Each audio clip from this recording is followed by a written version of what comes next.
We're to that point in the season where every football team in the land has gotten their first test. Well, Jim Harbaugh's Wolverines got theirs last weekend in Iowa City against the Hawkeyes and walked out of Kinnick Stadium, a place they hadn't won in 17 years, with the victory. Before returning to the friendly confines of Michigan Stadium, the Maize and Blue have a second part to that test, and the Indiana Hoosiers are on the clock. Zach Linfield here with the rest of the team coming up shortly on the WCBN pregame show. It's great to have you with us. It's game day on the campus of the University of Indiana here in Bloomington, and Michigan today takes on the Indiana Hoosiers. And look, today is one of those get-the-job-done days for the Wolverines as a big contest looms next week with undefeated Penn State. But it's a gritty Indiana bunch that celebrates their homecoming on this day. By any means necessary for Jim Harbaugh and his staff, play Michigan football for 60 minutes, get that job done, and return to Ann Arbor with bowl eligibility in your back pocket after just 6 games. We're getting you ready. It's Michigan and Indiana from Memorial Stadium. This is going to be fun, as this is an important game for the Wolverines to not look by their opponent before the big date with Penn State next Saturday. With that, we welcome you into WCBN's coverage of Michigan football. Here's the duo of Kendall Spencer and Ryan Dolson to bring you the pregame. Take it away, guys. Thank you so much for that lovely introduction, Zach. I'm Kendall Spencer, and here with me is Ryan Dolson, as was just previously mentioned, but it's always good to introduce yourself. How you doing today, Ryan? I'm doing excellent. That intro, that got me really fired up. I'm ready for the game to start. It's a beautiful day, time for some beautiful football, but first we're going to do a quick recap of last week's win over the Iowa Hawkeyes. In case you missed it, Michigan won that game 27-14. Ryan, what were your main thoughts from that game? Biggest takeaways? Definitely going into that game, I knew it was going to be a big defensive showdown. I think Iowa had a really solid defense, not the greatest offense. And I think for the most part, that's really what I got. Michigan's offense got some solid points on the board. That opening drive was just an absolute thing of beauty. Probably one of the best offensive drives in the whole Harbaugh era, if I have to say. Everything absolutely went right. Michigan continued to keep Iowa at an arm's length, even at that scary moment, I think, towards the beginning of the fourth quarter, where it seemed like Iowa could maybe fight their way back into this game. Michigan kept them at bay. Iowa doesn't have the best offense is a much nicer way of saying it than I did in our game notes, which just says Spencer Petras is my worst enemy. Anyway, Iowa was held scoreless until the fourth quarter, as you mentioned, kind of a sign of that really struggling offense under offensive coordinator Brian Ferentz, there's a lot of talk amongst Iowa fans about him and his job security, as Iowa has one of the worst scoring offenses in college football. But besides for that, nothing flashy particularly on either side. No turnovers, which is a big deal for Iowa, as most of their points have come from the defense, whether it be fumble recoveries or pick sixes. But Michigan did a great job of not letting Iowa get a chance, including that fumble recovery. Looking at the quarterbacks, J.J. McCarthy, 18 for 24 for 155 and 1 touchdown. Nothing particularly impressive, but Iowa's got some ball hawks. They've got a really impressive defensive backfield, so maybe they just didn't really want to have J.J. be launching it in this game. Definitely. He had a couple instances where he was really launching it downfield, couple just a tad bit overthrown, but he was making some good connections. He was making some good passes. Didn't really force anything that wasn't there, which I think is really important. As you said, no interceptions in the game, and still no interceptions on the season. He had that wonky fumble that, again, as we mentioned, the Michigan running back, Donovan Edwards, I believe, recovered it. Yeah. So, yeah, Donovan Edwards did recover it. That was a very big play for the team. But I think McCarthy's been playing some solid football. Maybe not the explosive electricness that fans were expecting, I think, at the start of the season, but he's playing well. On the other side of the field, Spencer Petras, as I mentioned, my worst enemy, went 21 for 31 for 246 yards and a touchdown. Technically, that's better stats, but I'm just going to ignore that because it didn't feel like it. Sacked 4 times because, boy, does he just really struggle when there's any type of pressure on him. He looks lost. Yeah. You want to read that next note you wrote there? No, because that's violent. I'm just saying if I played, maybe there would have been 5 sacks. Regardless. I would have agreed. I would tend to agree. Blake Corums was Michigan's best offensive player in that game. 29 carries for 133 yards and a touchdown. Iowa's rushing defense is still good. They still have one of the best defenses in the country, but it's not as good as their passing defense. And Michigan was really able to take advantage of it with Corum. Definitely. Blake Corum has been just explosive for this team. They have been running the ball. They're giving him so many, especially after Donovan Edwards, has been hurt a little bit, had a couple of running back injuries. They're really giving him the ball a lot, and he's really proving why he's, just excellent out there. He's really cramming the ball down their throats of a lot of teams, running the ball a whole lot. When it's a short distance, he's very consistently getting it. And the last little bit I'll include, because this means a lot to me personally, is that both receiving leaders were tight ends. Beat them at their own game. Iowa, many would consider, I would consider, and my fantasy team would consider tight end you. That was Schoonmaker for 4 for 45, Lakey 4 for 84 and a touchdown, and they're both named Luke. I am starting a conspiracy. If anyone would like to join me in it, please do. Just tweet me. I would like to subscribe to your newsletter.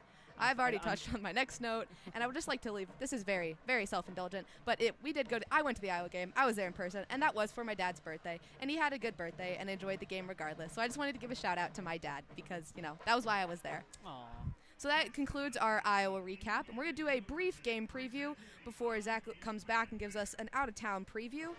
Indiana is coming into this game 3-2, but those last two have been in a row. Last week they lost to struggling Nebraska 35-21, and 2 weeks ago that loss was 45-24 against Cincinnati. Those wins are coming against Illinois, Idaho, and Western Kentucky. Nebraska definitely is been struggling, but apparently after beating Rutgers 14-13 last night, they are at the top of the Big Ten West, so I suppose the Big Ten West runs through Nebraska right now. I wouldn't say that. I mean, from a technical standpoint, I suppose they do. But yes, they started off the season solid wins over Illinois, who has been surprising people, I think, at this point in the season. A little surprising. Don't know how well they're going to keep that up, but regardless. Solid wins over Idaho, and then solid wins over Illinois, and then close wins over Idaho and Western Kentucky. But since then, not really a whole lot of luck. This team has definitely been struggling offensively in a lot of those games. Really kept it close with Cincinnati for a bit, but Cincinnati just pulled away, and they let up 35 points against Nebraska last week. So that was definitely not ideal for this Hoosier squad, who's hopefully looking to rebound against this Michigan team. Contrastingly, the Wolverines are coming into this game 5-0. They've gone 5-0 back-to-back years now. Not only that, Michigan is 19-2 here at Memorial Stadium. Probably, as we were going to talk about the big playmakers, J.J. McCarthy has yet to throw an interception this year, and I will knock on wood because I'm immensely superstitious. Whereas Indiana cornerback and Mizzou transfer, because I have to give my home state and city a shout-outs at all times, Connor Bazelak has thrown 5, which is not ouch. Ideal. Not at 5 games into the year, you're averaging 1 interception a game. Not very ideal. That's me playing Madden, except it's more than 1. JJ also has the 5th best passer efficiency rating in college football at 186.94. We'll do a bit more of injury breakdown later, but Donovan Edwards is returning in this game, whereas Cade McNamara is still out. I'm now going to pass it over to Zach Linfield to give us our out-of-town scoreboard. Take it away, Zach. This is the out-of-town scoreboard on the WCBN pregame show. My name's Zach Linfield. Well, we start with last night's ball game in Piscataway, New Jersey, as the Nebraska Cornhuskers were able to travel to Piscataway and take a Big Ten victory away from Rutgers. Nebraska now leads the Big Ten West undefeated in early conference play for Nebraska after the firing of Scott Frost. But we start Saturday's slate by sticking in the Big Ten Conference with a crossover between Purdue and Maryland taking place in College Park. The Terps, fresh off playing both Michigan schools, hosts a Boilermaker squad that beat previously unbeaten Minnesota on the road last weekend. That game begins alongside our kickoff at noon. Ohio State laying 27 points in the road matchup with Sparty later today. The two programs have played every year since 2014, and MSU has yet to score more than 17 points against a Buckeye team during that period, while Ohio State has averaged over 43 points in the last 5 matchups. 4 p.m. is the kickoff time from East Lansing at Spartan Stadium. And well, a game that maybe not many prior to the season would have circled on their calendar, will be played tonight as Iowa travels to Champaign for a Big Ten West showdown with the 4-1 Fighting Illini following Illinois' dismantling of Wisconsin last Saturday, which resulted in the firing of Badgers headman Paul Chryst. With the West wide open, these two contenders will battle it out at 7:30 Eastern. Illinois, a 3-point favorite. Now looking at the out-of-conference day today, a handful of ranked contests across the land occur, and we'll start down in Louisiana with 8th-ranked Tennessee and Brian Kelly's LSU Tigers, who find themselves just fitting into the picture at number 25. Expect a close one as the two SEC rivals clash at Tiger Stadium down in Baton Rouge also at noon. College game day trotted to land never before uncovered as they visited Lawrence, Kansas to see the surprise Kansas Jayhawks and Jaden Daniels host the Texas Christian University, otherwise known as TCU Horned Frogs, who are coming off a stomping of Oklahoma last Saturday. The two will do battle at noon as well. A key Pac-12 showdown from the Rose Bowl will be played at 3:30 Eastern as former Michigan Wolverines Zach Charbonnet and undefeated UCLA welcome one-loss Utah.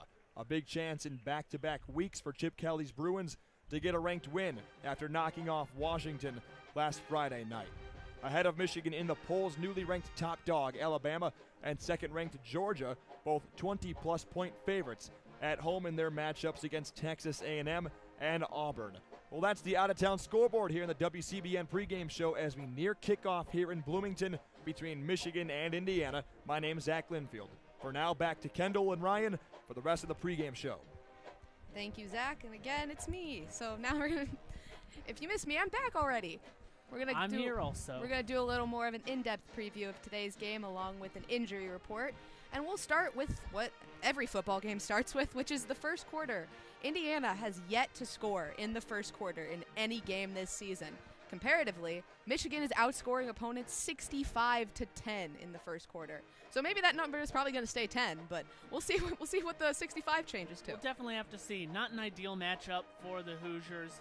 Michigan, looking at some of their starting schedules, not against the most elite of elite teams, but regardless, that is a very impressive stat. 65-10, especially when you compare it to Indiana's nothing, and I don't even know how many points they've allowed. Got to make sure you mention who it's impressive for, because it's definitely not the Hoosiers. Yes, not impressive for the Hoosiers. Very impressive for the Wolverines. Offensively, Indiana is averaging roughly 27 points a game compared to Michigan's 45. While on defense, Indiana gives up about 30.5 points per game, the worst in the Big Ten Conference, compared to Michigan's 11.5. Oh, yeah, definitely a big difference there. You can very clearly see the difference between defenses. Indiana's defense just absolutely not there in those key games against Nebraska last week, allowing 35 points up against them. I believe they allowed 40-something points up against Cincinnati. I don't have my notes in front of me. But not ideal for the Indiana defense. Michigan's defense, meanwhile, has just been steamrolling teams left and right. Indiana is second to last in rushing yards on the year for the conference with 526, whereas Michigan is in third with 1,109. As I said earlier, Blake Corum, he's having one heck of a season. And when you add in J.J. McCarthy playing a little fancy, he likes to run it a little bit too. And you've had a little bit of Donovan Edwards. He has been injured, but coming back into this game, definitely expect to see that number be way higher, I think, by the time the final whistle blows. Let's do a little history lesson here in quick succession. Michigan study. leads this overall series 60-10. Michigan won its last matchup in 2021 in Ann Arbor, 29-7, whereas Indiana won its last matchup in Bloomington in 2020, 38-21. That was the first time Indiana beat Michigan since, wait for it, just really let it sink in, 1987. That is obscene. I have to admit. The 2020 season was weird for multiple reasons. I had to look it up before the game, and I had to remember that Indiana was ranked 13th at that game in 2020. That feels like an absolute lifetime ago. Michigan only ended up playing, I want to say, like 6 games that season. Not a very impressive number. It was a weird season all time around. A lot of Michigan players were out, had to forfeit a lot of games due to COVID, and a lot of the games they were playing did not look the very best, I have to admit. Meanwhile, Indiana, that COVID year was the best thing to happen to this program, I think, in a long while. Michigan is seeking its first back-to-back 6-0 start since 1976 to 1977. And a couple more stats for you as we get into this. Wow. The game is going to start very soon. Michigan has outscored first half opponents 133 to 13. I'm terrified of fireworks. Yeah, that scared me man. a little bit. I saw the fireworks launching off, but I thought maybe those would just be little flares or something. But about 11 and a half minutes left to go till kickoff. Indiana launching off some fireworks here as it is homecoming weekend for the Hoosiers here in Bloomington. Indiana has lost 10 of its last 11 Big Ten games, and those losses are by an average of 23.6 points, over 3 touchdowns, which is not bad. Ideal. Very interesting. Again, I mentioned it earlier. Very interesting that one win coming against an Illinois squad that looks significantly better than Illinois squads of years past. That's really all I'll say. And the last little brief pregame note we got for you is that Blake Corum leads the NCAA in scoring, total touchdowns, and rushing touchdowns. Just incredible. Absolutely. And here's a flyby.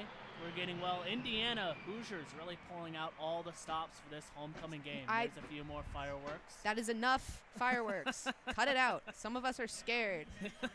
For Michigan, injury report out. We have Cade McNamara, wide receiver Roman Wilson, tight end Eric All out again. Linebacker Nakai Hill-Green is doubtful. Whereas for Indiana, both wide receivers Cam Camper and DJ Matthews are both game-time decisions. Camper with a non-COVID illness and Matthews with a hamstring injury. Well, O-line Zach Carpenter will play after dealing with a hand injury.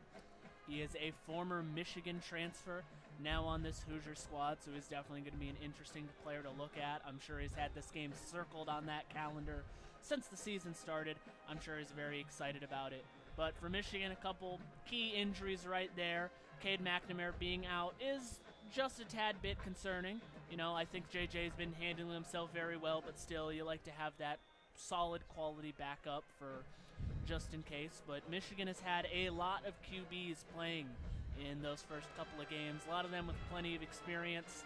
I think Harbaugh was saying at one point jokingly that he wanted to break the record for most QBs started in a season. We'll see if he gets to continue that through this Indiana game. Well, that concludes our pregame coverage here at Memorial Stadium. With me is Ryan Dolson. I've been Kendall Spencer. We're going to hand you back over to Zach Linfield and Will Gregory to start the first half. Thank you so much for joining.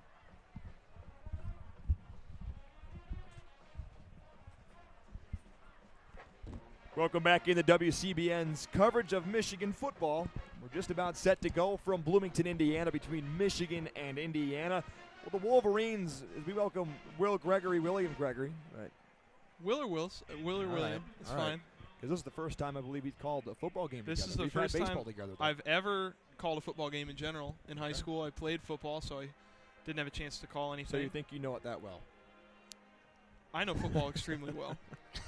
Well, we're very glad to have you along, as well as Kendall Spencer and Ryan Dolson, who did a great job in our pregame coverage here today. But Michigan, Indiana, only about 9 minutes away from kicking things off here from, well, a relatively vacated Memorial Stadium as it stands right now. Not too many fans in the crowd today, especially for a game that's talked about a lot in the catacombs of Indiana, and that's the homecoming game.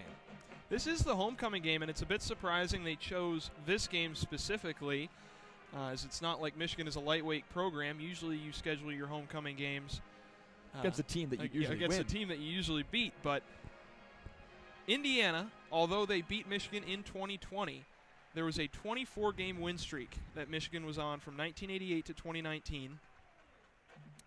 They won in 2021, Michigan did, and that was the 60th win against the Hoosiers in the history of this series. Indiana has only beat Michigan 10 times in the history of this matchup.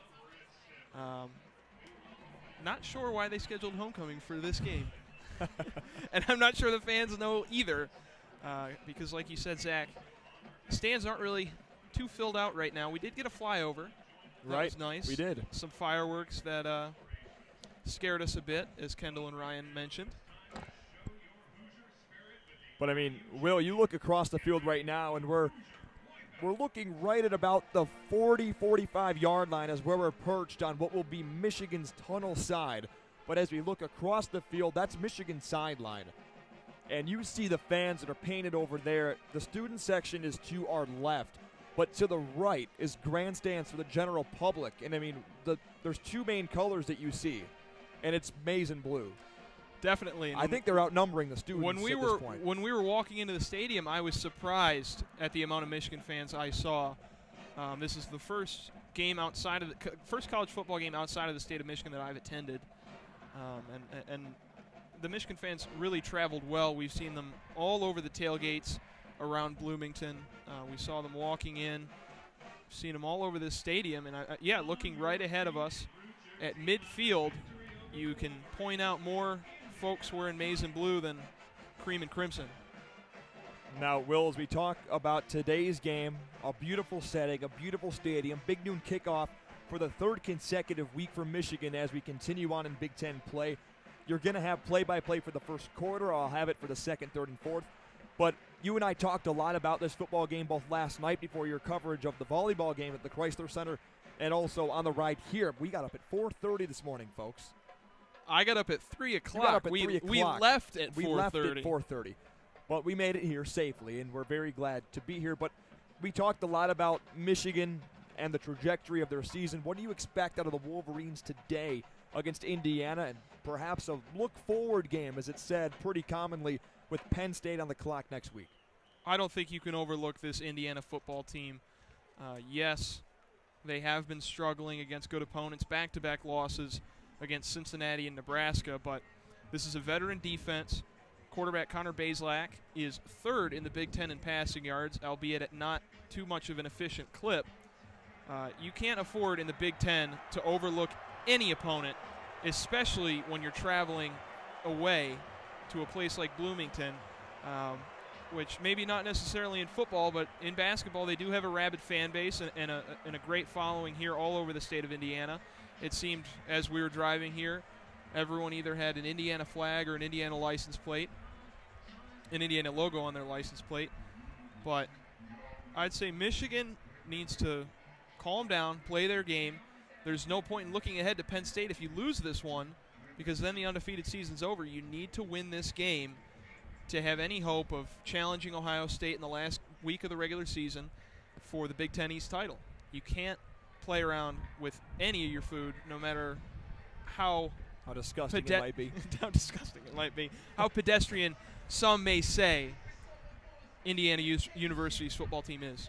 Now, both Kendall and Ryan went over the injury report for today's game in the pregame show, but there are a couple of key contributors that are still missing for Michigan, and a new one appeared on the list this week, and that's Roman Wilson. He will not be active today, did not make the trip here to Bloomington on the flight from DTW, but Michigan still without Nakai Hill-Green, no Eric Gall, no Cade McNamara, also no special teams ace Caden Colasar or the long snapper William Wagner. But we assume right now, as we look across that injury report, that Roman Wilson's probably the biggest hole, but we know Michigan's got depth at the receiver position. Definitely. Roman Wilson is the second leading receiver on this Michigan offense, and when you're also missing Eric All, those are two big pass catchers for a young quarterback in J.J. McCarthy, making only his second start on the road and against a veteran Hoosier defense. Indiana only has one non-senior on their entire defense, and he's a redshirt junior. It's going to be very hard, I think, for the Michigan passing game to get going early. Maybe later. Indiana's secondary is veteran as well. Safety Bryant Fitzgerald has 50 career games played for the Hoosiers. Cornerback Jalen Williams has 49. There's a lot of experience in the Indiana secondary, and when you're playing some players who aren't normally the star pass catchers, we'll see Andrell Anthony. We'll see more of Ronnie Bell and Cornelius Johnson, and obviously, like we've been seeing the past few weeks, more Luke Schoonmaker. I think, too, as well, it's worth noting that in the past decade, albeit Michigan's dominance over this Indiana football program for the last 27 seasons, a lot of games have been close. And Indiana has been scrappy, they've been gritty, and they've been those junkyard Hoosiers that we hear about that are able to fight to the very end against, well, historically very good Michigan football teams. And it seems like this group here today is ready to do the same exact thing they've done in recent years to the Wolverines.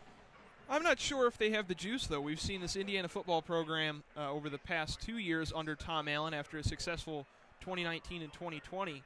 They lost their offensive coordinator, Kalen DeBoer, who I think was the engine that made this team run when they had the best 2 years of quite a while in my memory, 3 and 4 years ago. Kalen DeBoer, now the head coach at Washington, and he's one of the most successful coaches right now in the industry. He's a winner at all levels. They still run the same offense they've been running, that modern up-tempo spread offense. Bazelak threw 66 passes in the loss to Cincinnati, second to only Richard Legau's 67 he threw. And Indiana on offense against one of the top defenses in the country. Michigan ranked very highly in rushing yards allowed, passing yards allowed, all metrics. It's going to be tough for them. Michigan and Indiana's captains have met at midfield. The coin has been tossed. Michigan will receive the opening kickoff as Ronnie Bell, Mike Sainristil, Mozzie Smith, and Olu Oluwatimi will head back to the far sideline. Indiana's sideline will be the close one, wearing their all-crimson uniforms, including the crimson helmets. And Michigan on the far sideline, the famed winged helmets, the white jerseys with the blue trim, and the traditional maize bottoms. Will, I know you're excited for play-by-play here in the first quarter, and with that, I'm going to let you take it away as pregame coverage from WCBN has concluded, and we are 1 minute away from kickoff in Bloomington, Indiana, between Michigan and Indiana. Very excited, Zach. I saw the ceremonial captains for Indiana wearing the number 44. Aaron Casey currently wears the number 44 for the Indiana Hoosiers, and that is meant to symbolize George Taliaferro, the first African-American drafted into the NFL. He's a Hoosier legend. Casey, one of the star linebackers on this Indiana defense, honoring one of the greatest players in Hoosier history and a trailblazer for the sport. We'll get ready to kick off here. Now, Michigan, Will, I'm going to ask you a question, too, as well, as outside of Blake Corum, who's got to be your difference maker today for Michigan to win this football game? Luke Schoonmaker has to pick up the slack in the receiving game, I think. Continue it along?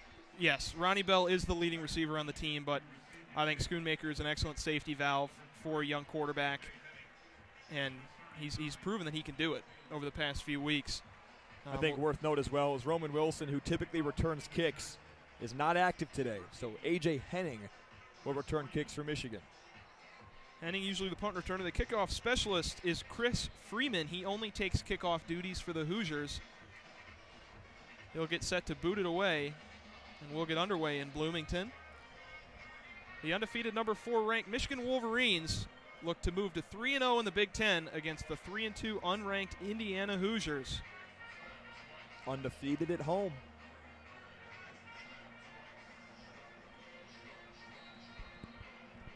Freeman awaiting the signal from the referee, and he'll get set to kick off.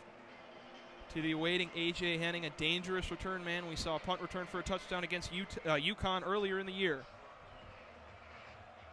Freeman sends it away. It's a short kick.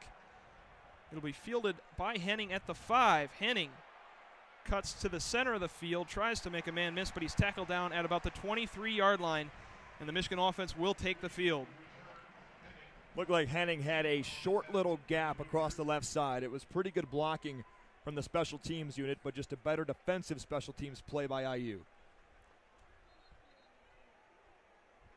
That crowd's starting to fill up a little bit, ain't it, Will? It is. Still some gaps on the edges, but the student section, at least, on the far side. Oh, yeah. Michigan starts 3 wide. Schoonmaker in at tight end. J.J. McCarthy will handle the snap under center. Corum behind him. McCarthy gets the snap. It's a play fake to Corum. McCarthy, nice throw to the left side. Short, but caught there at the 39-yard line. Man, I really wish I could say that was a good throw. It was a laser, a dart from J.J., but if he puts that in front of A.J. Henning, there might be green grass in front of him still moving. It's a bit surprising we're seeing A.J. Henning get the start at wide receiver. Ronnie Bell and Andrell Anthony also out there. We have not seen Cornelius Johnson. McCarthy now in the gun. First down from the 39-yard line. Short screen outside to Ronnie Bell, who's tackled almost immediately at the 42-yard line. It's Devin Matthews. Devin Matthews. See, although you heard a pretty nice cheer from the IU crowd, that's still a pickup of 3-4 yards on 1st and 10 on a screen. And Michigan's depended on the blocking receivers a lot this season. and they trusted their best one right there, A.J. Henning, to put a nice block. McCarthy in the shotgun once again. Corum still split right. 2 tight ends in for Michigan. Another pass for McCarthy. Right side. Oh, yeah. Toe tap there by Ronnie Bell. They'll say he caught it at the 49-yard line. And that'll be just short of a first down. Well, that's a tough spot, too. Looked like he got it to me at that 49-yard line, but that's something that Ronnie Bell's so good at, is being crafty with his hands. And it sets up a 3rd and really short. Now they're going to move the marker. That's a first down for Michigan. That's a real late movement, though, by the officiating crew. Cornelius Johnson enters the game split left. Andrel Anthony in the slot. Schoonmaker and Matthew Hibner in the game at tight end. Schoonmaker motions to the left. JJ under center, handoff left to Blake Corum, and he makes a man miss. What a move by Blake Corum. He's rumbling 30, 20, one man to beat. He makes a miss, and he's in the end zone. Or is he down at the 1? Just shy. Just shy at the 1-yard line. Blake Corum made something out of nothing on that play. Oh, yeah, he did, and that's why Blake Corum's so special. That's exactly why his name has been entered into the Heisman conversation. What did Jim Harbaugh say a couple of weeks ago? Blake Corum will get so close to you when he hits the hole that he can smell the defender's breath, juke away, and then count it for a long run. That's exactly what happened there. They just showed the replay of that play on the Jumbotron, and a lot of Michigan fans held their breath. Looked like a touchdown. Jumbo set for the Wolverines. 1st and goal. Corum up the middle. Touchdown, oh, Michigan. 6-0. Early lead. Blake Corum, the past 2 carries the Wolverines into the end zone. The lead block there was put on by the right guard, Zach Zinter, and Max Bredesen. And boy, did they collapse on a really talented cornerback, Tywan Mullen. He was coming off the edge, the only defender that could possibly make the play as the rest of Michigan's offensive line crashed down, and they put him on his backside in the end zone. That's a heck of a job and a setup by Sharon Moore. Jake Moody will attempt the extra point. You mentioned Zach William Wagner out for this game. Greg Tarr will handle the long snapping duties, and that one's up and through. Jake Moody, one of the most consistent short kickers in all of FBS football, extends the Michigan lead to 7-0 with 12:32 remaining in the first quarter. That was a quick drive, huh? Definitely. We saw 3 passes from McCarthy, then finally a handoff to Corum, and he breaks it loose. Down at the 1, finally, almost a touchdown. Right? Well, you'd expect, with how Corum's been playing, to see him immediately, but a tendency shakeup for the Wolverines on offense leads to great results. That handoff to Blake Corum, it started left, and he had a lead block from Joel Honingford on the left side. And he just was able to cut it back, make one man miss. It was the middle linebacker, I believe, Cam Jones, who's one of the better players for IU. And he cuts it long down the right sideline and was able to almost score. But again, something I brought up on the screen pass thrown to Ronnie Bell is the blocking from the wide receiving core. It has been fantastic all season long. And did you see that block from Andrel Anthony here down the near sideline? I didn't catch it. I was looking at Corum. He made about 3 defenders miss going from left to right on the cutback, and I was locked on him. His play has just been mesmerizing. I mean, this season that especially, ankle looks good, doesn't it? It does, and it reminds me, and it's weird to say, but it's like what Kenny Walker did last year for Michigan State. Yeah, making amazing plays out of awful blocking, and we've seen what Michigan State has done this season that play, without unfortunately, him. That last one that Blake Corum broke looked like his last touchdown against Michigan last year in East Lansing. And when you have a running back of that caliber, it's really hard to lose football games. And not one Michigan fan can diss anything on Kenneth Walker III. He was a fantastic running back for Michigan State last year. He's the most talented Michigan State football player I've ever seen. I'd agree with that. I grew up a Michigan State football fan. I know my fair share of players. He edges out Le'Veon Bell? Yes. Le'Veon. I think they're neck and neck, but what Kenneth Walker did last year was special. Le'Veon has talent. I also think he excelled as a runner of the football, the way he'd stutter step before attacking a hole on the line of scrimmage. But as far as I could have seen last year, Kenny Walker did everything for Michigan State. He was the engine of that team and the reason that they won 11 games. Enough about Michigan State. We'll be seeing the Indiana offense for the first time momentarily.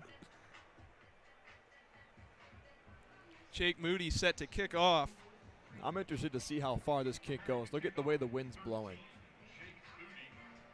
He's a touchback king. We'll see if it makes it back there.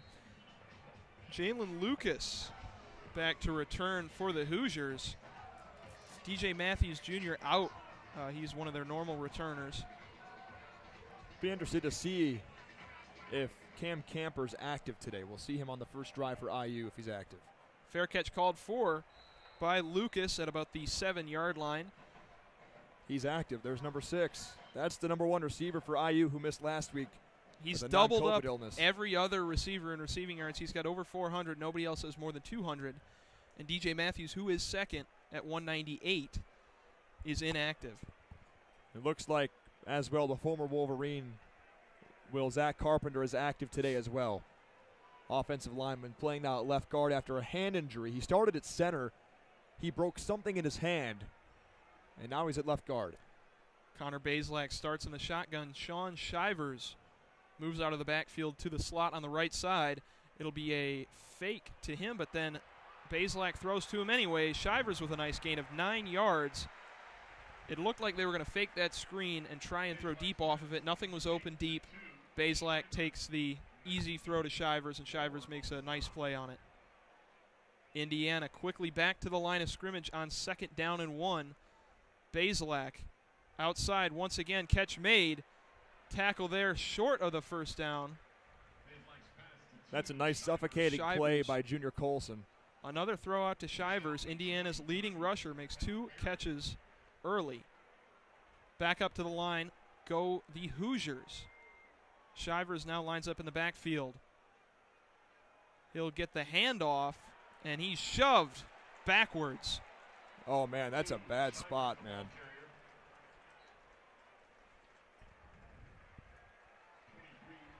That's a real generous spot. They called by the that a side first judge down? on the far sideline. Oh, boy.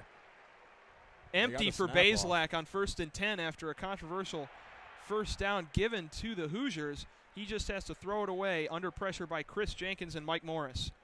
I don't know about that call, Will. That was real close. I mean, if anything, the initial contact from Mike Barrett was possibly across the first down marker, but there's no way he got the 36. But that's a nice play by Mike Morris. And that's the advantage of getting up to the line quickly. Bazelak, handoff once again to Shivers up the middle. Nothing there. Stuffed once again by the Michigan front. Mozzie Smith there on the tackle for Michigan. How good has he been this year? Mozzie Smith is an amazing nose for this defense. Combine him with Chris Jenkins. Bazelak back empty, and he's hit and sacked. There's Chris Jenkins. Oh, man. I'll tell you what, though, Will. Michigan just avoided disaster on that play by Mike Barrett. Junior Colson was completely lost in what he was doing in the defensive strategy for Michigan.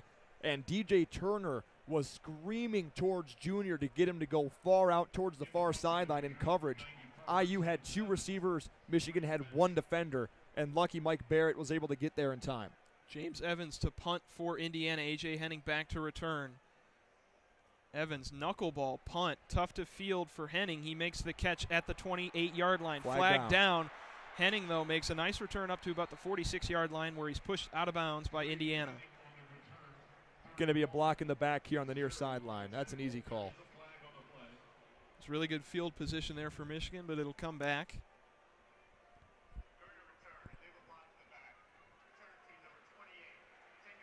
Man.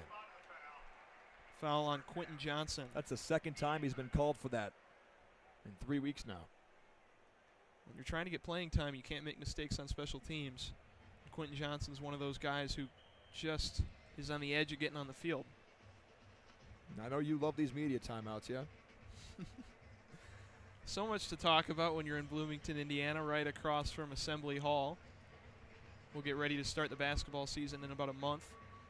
And Assembly Hall, one of the hallowed places in all of college basketball, the Hoosiers. It's gorgeous, man. I have yet to have been there. We're looking at it right now. Well, I haven't been there before. I haven't been inside. I'd love to go, especially to call the game for WCBN Sports. So glad for all of you to be along here from Memorial Stadium in Bloomington, Indiana. Have William Gregory and Isaac Linfield on the call in the first half. We'll hand it over to Kendall Spencer, Ryan Dolson for the halftime show. And then it'll be Zach Linfield in both the third and fourth quarters, along with both Kendall and Ryan on color to take the rest of the way from Bloomington. But Michigan, that's a good first two drives, one offensively, one defensively, to start this game on the road in Bloomington. That tempo by the Hoosiers on offense, it really has caused Michigan problems. They've been able to patch up some holes, like we talked about Junior Colson not knowing where to go.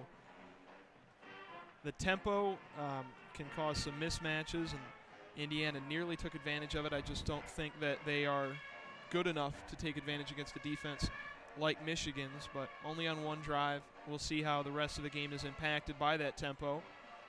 Michigan would be smart to make some adjustments, simplify some calls with Indiana sprinting to the line on every single play. I mean, what, Michigan ran 5 plays on their first drive. Indiana ran 6. Got into 2 different third down opportunities, and I believe Michigan, see the time of possession, IU still had the ball for less time. That's just how the spread runs. That's how they play. Mean, I talked about it in the open, but Connor Bazelak is 3rd in the Big Ten in passing yards behind Ryan Helinski and Talia Tungavailoa. And part of that is just because they run so many plays per game. Northwestern has taken a jump to running that spread tempo offense too. And the results have shown for them, but they haven't been winning football games. They lost to FCS Eastern Illinois. Miami, Ohio as well. And just because you're running a lot of offensive plays doesn't mean they're necessarily good ones. And I think we see that with Michigan.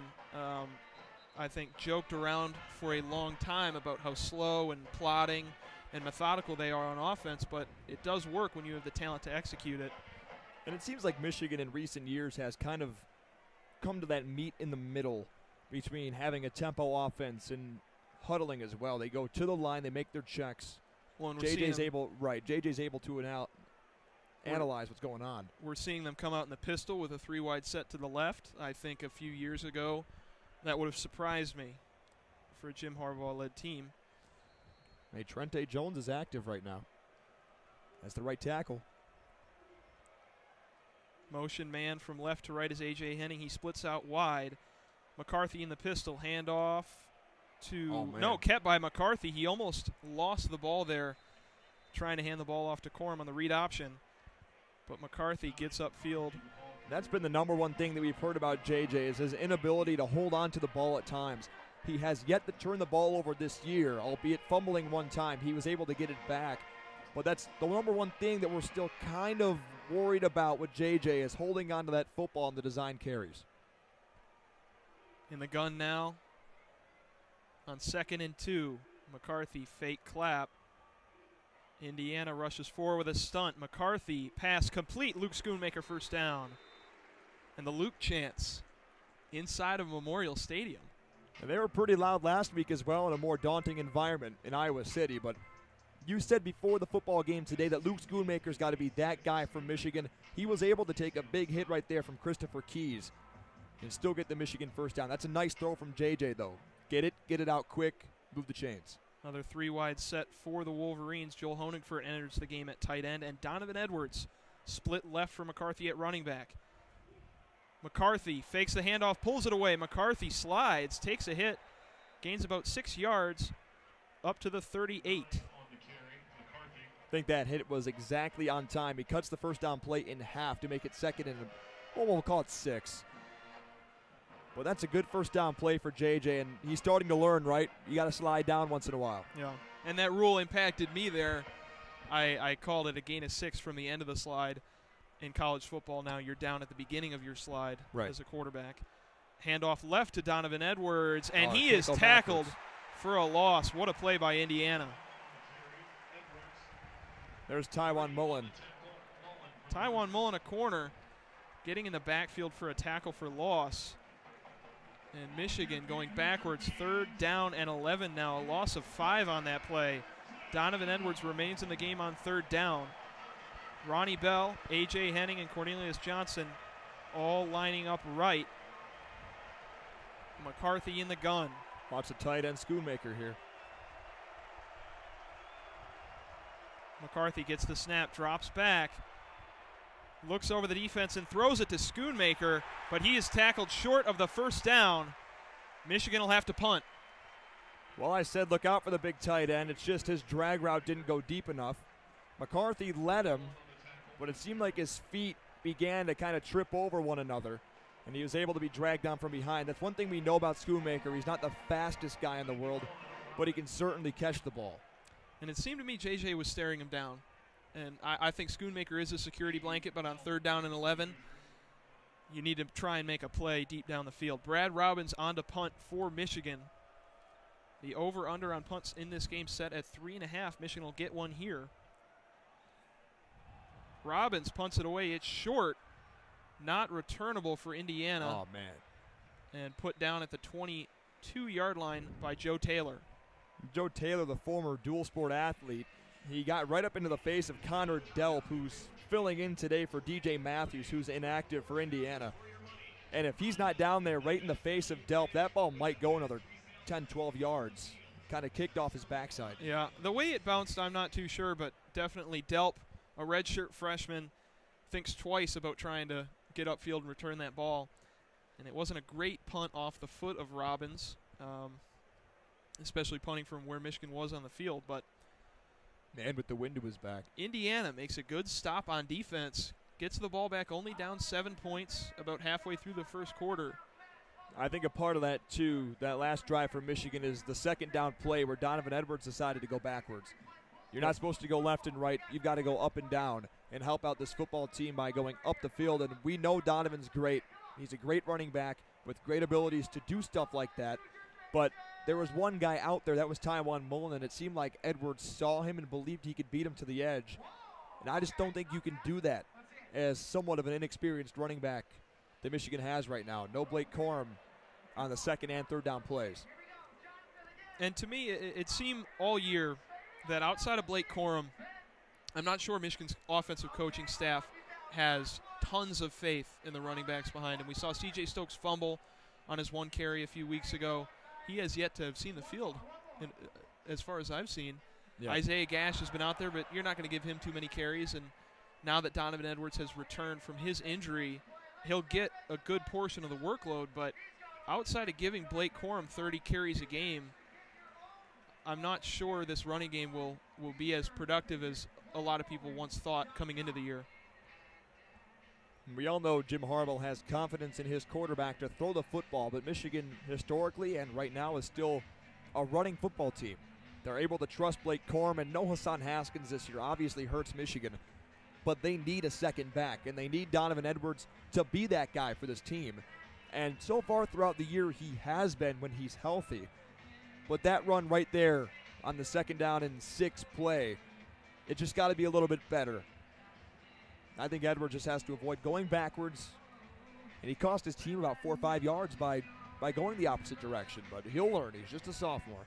Offense comes out for the Hoosiers, split backfield, an entirely new defensive line in for the Wolverines. Derek Moore, Mason Graham, Ayabi Oki, and Rayshawn Benny. They've liked to cycle the defensive line to keep them fresh in recent weeks.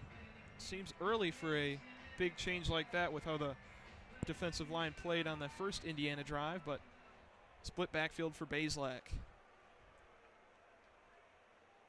Motion out one of the backs, handoff to Shivers on the left side, gets to about the 26-yard line before his first down progress or his forward progress is stopped. About a gain of 3. Sorry, 26. Henderson, Josh Henderson, the transfer from North Carolina, but Indiana keeps up the tempo. Bazelak pass outside, caught. Indiana, Michigan looking for a holding call, but that pass is caught by Jalen Lucas, who we saw field the opening kick for Indiana. He gets back in the backfield again with Henderson. Boy, do they go fast.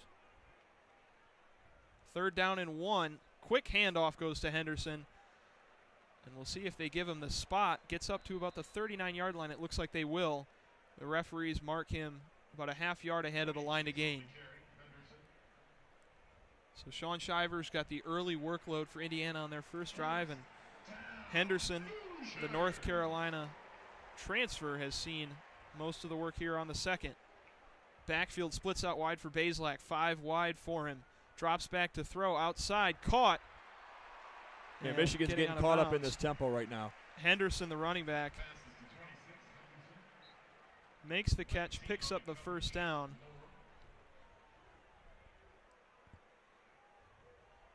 Four wide set now for the Hoosiers. Bazelak back in the gun with Henderson. No handoff. Bazelak drops back to pass, and his pass is incomplete on the sidelines. Many Hoosier fans looking for a flag on that play. No flag comes. I don't know. In my opinion, that's just good coverage by DJ Turner. And that's the first throw we've seen to Cam Camper today. Bazelak stared him down. That was the only read on that play. He didn't look anywhere else on the field. Trying to get Camper involved, their offensive star. Incomplete, no flag. 3rd down and 1 for Indiana. Bazelak, deep drop. Goes long. Pass is over the head of the intended receiver, but now the flag is drawn. I don't think there's is there a flag down? It looked like they threw a flag.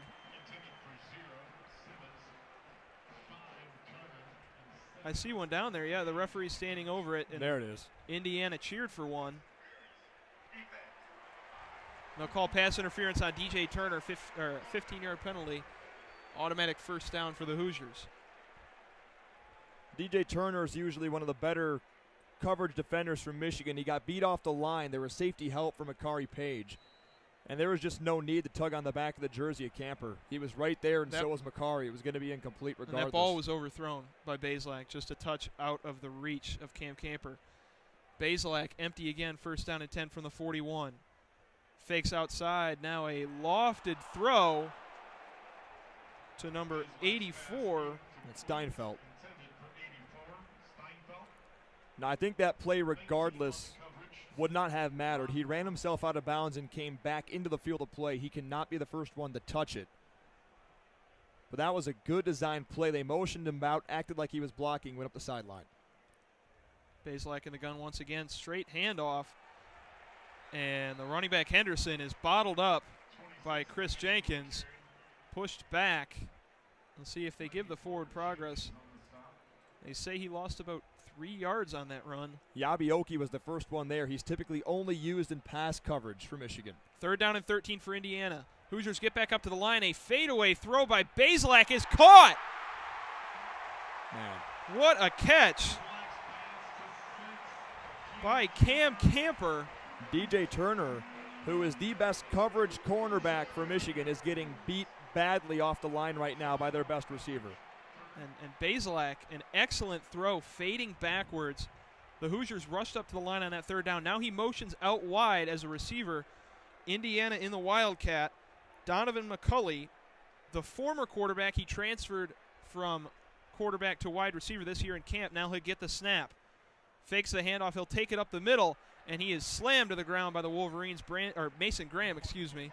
Not you wanted to say Brandon Graham, not Brandon Graham. He's wearing 55, but it's not Brandon Graham. Mason Graham with a nice stop, and Bazelak comes back into the quarterback position for McCulley. But that's an interesting wrinkle. I think that's a gift to Michigan on 1st down, because now that brings up 2nd down and 10 from the 11-yard line. 2 passes. Bazelak back to pass. Henderson wide open, trying to make a man miss, and he dives for the pylon. Looks like he has the touchdown, and it is a touchdown, Indiana. Man, did Michigan kick themselves in the backside on that drive. Sloppy defensive play after all this tempo by Indiana cost the Wolverines. And Henderson dives into the end zone, just getting the pylon. Charles Campbell on to kick the extra point to tie the game up, and a really surprising set of events here unfolding in this first quarter.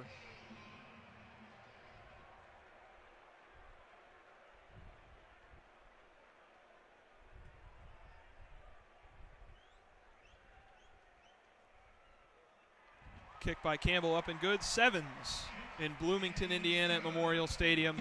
Michigan tied with the Hoosiers with 4:54 remaining in the first quarter.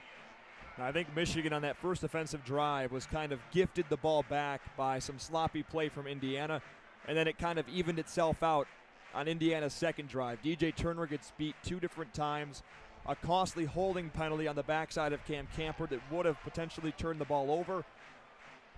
And now you allow the momentum to kind of swing in the favor of Indiana after you had to punt it away on offense yourself. Well, that's just a drive for Michigan.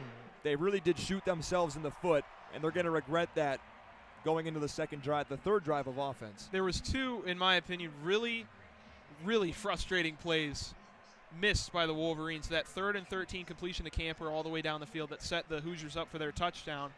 Connor Bazelak was fading away. That was a pinpoint throw by him. Camper came free. An excellent play by the Indiana offense, but coming on a 3rd down and 13, you can't let up that play. You can't expect to not have a route going deep, and DJ Turner gets beat off the line. Coming back down the field, you get McCulley coming into the game at quarterback, takes a handoff right up the middle, stuffed. Bazelak comes back in to play quarterback, and Josh Henderson, who has been running passes, Sean Shivers, when we saw him, have been running routes at the running back position, runs a simple wheel route to the right side, and he's hit wide open for the touchdown. And even made a man miss on the way there. Now there's something going on the far sideline. Someone is down and injured at about the 48-yard line on Michigan's side.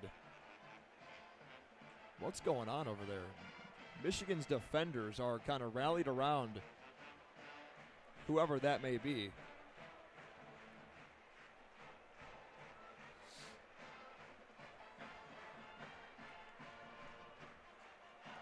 Now, I got binoculars out, Will, and I do not know if it's a player or a coach, but someone collapsed on the far sideline, and they're calling for a cart. We'll see who it is very shortly. It's Michigan staff that's on the ground tending to whoever that may be. You're saying the person that needs to be tended to is a Michigan staff member? The Michigan training staff is attending to that person. We're not sure who it is.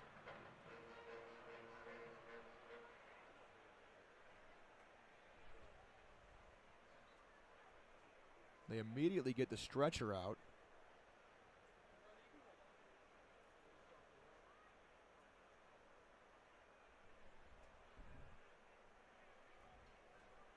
I mean, the way that Michigan, in their uniforms on that far sideline, almost everyone is on a knee. Except for the defense.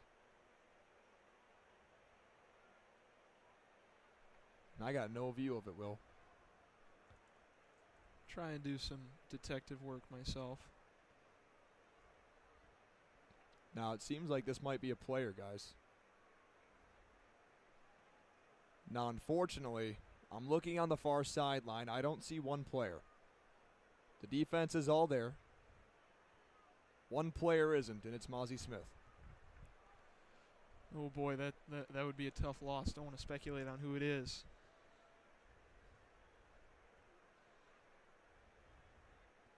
Now there's a couple other pieces of the training staff have now brought out towels and are starting to shield the view of fans.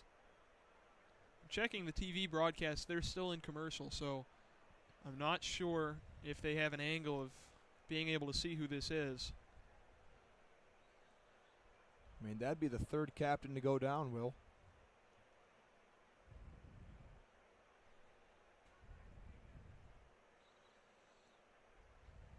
Do see Donovan Edwards now there. Out in front of the cart.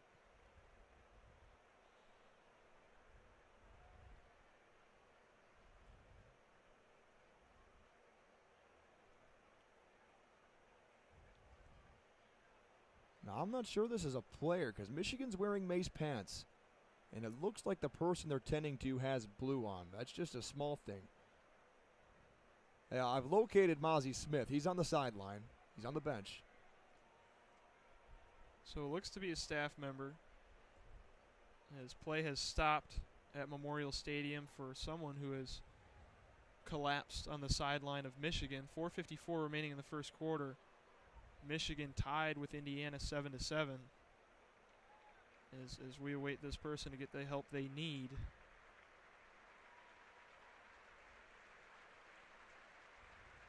Any shot of making it out who it is or what's going on?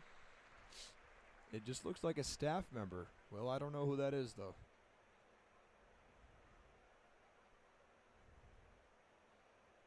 Got Michigan gear on.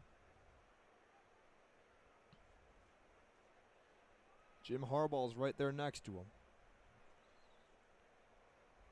And here comes the TV broadcast back. Just out of commercial. We're still unable to see anything where we are perched high above the Indiana press box. Boy, are we up here. We are up here.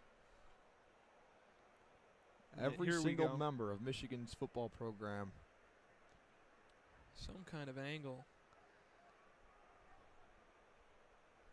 They're behind us. This is a couple minutes behind. I do see Coach Harbaugh kneeling down there. They moved Donovan Edwards out. Yeah, Dono was right there next to him. And so you have to think maybe it's an offensive staff member. Not sure. And they are taking away. Oh, goodness. It's Mike Hart. Okay.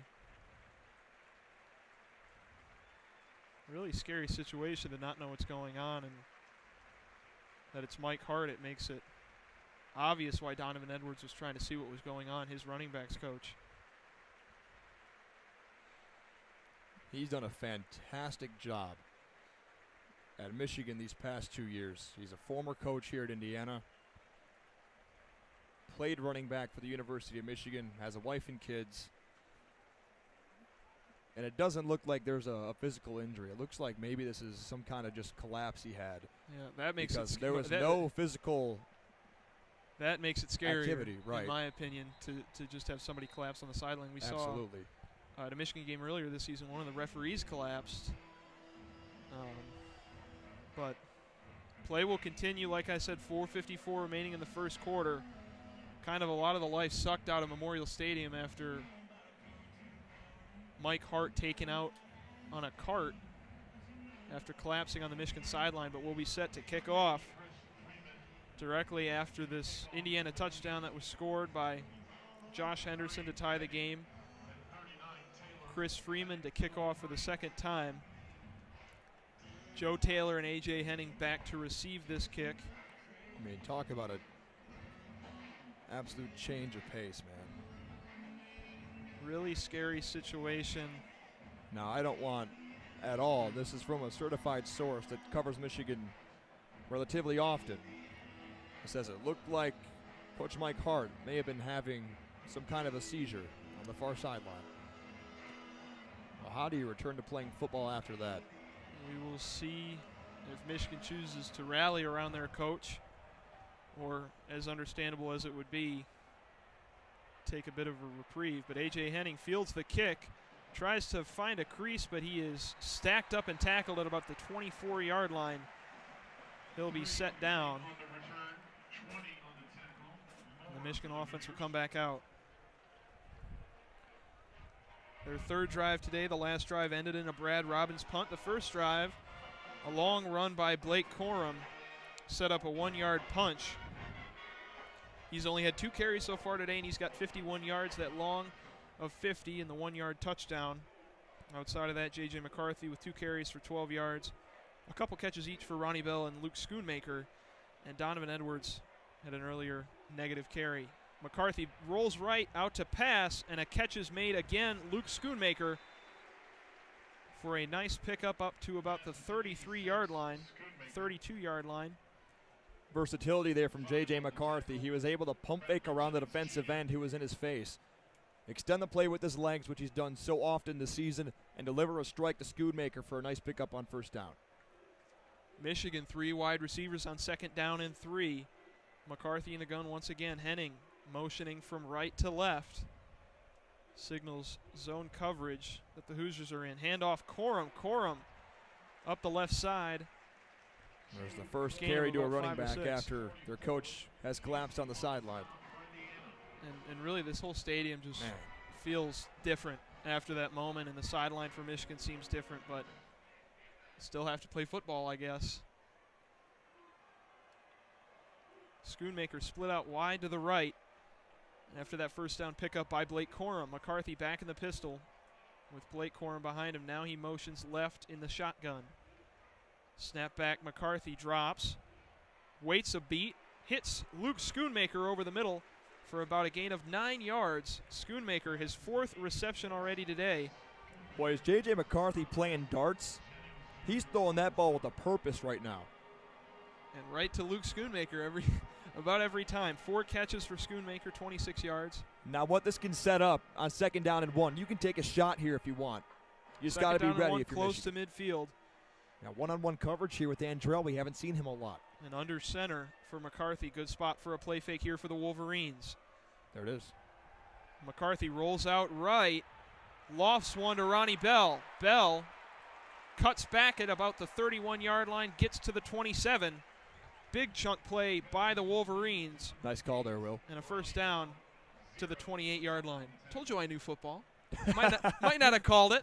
You know, we set that up pretty nicely, didn't we? I said we could take a shot. You said this sets up the play fake real nice as he went to Corum, made his way out to the near sideline, which is IU's. And Ronnie Bell just found a window and sat in it, and J.J. delivered right over the top of the corner. Donovan Edwards back in the game for the first time since his loss.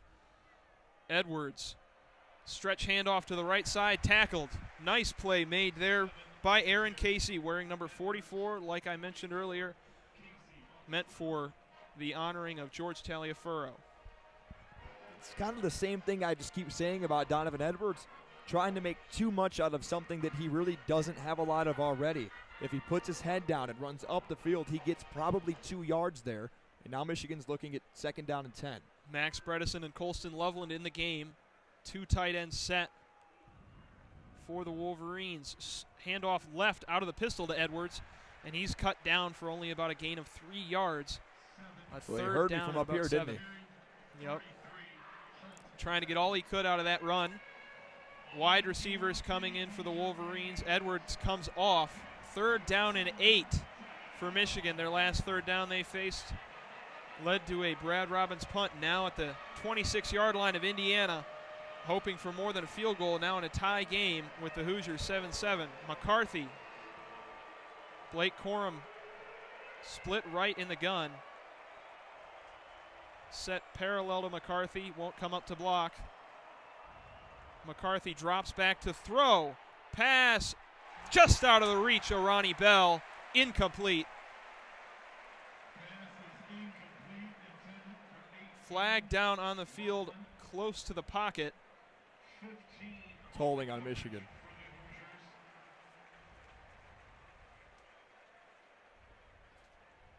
Now, do they accept this and push Michigan out of field goal range? Declined to make it 4th down and 8. Jake Moody will come on to attempt about a 43-yard field goal from the 26-yard line of Indiana to take the 10-7 lead.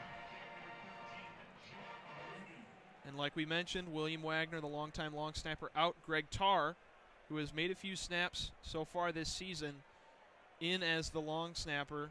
We'll monitor that situation as the snap is really the most crucial part of any effective field goal unit. Brad Robbins to hold. Moody set to boot it away. Kick is up and straight down the middle. Jake Moody extends the Michigan lead to 3. Not what we'd expect, a 10-7 game with 1:02 remaining in the first quarter and some other situations going on, but Michigan fortunate for themselves to have this lead right now. Yeah, I fully agree with that too. You're winning 10-7 in an environment that's, well, a bit rowdy at this point after IU's touchdown was completely quieted down because of, we'll call it an injury to Mike Hart. And he was carted off the field. You could hear a pin drop in Memorial Stadium. But Michigan responds with a pretty solid drive. J.J. McCarthy looked sharp, and I think that pass was meant for Colston Loveland, but Ronnie Bell kind of jumped the gun, threw his hand out, and tipped it down to the ground. And I said it was out of the hands of Ronnie Bell. He was the one closest to that ball, but the PA announcer did say afterwards it's an attempted pass to Colston Loveland. Of course, there was the holding, though. You can't do that Yeah. as well. Wouldn't have mattered even if he did catch it. No media timeout right after that field goal. Jake Moody coming right back out for the kickoff. Big noon. Thank you, guys. Thanks, Gus. Not taking 5 hours. Fair catch signaled for at about the 7-yard line by Jalen Lucas, the returner for Indiana.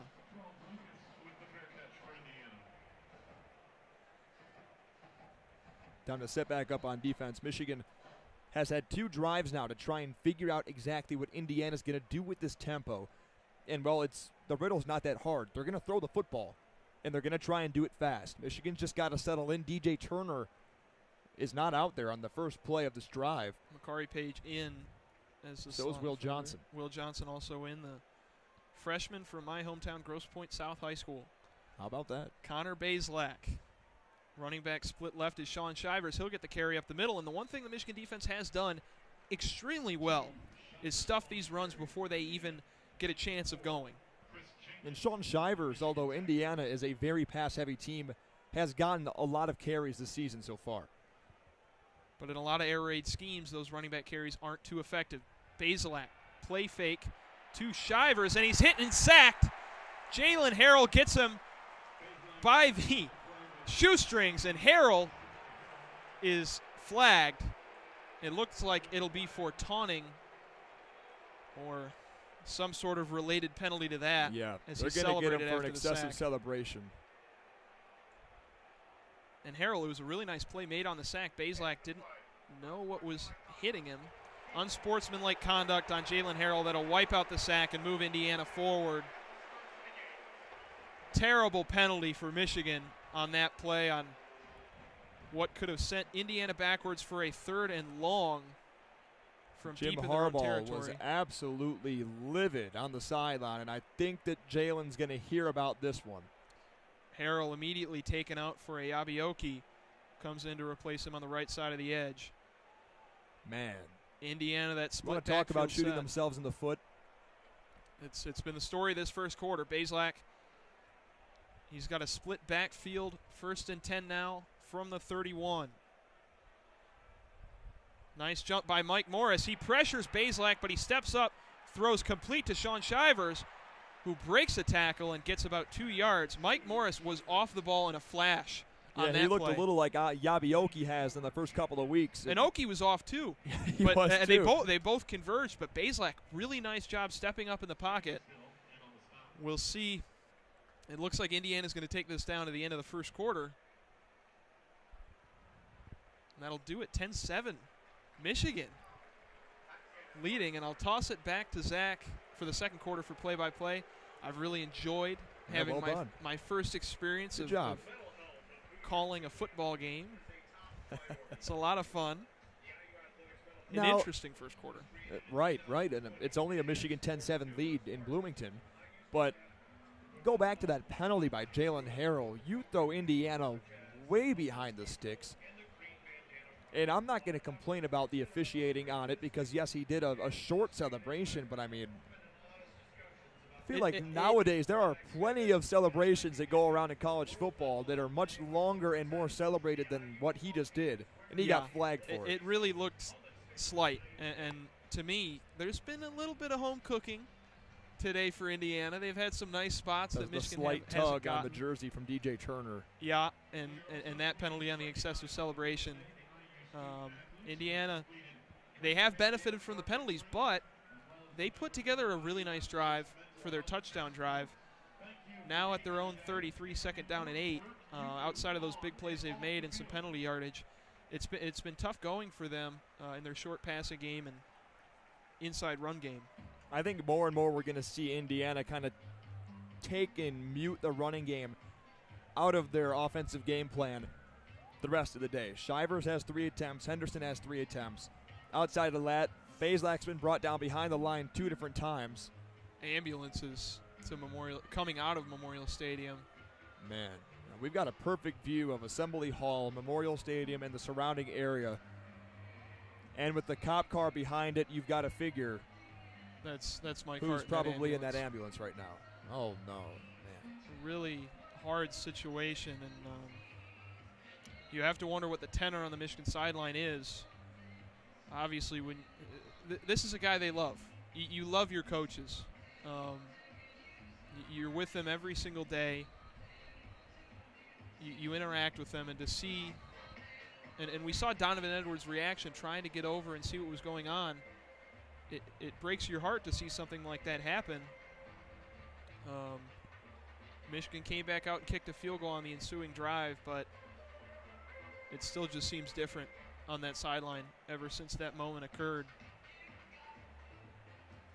Now there's a couple of reports as I searched through social media before we returned to play that it was very, very, very emotional, as you would think, but a heavy dose of tears for both Blake Corum and Donovan Edwards just after that happened to Mike Hart after Indiana's touchdown.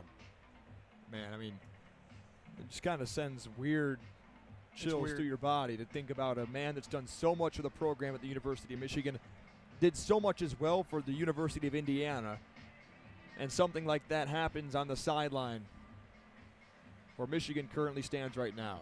And it's, I mean we have a football game to play here, but right. to come back out and have to drive on offense after that? Exactly. Football, go back out there and play football. Yeah, football's not important. It's an emotional sport. In this context, it's not important. Right. But it's a game. They're still playing. So now we worry about the immediate health of Michigan running back coach Mike Hart. And even after that quarter break, Will Johnson's still out there, singled up in coverage with Cam Camper. Tough matchup for the freshman. We'll see if Bazelak can take advantage. He's got trips there to the left side. It's a tight bunch set. Close. We begin the second quarter. It's 10-7, Michigan in front. Second down, 8 yards to go for Indiana. Bazelak from the shotgun brings one man in motion. Rides the handoff to Shivers. Now he rolls out to the right. Got an open receiver before running out of bounds. A late hit from junior Colson. No flag. The receiver was Emery Simmons, wearing number 0. That's the senior transfer from UNC. First down IU at the 46. And he's one of the wide receivers looking to step into the role of DJ Matthews today, who is out with an injury. Looks like 12 men. Oki trying to get off the field. It looked like Indiana also making a sub allows Oki to get off. Bazelak empty in the shotgun. A tight bunch to the left. Drops a throw. Here comes Michigan pressure. Fires across the middle. There's Simmons again to the logo. Inside Michigan territory to the 45. He's torn down to the ground right there again by Colson. 9 yards on the pickup. Second down and 1 for the Hoosiers. Here comes Indiana again. Another empty set. Michigan shows 4. They bring 4. Bazelak drops. Fires. Got it complete. There's the running back Shivers, and he's brought to the ground by Rod Moore after dancing in front of one another to the 40-yard line, and the Hoosiers move the chains again. First down IU. Shivers has done a good job at breaking tackles as number 12 Jalen Lucas comes back onto the field for the Hoosiers. They like to do that split backfield set with him and Shivers. Indiana substitutes, so does Michigan. Looking to hit either of them out of the backfield. Bazelak from the shotgun gets the snap off. Michigan's got 12 men on the field. Bazelak drops, throws wide to the right sideline. It's incomplete. Jim Harbaugh again livid with the official on the far sideline because Indiana substituted. Michigan's allowed to as well, and they're allowed to use all the time in the world.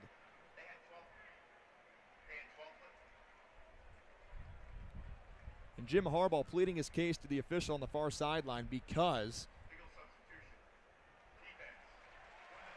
and that's just not right. Michigan has all the right to substitute just like Indiana does. If Indiana substitutes on offense, Michigan is allowed as much time as they need to substitute on defense. The tight end Steinfeld came off for Indiana, and Jalen Lucas came out to return to the field. It doesn't make any sense why Michigan would be penalized for getting their subs onto the field. But a couple of penalties now going against Michigan. Bazelak the snap, fakes the handoff to Shivers, rolls out to the right. Here comes pressure, fires across the middle, got a receiver wide open. It's Kobe. He's past the 20-yard line to the 19. It's another Indiana first down, and they had short field to work with.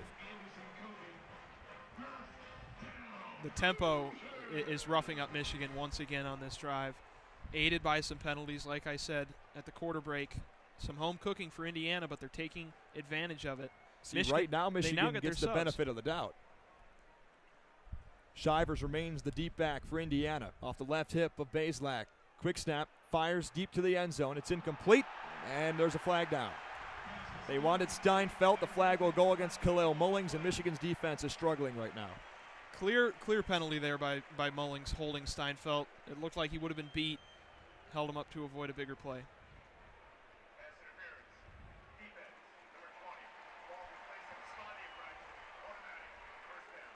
No, and I'll tell you what, Michigan's done a pretty good job this season of covering up some big-time receivers, especially against Maryland. They bottled up Torrey Horton from Colorado State pretty well. But right now, these Indiana receivers and their tight end, Steinfeld especially, is getting open with ease. And a lot of teams, you funnel all your catches into one guy around the country. But Indiana has spread it out. We've really only seen Cam Camper once. Every other player on this Indiana offense making an impact. Shivers to the right of Bazelak, who's got the snap, fires right sideline, got a complete touchdown IU. It's Aaron Steinfeld, and the Hoosiers are in front of Michigan with 13:02 to play in the second quarter. Steinfeld making a very big impact in this game. A couple catches, that touchdown, and like I said, it's not just Cam Camper today for Indiana, it's everybody else. Michigan might have keyed in on Camper, and even with Matthews out, but Shivers has hurt him. They've had Kobe hurt him. They've had Henderson hurt him. Bazelak spreading the ball around really well for a quarterback.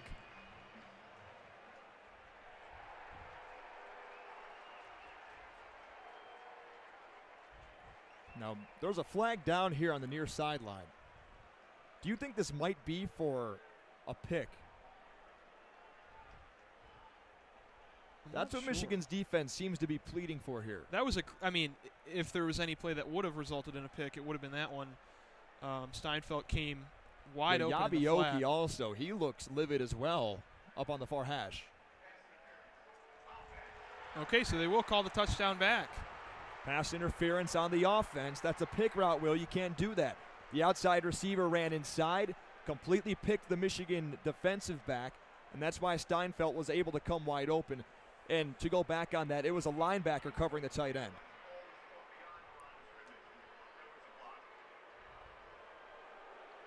Okay. So you'll hear boos rain down from the Indiana crowd. Well, Steinfeld, I think that play was designed to have a pick, but Steinfeld did not release in the correct direction because that pass was over the line of scrimmage. Correct. And therefore it can't be a block, and it was a pick. So now Michigan's going to get a chance here. It's first down and goal from the 25-yard line. 13:02 to play in the first half. Michigan in front by 3. Bazelak from the empty set claps his hands. He's got the snap. Here comes 4 from Michigan. Fires down the left sideline. That's incomplete. Over the head of his intended receiver, Anderson Kobe. Right there in coverage was Jamon Green. One of the first plays for Indiana on a downfield throw resulting in no gain of yardage. We've seen catches on those plays. We've seen penalties. And that was the first one that ended up just incomplete. So still second down and 25 for Indiana. But they have shown that they've been able to convert. And this is a second down and goal play, but it is from the 25. Michigan has had pretty good pressure on Connor Bazelak on this drive. Play clock below 10 for Indiana. Michigan, a late substitution. And we're going to have a timeout from Tom Allen and the Hoosiers on the near sideline. There was confusion on both ends, both Indiana and Michigan, on who they're able to substitute. Donovan McCauley ran on late for IU, and so did Rayshawn Benny for Michigan. First timeout used by either team in this half. Indiana has 2 remaining, Michigan in front by 3, getting perhaps a bit lucky with a late penalty flag that cost Indiana a touchdown. 10-7 Michigan from Bloomington. And I think that was a bit of gamesmanship by the Michigan sideline to see the late substitution by Indiana and to know that they can send somebody out there and waste time on the play clock, confuse Indiana. And you saw Chris Jenkins motioning to any defensive lineman to come out, but they were set and ready to go. Jenkins screwed up Indiana's flow there. They had to call a timeout, and a bad late substitution by Indiana leads to that burning of a timeout. But maybe in a spot where it could be necessary on second down and goal, but from the 25-yard line. If Indiana does end up settling for a field goal or less on this possession, Charles Campbell has been a great kicker for Indiana so far this season. He's one of the best in the country, that I've seen. He's perfect on his extra points, 8 of 9 from all field goals, and only miss on the year coming from inside the 30 to 39 yard range. He's made 2 from 40 to 49 yards out, and he's made his only try from 50 plus, which was from 51 yards. He's 8th all time in Indiana career field goal makes. He's a competent kicker, which we don't see often in college. But Missouri has a good kicker. Seen other teams. Will Reichard's a good kicker for Alabama. The kickers have gotten better, but it really pays to have a good kicker to be able to convert potential long field goals. Just ask the Detroit Lions about that. Well, now they got a new kicker. 3rd kicker of the year already, when they could have just paid Matt Prater for the past 2 seasons. I heard that Riley Patterson kid was pretty good. Oh, yeah, he's just not on the team anymore. Did you know that the reason they cut Matt Prater is because he was getting paid $2 million? Do you know how much they paid the kickers down the stretch last year combined? $2 million? They ended up paying about $3.2 million for the kickers they had, subpar kickers. It pays to invest in a kicker no matter how hard it is. And Jake Moody's one of those guys that you'd invest in. He's very accurate. And a hometown kid, too. Yep. For the time being, it's a Michigan 3-point lead, 10-7 over Indiana from Memorial Stadium here in Bloomington. Zach Linfield here with you. William Gregory on the color here in the second quarter. On the sideline now in a walking boot is lead tight end for Indiana, A.J. Barner, the only tight end on the season with a touchdown reception. Aaron Steinfeld would have had his first, but it was called back due to offensive pass interference. Second down and goal from the 25-yard line. IU sets up right hash, moving left to right. Connor Bazelak, the redshirt junior transfer from Missouri in the shotgun. Here comes Michigan pressure. Fires to the right sideline. It's caught incomplete out of the end zone. Cam Camper caught it. DJ Turner was blanketing him in coverage. That's a nice grab, though, from Camper. Boy, is he special. Great throw, great grab by Camper. I'm surprised that he caught that with how well covered he was. If his route was a little bit towards the inside rather than out, that could have resulted in a touchdown for Indiana, but it's out of bounds. 3rd down now. Just can't let him score a touchdown here on 3rd down and 25 with goal to go. Bazelak shifts Shivers from right to left. Hands off to his running back. Oh, boy, Mozzie Smith fills up the hole just like that. And Big 58 shuts down Shivers. Pickup of 2 yards on the play, still sitting at the right hash. That'll bring up a field goal attempt. Surprising surrender flag by the Indiana Hoosiers to not attempt anything other than an inside handoff, which you know isn't going to work against this defensive front. We'll call it about a 39-yard field goal. We'll just mention that Campbell has missed from the 30 to 39 range one time this year. Ratcher the snap. The hold is a good one from Evans. The kick is up, and it is good. We're all knotted up, 10 apiece, 12:08 to play from Memorial Stadium in Bloomington. The Indiana Hoosiers challenging the 4th-ranked Wolverines here on the road in the second quarter.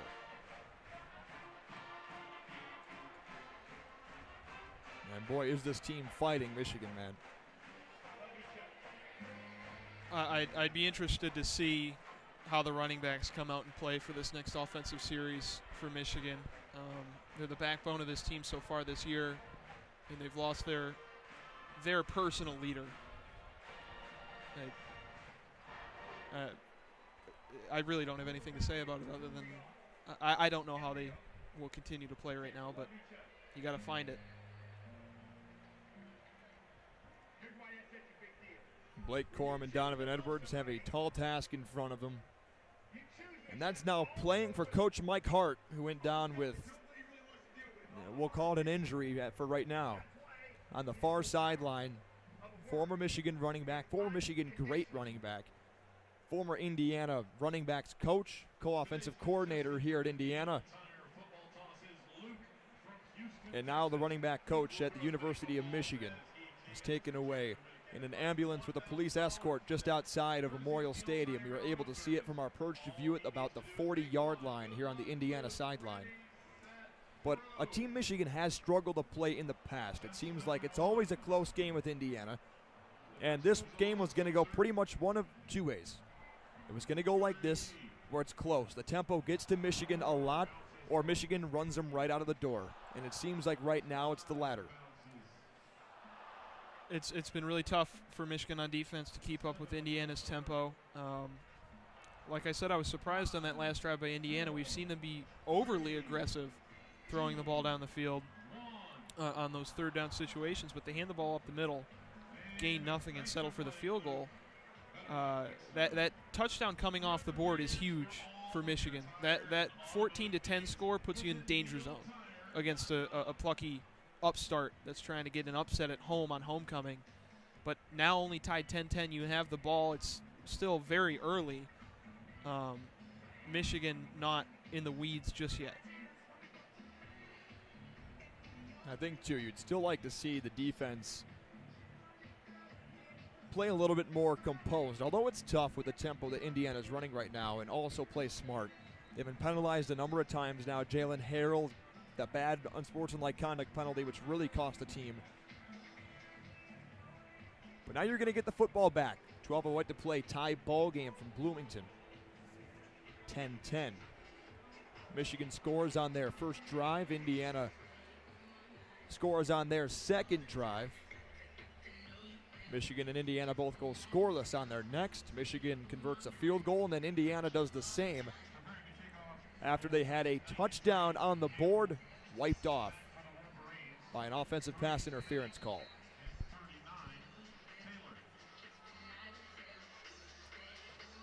It's Charles Campbell kicking the ball away for Indiana.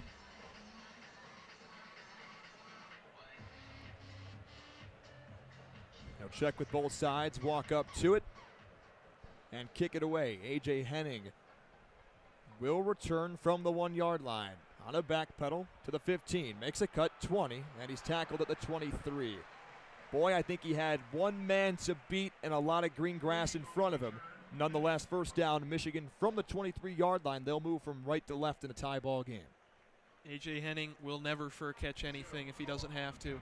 He is always out to get the big chunk return, but sometimes that leads to ending up to a spot less from where you would be if you took the fair catch. And he's had some other problems with bobbles and risky catches on punts and kicks, but Henning a dangerous return man. 3 tight end set for Michigan to begin this drive. Right hash. Blake Corum is the back behind J.J. McCarthy. Delayed handoff, goes to the right side. Blake gets past the 25-yard line, dives to the 27. Tackle made by Miles Jackson, the transfer from UCLA. Call to pick up a 4-yard second down and 6 for the Maize and Blue.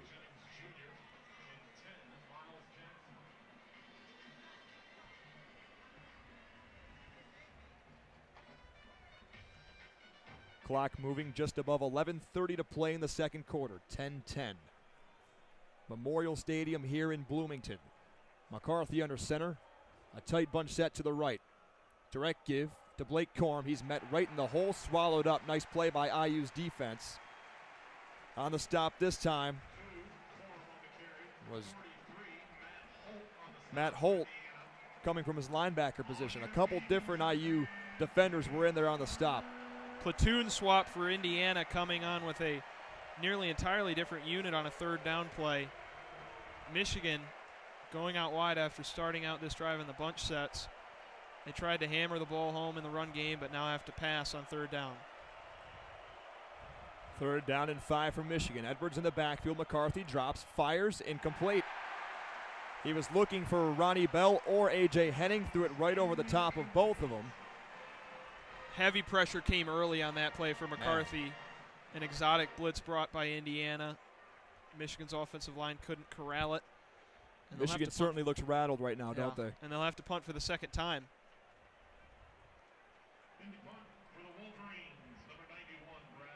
Brad Robbins in punt formation for Michigan. The Wolverines will shift around just a touch. Greg Tarr to snap it. It's a good snap. Robbins will boot it away. Spiraling kick inside IU territory. Takes a Michigan bounce to the 30-yard line to the 25. and will eventually be brought down by Joe Taylor at the 23. 24-yard line is the official mark. Score is 10-10 here in Bloomington. 10:33 to play second quarter. Michigan seemingly playing on their heels right now against this Hoosier club on homecoming. Definitely Michigan, after that field goal attempt, it looked like a lot of it would come back for Michigan. The juice would return, but it hasn't. They let up the field goal, nearly let up a touchdown before it was called back, and they're in a tie game, and Indiana has the ball. This is exactly the spot the Hoosiers and Tom Allen want to be in. Bazelak fakes the handoff. Henderson fires deep left sideline, incomplete. Heavy pressure from Mozzie Smith on 1st down and 10. And we'll move it to 2nd and 10. Coverage provided by Will Johnson, the freshman from Grosse Pointe.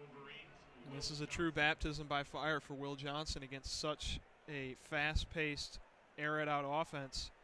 A lot of the teams in the Big Ten won't pass it as much as Indiana does. Henderson remains in the backfield. A quick throw out to the right side. This is Emory Simmons. He tiptoes the sideline. Did he get the first down? I think he did. I think he just stayed in bounds, Will, to get that first down, a pickup of 12 and an Indiana first down. And those wide screens have been a staple of Indiana's passing game for as long as Tom Allen's been here. We saw Whop Fillier for the last couple years excel at making 10-plus catches a game, but only for about 90 yards on those short screens, picking up easy first downs. Michigan scrambling on defense. A quick throw out to the right side. Almost intercepted by Yabioki, who dropped into coverage of Cam Camper. Oh, boy, the defensive end that is for Michigan almost made a spectacular play. An incredible blitz drawn up by the Wolverines. Oki drops back into coverage. Colson, the linebacker, comes screaming in on the left side of Bazelak. Indiana's offensive line didn't see what came to them. And Here Colson comes Bazelak from the rush. shotgun, pumps the throw, fires, intercepted by Rod Moore. It went right over the head of a tumbling Cam Camper, and Rod Moore takes it away. His 2nd interception of the season. Break out them turnover buffs, boys. The ball's going the other way. 2nd straight pass in the same spot. A dropped pick by Ayabioki leads to a caught interception by Rod Moore. No pressure there for Bazelak. He just threw it right to the Michigan defender. Michigan will take over on the IU 42-yard line, plus territory. That might be the jolt that Michigan needed to spark this offense. You see them coming out onto the field with a little bit more energy than they did on their last drive, and being set up already in Hoosier territory at the 42-yard line makes things a lot easier. 9:54 to play, 10-10 ball game from Bloomington. Hennig in motion, now orbits back around McCarthy. JJ drops, looking for somewhere to go with the football, rolls out to the right, fires to the sideline, it's complete, and torn out of bounds is Ronnie Bell. On the play, Devin Matthews, he ripped the ball out of Ronnie Bell's hands, and I think this is going to be an unsportsmanlike conduct flag against Indiana. That'd be one going both ways between these two clubs. Jalen Harrell for Michigan, and now Devin Matthews for IU. There was just no need to rip that ball out that late from Matthews. And he's a veteran on this Indiana defense. Their whole secondary is veteran. 5th-year senior from Jacksonville. They played great coverage on that down. McCarthy had all day to throw, though, and eventually found a receiver, but everything on the initial reads were covered up. Still awaiting the call.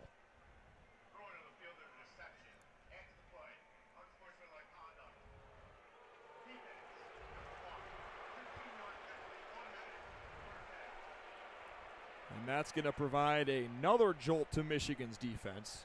Now remember, Yabioki almost took an interception away from Bazelak. He just threw his 5th interception on the season. 6th interception, for Bazelak on the year.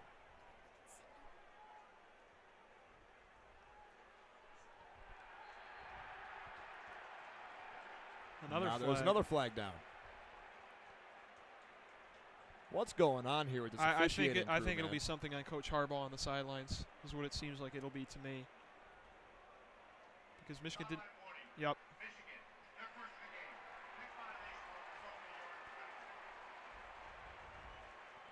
Well, that's just a warning on Jim Harbaugh's crew, and I believe it was Coach Harbaugh himself It was getting a little bit was too close to the gridiron. Almost out onto the field. I knew as soon as... I watch him work out, man. He can still toss that thing, too. He's got good hands. And Michigan, with the clock now moving below 9:40 in the second quarter, tied 10-10 with Indiana, has the football at the 19-yard line, moving from right to left. Ball placed at the right hash. Schoonmaker in motion right to left. McCarthy, direct snap. Handoff, Blake Corum tries to get away, tumbled down from behind. He tried to reverse field and was brought down. Now, where's the unsportsmanlike conduct flag there on Indiana? Jalen Harrell did a way less celebration on an earlier drive, and now there's no flag. I guess when it's a team celebration, they can't catch all of you, is what it seemed like to me. Apparently. I will say about the Hoosier run defense, outside of the long 50-yard carry by Blake Corum, it's been stout. Has been. Michigan's strength is running the football, and outside of, saying outside of a 50-yard carry is a lot, but they've played very well. McCarthy from the shotgun. Leans in, claps his hands. He's got the snap. McCarthy to throw. Got to complete the Johnson to the 10-yard line, and he's spun down there. They're close to the first down. I think they're going to need about 1.5 yards more. That's a nice pitch and catch from 9 to 6.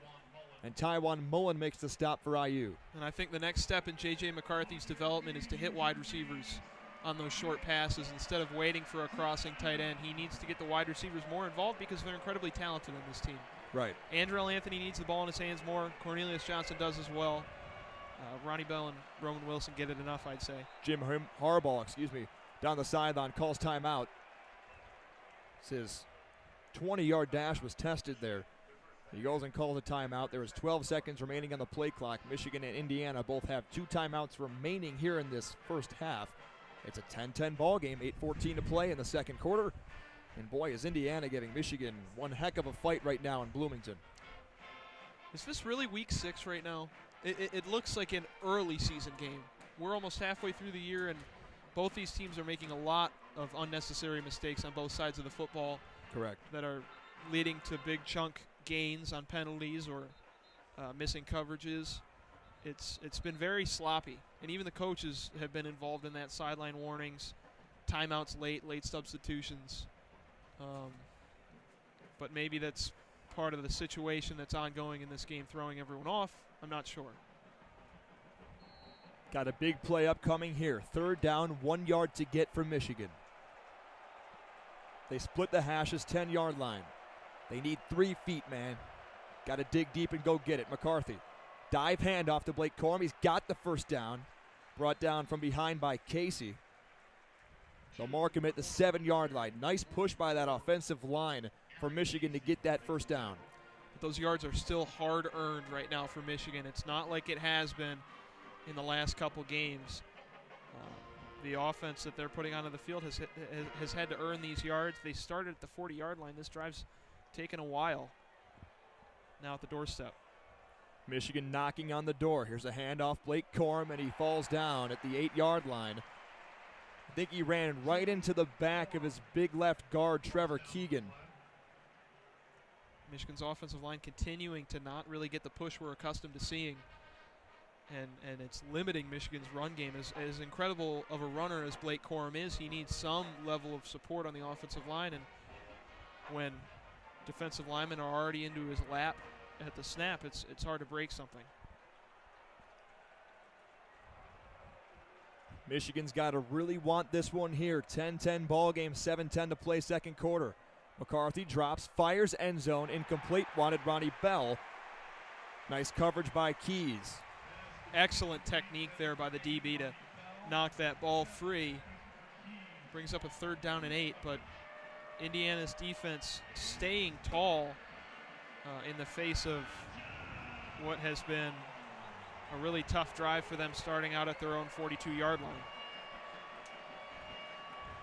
You don't score here, you play right into the hands of this rowdy Indiana crowd here in Bloomington. 7:05 to play, 10-10. McCarthy from the shotgun, a trio of receivers wide to the left. Schoonmaker, the up back, and the tight end. McCarthy to throw. Plenty of time from the pocket. Beautiful protection. Back of the end zone, incomplete. Dropped by A.J. Henning. Again in coverage was Keys. That was the only spot where McCarthy could have thrown that ball. He got it there. It went through the hands of A.J. Henning. just at the boundary of the end zone, but McCarthy had all day to throw. And these Indiana DBs play really good coverage, and they have so far in this game, even though Michigan's tried to spread them out. Chip shot field goal coming for Jake Moody. And that's not what you want to settle for. No. When you're a playoff contender like Michigan is, ranked number 4 in the country, trying to make it 13-10 against Indiana isn't where you want to be. Let's call it 25 yards for number 13. Tar snap a little high. Good hold. It's blocked. We're still tied at 10. And a little high snap throws off the whole thing. Having your backup long snapper in the game throws off the timing, and Michigan's field goal is blocked. Indiana, this crowd is the most animated we've seen it so far today. Even after they've taken the lead, they have only tied the game. They did take the lead for a moment before the touchdown was called back. But I think anytime you've got a homecoming crowd on hand, which typically means one of your larger attended games of the season, especially at a school like Indiana, whose football program is never the biggest that it is, playing right into the hands of the Hoosier crowd right now. Michigan gets no points after having a chance at 7. Being helped out by an unsportsmanlike conduct penalty on the far sideline. Michigan was warned for being on the field. And the Wolverines come away with nothing. Still 10-10 here in Bloomington.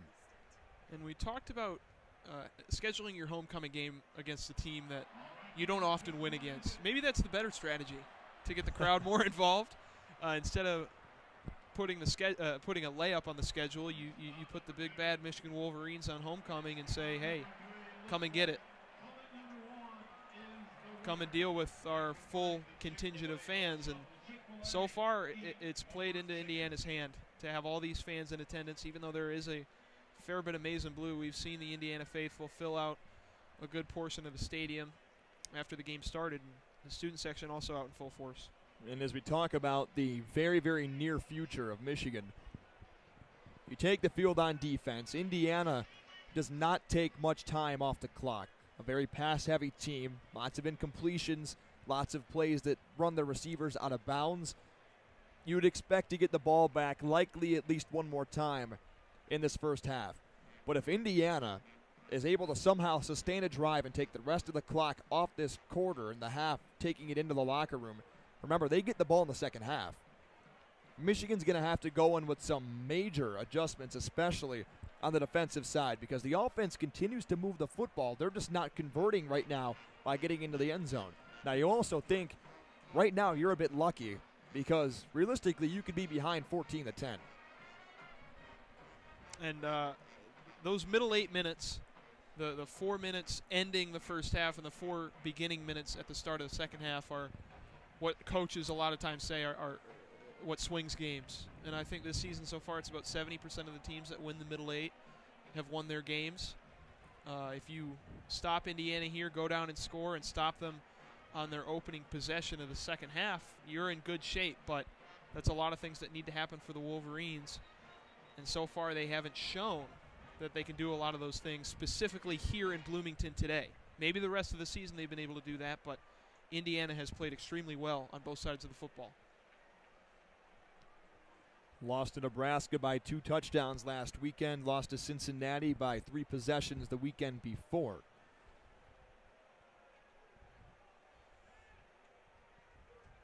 And you did say in the open it could present itself as some kind of look-ahead game for the Wolverines with Penn State on the clock. Indiana losing to opponents by multiple scores. Got to hope they turn back the clock. 6:54 to play in the second quarter. Jalen Lucas in motion. Will get the call up the middle, and he breaks free. One man to beat inside Michigan territory. Here he goes. Down the sideline, 45, 50, Now he's inside Michigan territory, all the way down to the 41-yard line, and there's a late flag down. What's going on with this officiating crew right now? I have no idea. Unsportsmanlike conduct on Indiana. I thought they were going to get the one receiver for a block in the back, but... Excuse me. It's a sideline warning. He reached his hands out as if it was going to be unsportsmanlike conduct. But now both teams are getting warned about that sideline. They're not giving the officials their room to run. Boy, here comes Indiana, man. One And run. Jalen Lucas, he shows why he's been returning kicks and punts for the Hoosiers so far today. He's extremely shifty, and they've put him in the backfield a fair bit. Bazelak from the gun. Quick throw out to the left side. There's Simmons. Picks up a couple. About 5. Call it 6. Junior Colson makes a stop. Lucas still in the game at running back, and I think we're going to see that outside screen game almost entirely replace the inside run game for Indiana. I think they're comfortable throwing the ball outside instead of running it in. Here comes Indiana and Bazelak. Michigan shows 4. They bring 3. Tight coverage. Throws out left side. Got it complete past the 30-yard line. Brought down by Mike Barrett is Jalen Lucas. First down, Indiana to the 28-yard line. Indiana has been able to get what they want on offense. Not letting Michigan take a breath on defense. Now under 6 minutes to play in the second quarter. Bazelak shifts Lucas again. Fakes the handoff to him. Throws out quick right side. There's Simmons again. Michigan in heavy pursuit. Pushes him out of bounds. Mike Sainra still. 2 yards on the pickup. Got a lead block from Steinfeld, but pushed out of bounds nicely by Mike Sainra still. I think we've seen an interesting running back rotation for Indiana. Jalen Lucas comes out for Josh Henderson, who caught the Indiana touchdown earlier in this game. Sean Shivers has actually been getting about a third of the carries, not the bulk that he normally gets. One tight end in the set for IU. 3 receivers wide to the left. Bazelak has Henderson offset to his left. Another quick throw left side. Got it complete. That's Camper to the 20-yard line. And he's about 2 yards shy of the marker. Mike Sainra still right there again to make the play. Bring up 3rd down and 2. And Michigan might be challenged to play press coverage now. And it comes back to, again, a type of passing attack that you haven't seen so far this year. Maryland, more of a pro-style deep passing game. But Indiana, this is a pure college offense. Throwing the ball short and hoping to pick up yards that way. All 11 packed in tight. Bazelak will throw a quick throw left side. Got it complete to his receiver, McCulley. And he's pushed out of bounds around the 15. And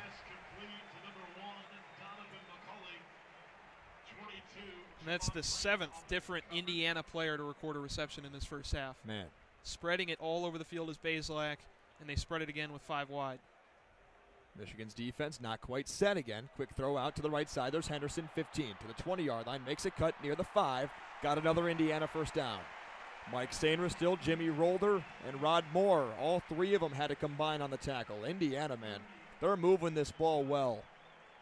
And Rolder being out there is surprising, but he's getting burned at linebacker even in a spot where Michigan could be in a better position to just play dime rather than nickel with the amount of throws that Indiana is putting out there. Nearing 4 minutes to play second quarter. Fake handoff Henderson. Bazelak rolls. Bazelak throws. It's incomplete. Well out of bounds. Yabi Oki drove Bazelak into the ground, and he's hurt. And Tom Allen, the head coach for Indiana, barking out towards the crew chief, and he's frustrated. That was a clean play. Oki had Bazelak in the grasp before he threw that ball, before it completely left his hand. That was not a late hit on Bazelak as much as it would pain Tom Allen to see his quarterback get hit late like that. Got to watch the matchup here between Cam Camper and Mike Sainra still at what would be the top of your screen. Bazelak claps his hands. He's got the snap. Hands off. Henderson brought down in the backfield. Nice play. Jay Harrell brought him to the turf. Marked it at the 11-yard line. It's 3rd down and goal. And with how effective Indiana's short passing game has been, it's surprising to see a handoff up the middle to Henderson when it has done absolutely nothing for the Hoosiers so far today. Those short dink and drops to different receivers have worked out well. Jalen Lucas now in the game, the speedster. Do you think that has something to do with the potential status of Bazelak? Yeah, Bazelak. 2 running backs in the backfield for Bazelak. 2 receivers split wide to the left, 1 to the right. One-on-one coverage, Camper and Turner. Bazelak fires. Short of the end zone, incomplete. Nice play. Mike Sainra still knocked it free from Simmons. And Bazelak walks over to the sideline with a bit of a hitch, doesn't he? 4th and goal from the 6. It would be surprising to not see him be hurt after the hit Oki put on him. But like I said, that middle 8. Now we're within 4 minutes remaining at the end of the first half. Michigan gets off the field with a stop and forces another field goal after a red zone possession by Indiana. Let's see if Michigan can do to Indiana what Indiana just did to Michigan. Block a field goal. Here's Charles Campbell. Not a long kick. Puts it up. It's blocked. Michigan got it done. Worst going to stick around at 10-10. Anything you can do, I can do better. Michigan's defense blocks a field goal on the opposite side of the field from where they got their own field goal blocked. And that's a crucial play to make the stop on 3rd down and goal and block the field goal to avoid taking a deficit in this game, which big time. Who expected that? Outside of the first possession by Indiana, who would have expected Michigan to take for Indiana to take a lead in this game this late?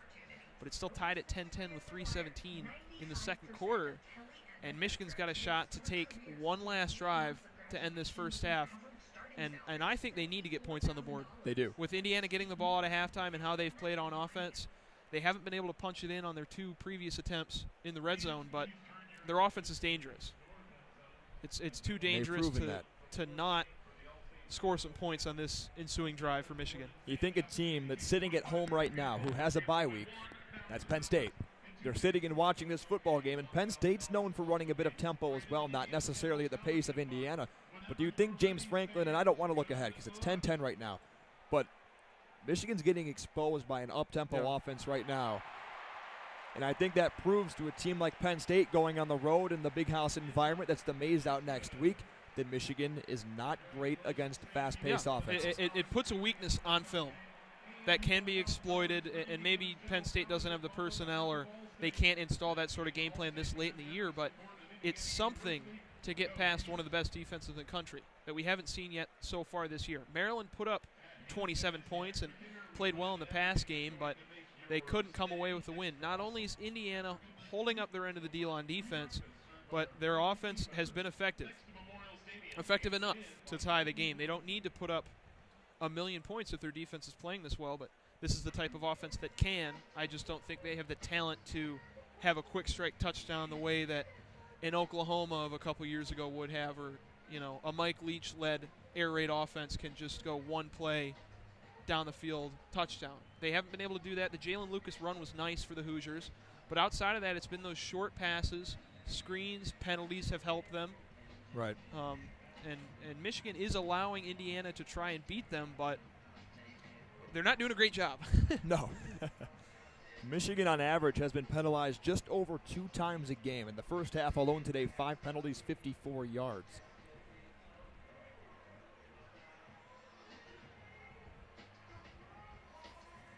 Michigan's just lucky Whop Fillier isn't here. Or Ty Freifogel. Oh, Freifogel was a good player. Too. So was Hendershot last year. Nick Westbrook. They've had offensive weapons in Tom Allen's time here. 3 minutes, 17 seconds to play. Bloomington, Indiana, 10-10 tie. McCarthy hands off to Blake Corum. Makes a quick cut to the 22-yard line. And that's where he's wrangled to the ground. So outside of the 50-yard rush by Blake Corum, he's got 7 carries for 10 yards.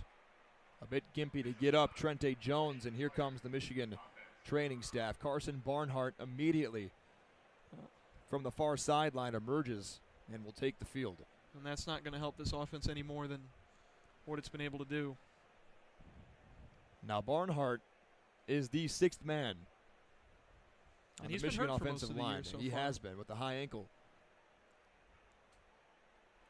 Seen a lot of Jeffrey Percy in late game scenarios against the blowout opponents of Michigan, but Barnhart's stretching out now. Got to get loose in what's a day that's taken a massive temperature dip. Was pretty beautiful for a while and now has since kind of fallen off the edge. Trente Jones looks like they're taking a look at his left ankle. That's a big loss for Michigan, man, if he's unable to go. And an ankle injury for a big guy is never good. No. Any other area on the body, but to have to stand on that ankle and block and set your feet. And be as mobile as Michigan's linemen are. Yeah, that's a tough injury to have. And you see Barnhart coming out in the pass set on 2nd down and 8. Michigan might need to start throwing the ball more effectively than they have down the field. It's been short dumps to Ronnie Bell and Schoonmaker, and outside of that 50-yard run, as we keep talking about by Corum, the offense hasn't been there. the way it needs to be. 3:02 to play. Hart coming out. Man.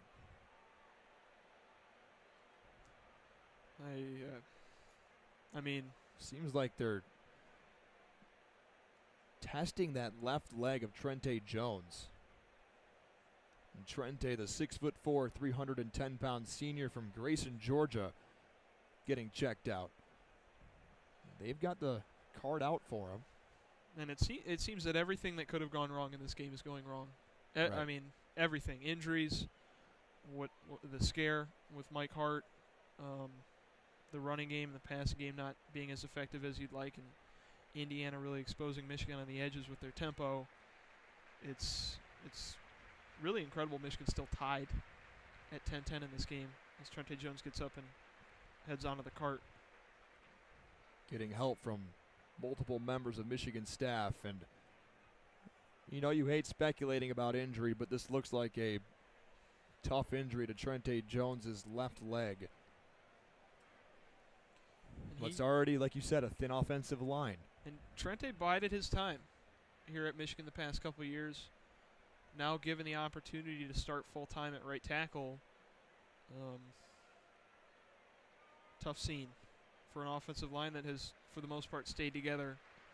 Besides Trevor Keegan's earlier injury, they've been relatively healthy. Second time that a member of the Michigan Wolverines has been carted off today. First was running backs coach Mike Hart in the first quarter.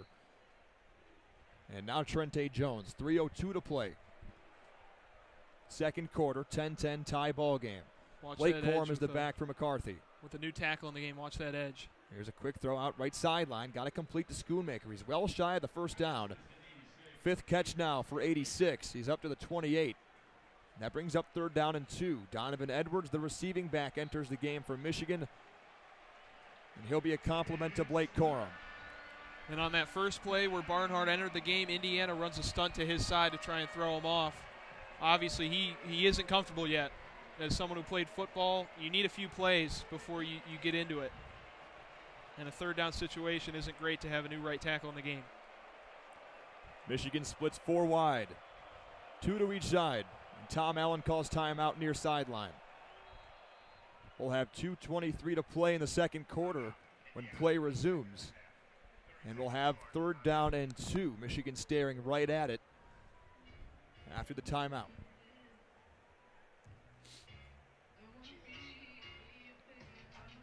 Man, first time Michigan has potentially been outgained the half this season. Indiana 189 yards compared to Michigan's 175. And a big part of that is Blake Corum's 50-yard scamper on the first offensive drive of the football game. Michigan has yet to put together anything like that since. One drop in the end zone, what could have been a touchdown for A.J. Henning. And that's really been it. One field goal, another one blocked. And really, I mean, it hasn't been anyone's fault on the Michigan offense. J.J. McCarthy is 11 for 15 for 104 yards. Couple drops. It's really, I credit the Indiana defense for playing well after that opening drive. Michigan staring down 3rd down and 2. Their own 28-yard line, moving right to left. Right before halftime, McCarthy fires wide open. Edwards got it, and he's upended right at around the 38-yard line. Nice pitch and catch from McCarthy to Edwards. And here comes Michigan with under 2:20 to play in the half. And we've seen Edwards touted as a receiving back, but hasn't gotten the production there so far this season. His addition to the passing game would be very beneficial to the Wolverines. Timeout Michigan on the far sideline. That's their second. The Wolverines will have one left over as they look to drive it 62 more yards and try and punch this football in the end zone. But Michigan's got to go right into the teeth of the student section here in Bloomington. It's an interesting spot for the student section, right. I think. To be that far, close towards to the midfield. To the 30-yard line is where it ends. You would figure, the way we're looking at it, Indiana student section is on the far sideline, on the left side. You'd figure they'd fill out the end zone here on this side, right where the team comes out of the tunnel. But they put the band. They put the band there, which is surprising. Instead of schools normally have it, at about the 10-yard line, 20-yard line. Pretty good crowd here in Bloomington. It's been a filled-out Memorial Stadium since opening kick. 2:08 to play. Deep back is Corum under center. McCarthy, a play fake. Drops it to 30. Fires to the sideline. It's caught by Ronnie Bell. It should have been intercepted, but Ronnie took it away from the defender. Nice play by Devin Matthews to jump the route, but Ronnie Bell, the veteran from Michigan, steals it away. What an incredible catch by Ronnie Bell. Oh, I have no idea how you can take a ball away from a guy that was, in effect, already caught it. He wanted it. He went and got it. McCarthy from the gun. Fires quick to the left side. It's incomplete. Wanted Schoonmaker. Nice play by Aaron Casey, the redshirt senior from Georgia. That was the first dangerous throw by JJ so far in this one, and Ronnie Bell really bailed him out on it. That pass to Schoonmaker, batted down by Aaron Casey. Nice play by the linebacker to stay on the back of JJ's favorite target so far in this game. Second down, 10 yards to go. Indiana 47-yard line. JJ gets the snap, hands off to Donovan Edwards. He breaks a tackle, and he makes his way past the 40.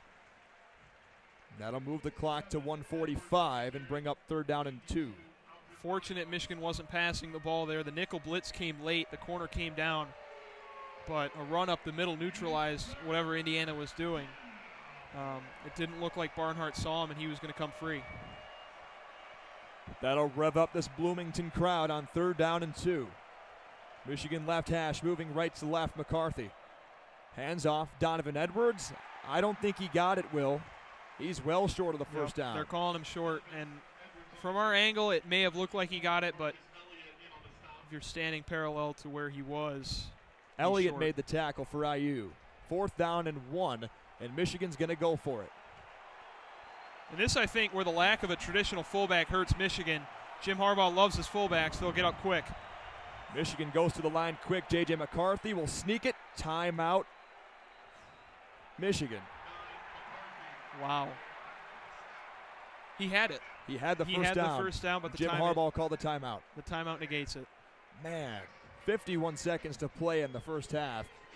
And we're going to have to wait 30 more seconds to see the result. Now, where do you go? How do you switch this up? You have to come out and go for it. You can't go for it and get it, but you call a timeout just before, so it's null. I mean, look where Brad Robbins is standing right now. He is way on the sideline. Michigan's certainly going to go for this on 4th down. And, yeah, you can't take a timeout and come back out and punt or kick a field goal when you're already lined up to go for it. But I'm interested to see what they do now. They've blown the quarterback sneak. Indiana is short a load up on the line. Do you do some misdirection to Blake Corum? He has the speed to get to the outside, but that's a dangerous play. It's 4th down and a long 1 yard to go. They go with an unbalanced line on the left. Or, excuse me, it looks like the 2 tight ends on the right. Trying the edge here. 2 tight ends to the right. In motion comes Ronnie Bell. Michigan will go stretch if they have to. McCarthy turns, hands off Blake Corum, brought down behind the line. Nice play by Devin Matthews, who almost had the interception, and that's a turnover on downs. Indiana's going to take over from their own 41. Of any play to call in that situation, I think an inside zone to the B gap is the wrong call. That's too long to develop for an inside run, and if you kick it outside, you have a chance to cut the corner. But you give Blake Corum the opportunity to do neither. So Indiana with 47 seconds to play in the first half. They're going to have a chance to go on top. But this game's still tied at 10 apiece. And with 47 seconds with this offense moving in a flash, that's more than enough time to make some damage. Bazelak from the shotgun. We'll start with Henderson to his right. Fires, incomplete, tipped down by Yabi Oki. It sputtered beyond the back of Bazelak towards about the 26. And since that penalty on Jalen Harrell, we've seen a lot more of Oki on the edge, and he's made an impact. It's what we've all expected from him since transferring, what we've heard out of practice. And here's Bazelak handing off to Henderson along the right side at the 45-yard line inside Michigan territory, nearing that first down marker. He might be just shy. Nope, he's got it. They stop the clock. It's a first down.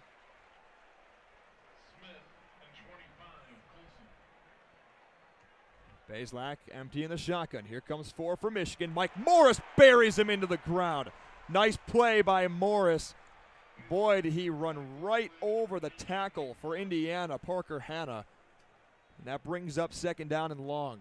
Indiana just burned their last timeout. Tom Allen came running down the sidelines to call it with 22 seconds left. Indiana still has a prayer of scoring something.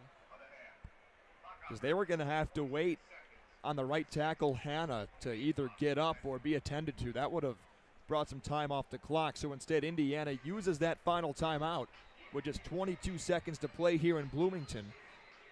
I think in that situation, no matter if the right tackle is down, you call the timeout when your quarterback gets rocked like that. Agreed. If your quarterback gets hit and sacked, you have to give him time to regroup, and in a no-huddle offense, he's got no time. So now there's a redshirt freshman, Josh Shales Jr., will take over at right tackle. And Oki's still out there to meet him. Yeah, welcome to the gridiron, kid. 2nd down and 16. Michigan needs to negate the big play here. Bazelak from the shotgun. Michigan runs a stunt, throws right side, incomplete. Taylor Upshaw brought the hurt to Bazelak on that last drop back. 3rd down and 16. And so both times we've seen a new tackle come into the game, the defense runs a stunt. Michigan does it there.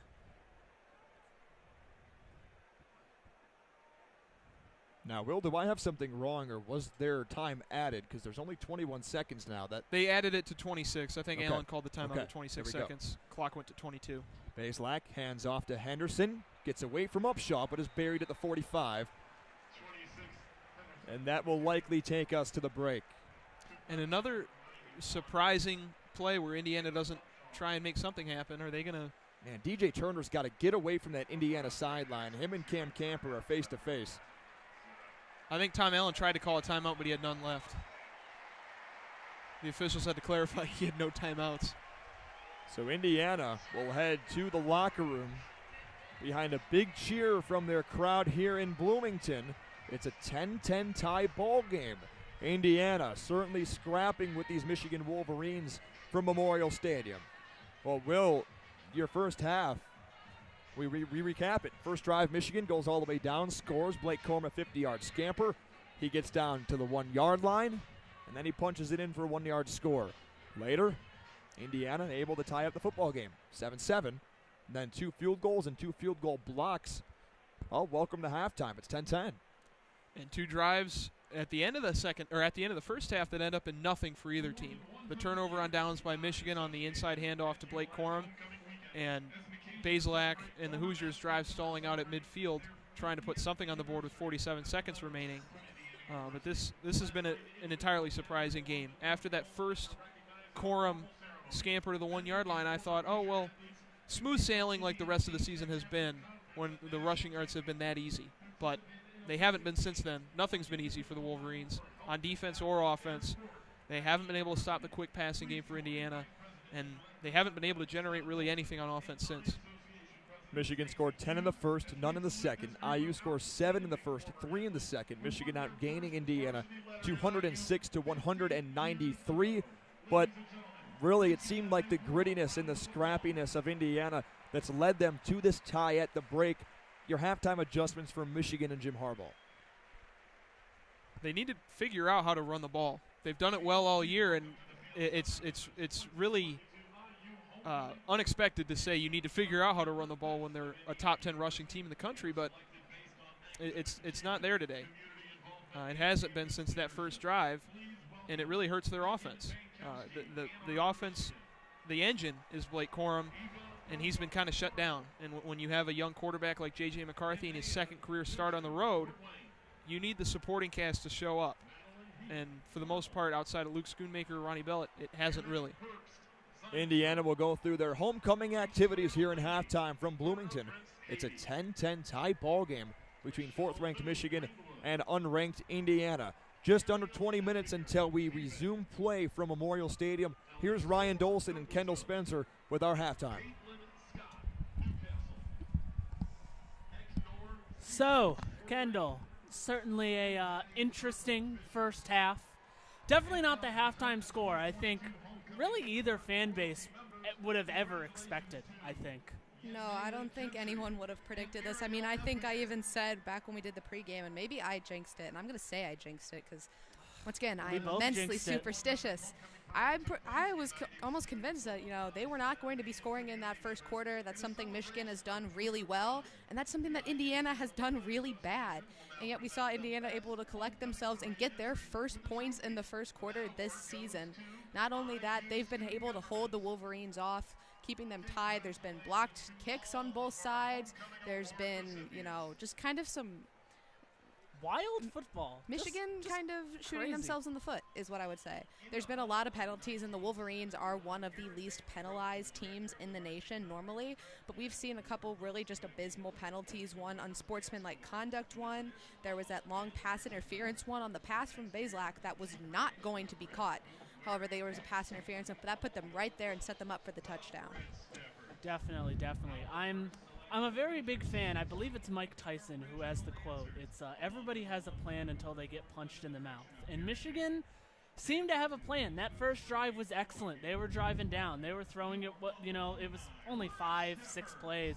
But Blake Corum had that explosive run. JJ was throwing well. Even on that second drive, which ended a little underwhelmingly, Michigan was looking solid, even on the field goal drive. But Indiana did not go down. They were running that hurry-up offense. That defense was really starting to clock down on the run game, and Michigan just looked absolutely just confused. They looked shocked, and they were rattled. I can say a million synonyms for it, but fundamentally, they were not sure of what to do. It's, everybody coming into this week, a lot of people were saying this is a trap game. Michigan's going to be caught looking too forward ahead for Penn State.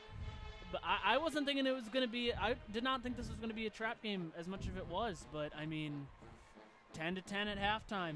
Nobody thinks it's a trap game, and then it's a trap game. Yeah. So I think that's the point of a trap game. I guess so. But it's really hard to look at this Michigan-Indiana game from a lens of just it being a normal football game when you have to remember that the Wolverines' offense right now runs through their running backs, and the running backs saw something very scary. They saw their coach, Mike Hart, go down with an undisclosed condition of the medical variety.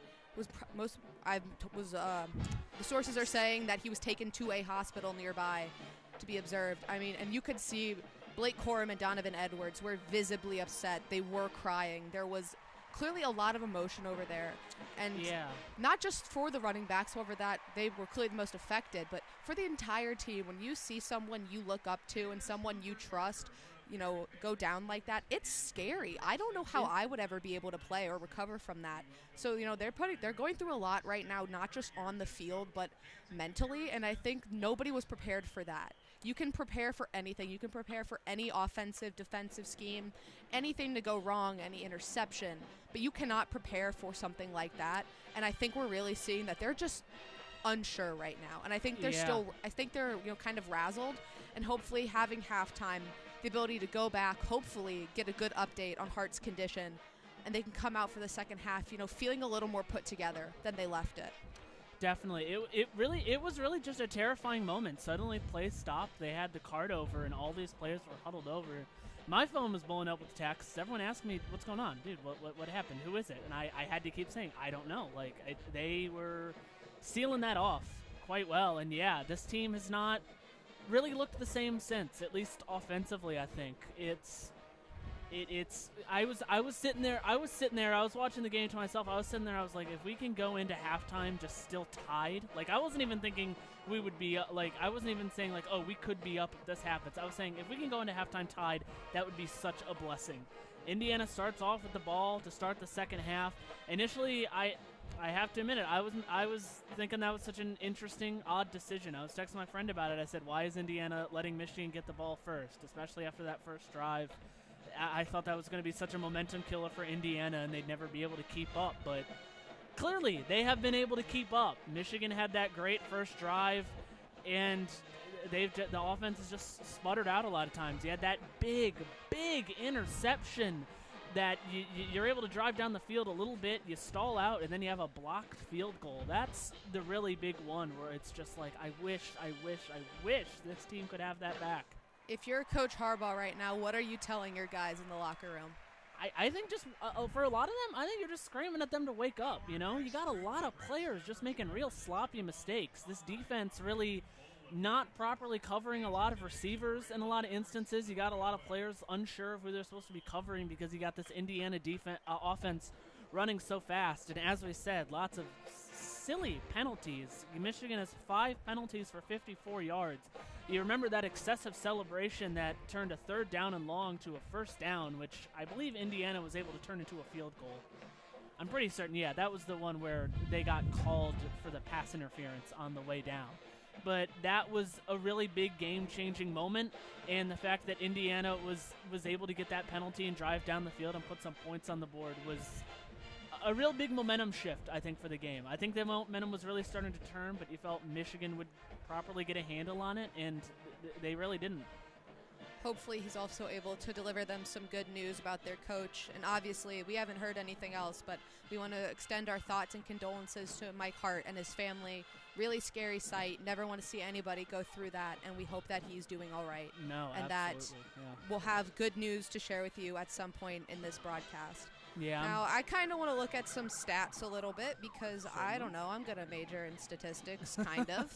Not entirely. Your bread and butter. We don't need to go into your bread and butter. My academic career. Yeah. Let's jump right into it. Looking at the quarterback play because, well, I don't know, I want to. J.J. McCarthy, 13 for 18, 129, no touchdowns, rating a 132. Connor Bazelak got 18 for 31, 163 yards and a touchdown, but also an interception. And that play right before that interception also should have been an interception. Oh, yeah. That was bobbled, and it should have been caught. I was like, oh, man, that team's going to kick themselves for not grabbing it. And then the very next play, I guess Connor was just like, no, you guys can really have this one. I insist. So that's very, very thoughtful of him. That's Bazelak's 6th interception, and unless whoever had the 6th interception decided to go out and also be bad today, that ties him for most interceptions in the Big Ten. Yikes. Way to go, Connor. Proud of you, buddy. But Connor has been really playing. He's really threatening, you know. He's really finding a lot of those players.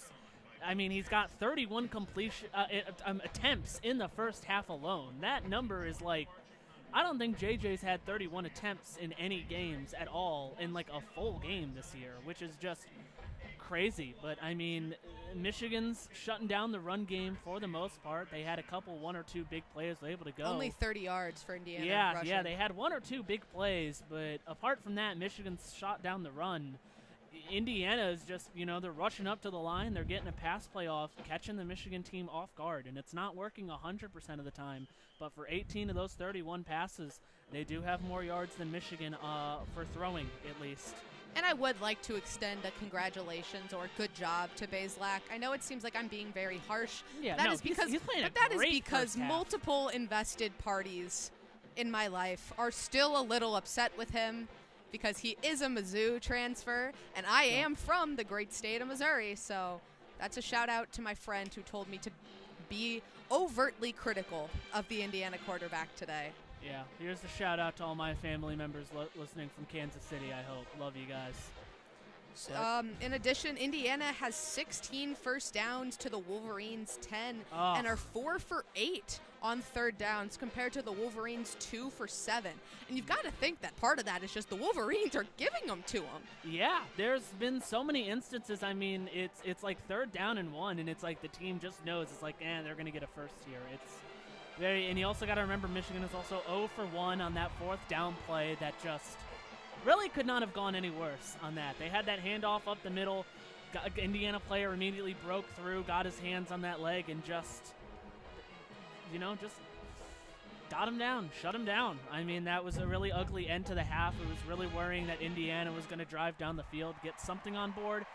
Thankfully for the Wolverine squad, they didn't. Still tied at 10, but I mean, for Michigan, you got Blake Corum, who's been just explosive on the run game every single game. He's definitely been a difference maker in games like, Maryland or even against Iowa in some respects. And he had that great run to start off the game on the first drive, but since then, Indiana's had him pretty well scouted. Indiana has had the running game down. So I got to say, this is my plea to what I hope the observation, the change I hope Harbaugh is going to make at halftime. Harbaugh, you got to trust your QB. You got to trust JJ. There's just been several instances, that fourth down especially, where it was like, just let JJ have it. Let him make the pass. Let him, scramble and run to the outside for some yards. I'm just like, let JJ go, Like, stop holding him back. At least for now, I'm going to extend as much grace to Corum as I can. Obviously, scary scene there, and we'll see if he recovers for the third. Now, take a brief look around other scores in college football right now. Tennessee up big over LSU, 23-7. It's number 8 versus 25 matchup. Kansas and TCU are tied 10-10. TCU went into halftime with a lead. I am, I think, legally obligated to say go TCU. I think I have to. Nah, I my dad's a Mizzou disagree. grad, so I think legally that's required of me. At half, Mississippi State up 21-10 over Arkansas. Those are our ranked matchups, but there are more matchups, so give me one moment. I saw earlier, I'm not sure if it's still happening, but Purdue was beating Maryland last time I checked, so big implications for the Big Ten picture. Missouri and Florida are tied at 10 apiece as well. Something about 10 right now. Yeah, it's so in right now. Texas up 28-0 over the Sooners. Purdue and Maryland tied at 17 each. Louisville up 20 to 10 over Virginia. And the directional Michigan matchup of the century, Eastern versus Western, 35-7 in Eastern Michigan's favor. Go Eagles. And at They're half, Eagles, right? Eastern I Michigan, don't Eagles. know. I know Western Michigan's the Broncos. I'm pretty sure Eastern's the Eagles. And I know Central's the Chippewas. And Buffalo is up 31-0 at half over Bowling Green, where we made like a 3-minute stop on our drive here today. Which one of these scores surprises you the most? Gosh. I mean, I'm drinking that Kansas Kool-Aid on the year. I made a gentleman's agreement earlier before the game started, saying that Kansas was going to win the Big 12. Well, they did just score. They did just score? Hallelujah. Hallelujah. Let's Kansas not get religious here. Yeah, but still, I got to get excited for it. Big score that's surprising me, though, I guess this score is not surprising me. That the team that's surprising me is Mississippi State over Arkansas, 21-10 at halftime. Arkansas really fell off the horse. Yeah, I don't know. I was really excited to see how they'd play this year, and they have been underwhelming. And Mississippi State has looked pretty good. They've been impressive, I'd have to say. I think no one trusts Missouri. They're gonna lose. No. Nobody trusts them in this situation. Yeah. I also think that LSU should make a quarterback switch, so I am more invested in the outcome of that game. Looking around at the other Big Ten matchups coming up today, Wisconsin takes on Northwestern in Evanston at 3:30. Ohio State will play Michigan State at 4 in East Lansing. And the Big Ten West matchup of the century, Iowa and Illinois, from a different Memorial Stadium in Champaign. Are there 3 Memorial Stadiums in the Big Ten? I found out beforehand that where Nebraska plays is also Memorial Stadium. That was really confusing to me. How many memorials can a conference have? Not enough. Not enough. That's what I have to say. But we got about 4.5 minutes left in at halftime. Going back to the game, what do you think are the biggest adjustments Michigan needs to make to pull away from this one? I mean, obviously they've got to get their run game in gear.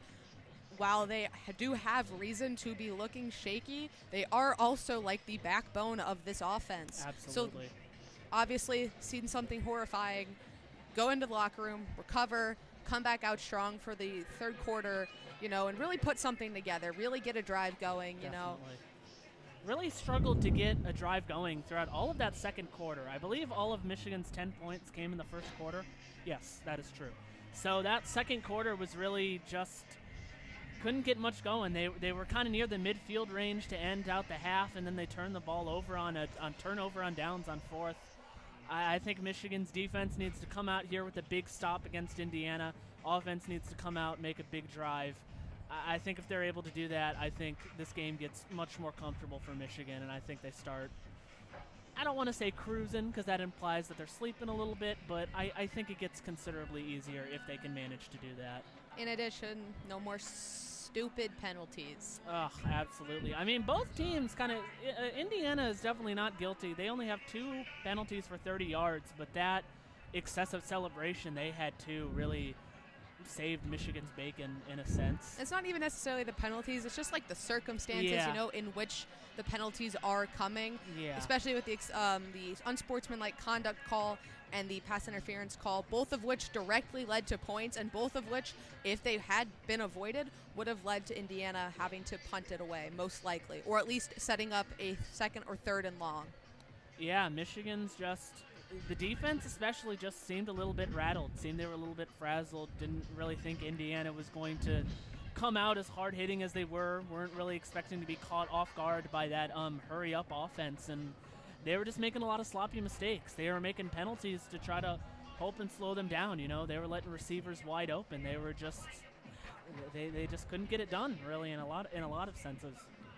Yeah, lots of room for improvement for the Wolverines in a game that nobody would have guessed this score of 10-10 at halftime, as we're just about 2 minutes away from the third quarter here at Memorial Stadium in beautiful Bloomington, Indiana. It is a very nice day. It's a very beautiful campus from what we've seen. But, I mean, even the most hopeful Indiana fans, I don't think would have expected a score like this, 10-10. It's so bizarre to me, and it's not even a sense of that. I think both defenses are doing an excellent job. It's just crazy how many penalties and how many blocked kicks and how many drives just stalling out. How many times has Indiana punted it? It doesn't feel like they've punted it a whole lot. That's a good question. It's not immediately up on our stat is sheet. 1.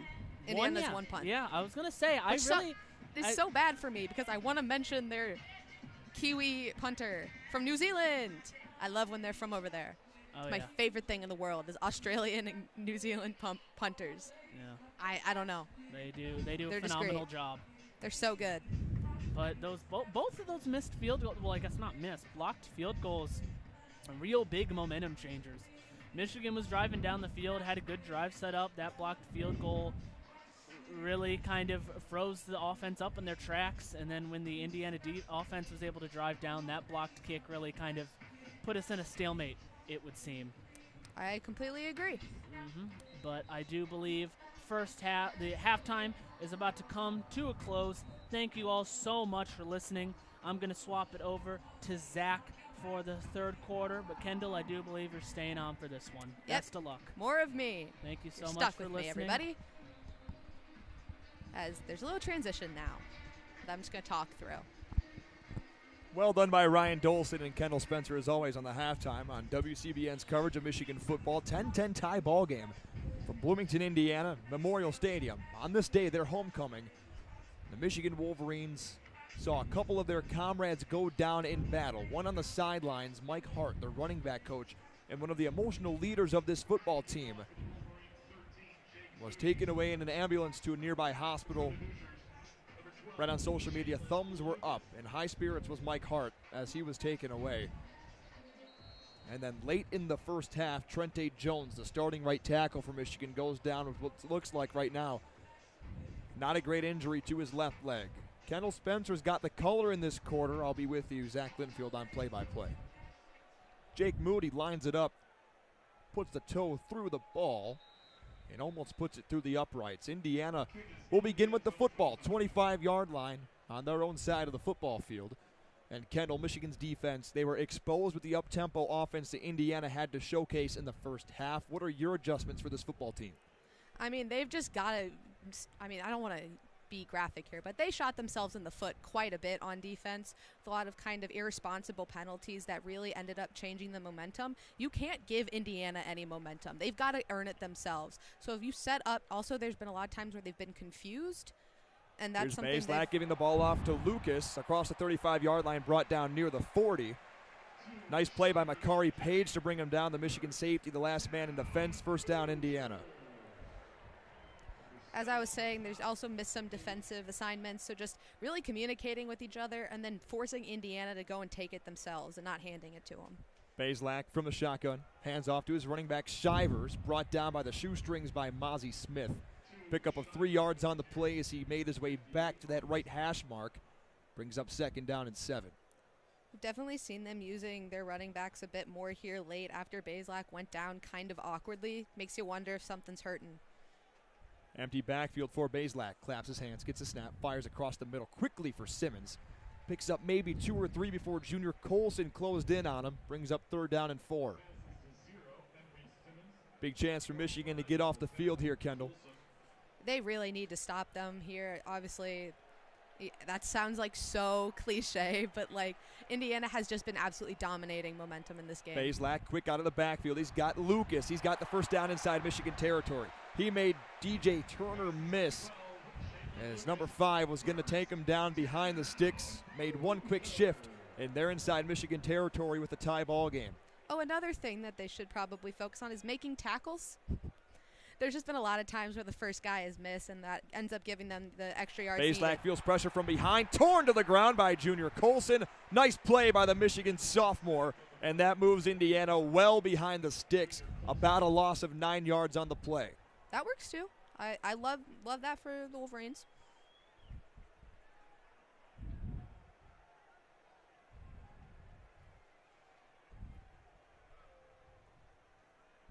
Bazelak from the shotgun. Shivers set up to his left. Here's a handoff to Shivers. Mozzie Smith right there. Makes a miss. But Khalil Mullings in. Chris Jenkins fill up the hole quickly. Pickup of a handful. We'll call it about 2 or 3 yards. Brings up 3rd down and 17. Another chance for Michigan to get off the field. Now they have to play prevent on 3rd and long. And we've seen them make, mental errors in these circumstances in the first half. So really hope that in the locker room they talked about this and are able to stuff Indiana's lights out right now. Backfield empty. Toss across the middle. Dropped by Lucas. That's a big drop by the Indiana, really 3rd-string running back that's used in the passing game a lot. He had the freshman Jimmy Rolder covering him. And that was the matchup I saw prior to that play. And I was like, man, that's a freshman covering up a very elusive back. And, man, the drop is going to hurt Indiana, and that'll bring on the punt unit for IU. That was a good pass, too, by Bazelak. Just you can't do that when you need that many yards, especially in a game like this, where the Wolverines, once they get the chance to put it away, will pile on the points. There's a flag down. Evans' kick is into the end zone. Boy, did he put the boot through that one. Shout out to him. This man is from New Zealand. This is my favorite thing in football, is the punters that are from Australia and New Zealand. So I know he's an enemy player, but you know what? Shout out to you. Looks like the penalty will go on Michigan. It's offsides on the defense. Really not much impact on the 4th down play. It was 4th down and 17. I think Indiana's going to trot on the the punt unit. That's actually Cornelius Johnson who jumped off sides for Michigan. So instead of 4th and 17, it brings up 4th down and 12, and a second shot now for James Evans to kick it away to A.J. Henning. It would have been a touchback. Michigan would have taken over regardless, but now there's a second chance. Michigan is playing prevent on the punt. 5 yards changes everything. I think they should have gone for it. High swirling kick. Henning calls out the location, sees it bounce inside the 10. 4, 3, 2, stopped there. So the penalty's a big one. It's going to cost Michigan about 18 yards of field position, but they'll still have it 1st down and 10 from the 2-yard line. That sack by Junior Colson, Kendall, changed the whole trajectory of that drive from Michigan. That seems to be the number one thing they've got going for them right now, is pushing Indiana behind the sticks because of the pressure to the quarterback. No, for sure. They've obviously, as we've seen, they've had, when Bazelak is able to get those throws off, the wide receivers are taking it to the outside and really making the Michigan defenders miss. But when they're able to put pressure on him, he does kind of collapse, and sacks are going to be huge for the Wolverines defense in this game and keep preventing long plays and keep, when they do get those kind of explosive plays, maybe backing them up a bit. Michigan's first offensive drive of the second half. Blake Corum was really eliminated from the game plan for Michigan because of Indiana's ability to cover up the run. Donovan Edwards had one good carry, but other than that, a couple of negative plays. What's your key to Michigan here in the second half on offense? Is it potentially airing the ball down the field? And Indiana is one of the worst teams in the country when it comes to allowing the deep play. I mean, I think that would be a probably optimal idea for the Wolverines. We saw there was a ball that was almost intercepted in the second half on kind of a longer throw, but that was also a risky throw by McCarthy. I don't think he makes that mistake again. I think he recovers from it, and I think a chance, a long pass to Bell on the outside has an opportunity to get them up early, get points on the board fast, and then, really get them the time to gain momentum again, get themselves back in the game, back in the headset, like in the headspace of the team that they know they are and how they can play. Still a 10-10 tie ball game. 12-16 is what's red on the clock here in the third quarter. From Bloomington, Indiana at Memorial Stadium. Plenty of Memorial Stadiums across the country. And Kendall, I know you've had your eyes on that Kansas game today. Maybe. Did you have TCU in that one? I do. Okay. I am whose side you're on. Child of a Mizzou Tiger, so I have to hate Kansas. It's like a law or something. It's blood. Let's recap J.J. McCarthy's first half quickly. 13 of 18, 129 yards. And one pass that could have been a touchdown, one pass that could have been an interception that Ronnie Bell made one heck of a play on. But they've got the distance to go.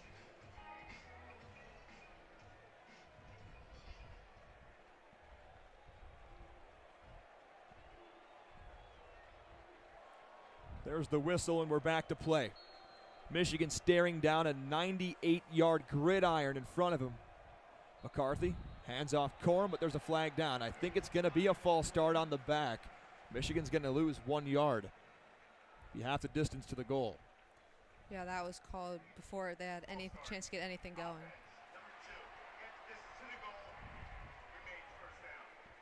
Corum started leaning just a tad after JJ's initial clap. He got it on the second. And who would have thought that this Indiana crowd would play a big-time role in this football game today? It's a rowdy crowd here on homecoming in Bloomington. From the 1 yard line now, first down and 11. Here's a handoff to Blake. He nears the 5 yard line before being brought down. Tackle made by Jennings, the transfer from Miami. Now Michigan staring at a 2nd down and 8 from the right hash. They move from right to left, looking to take the lead over Indiana. Score is 10-10. 2 touchdowns, 2 field goals, 2 blocked field goals. That's how we get to that score. Schoonmaker from left to right in motion. McCarthy gets the snap. He'll drop the throw from his own end zone. Fires it deep. Got Cornelius Johnson. He dropped it. He had a lot of green space in front of him, and number 6 had it fall right in between his mittens. Brings up 3rd down and 8. That was almost a perfect play design, obviously. The drop by Johnson, who struggled with those a bit in the past. Just really unfortunate. Everything that could have gone wrong for Michigan today has continued to go wrong.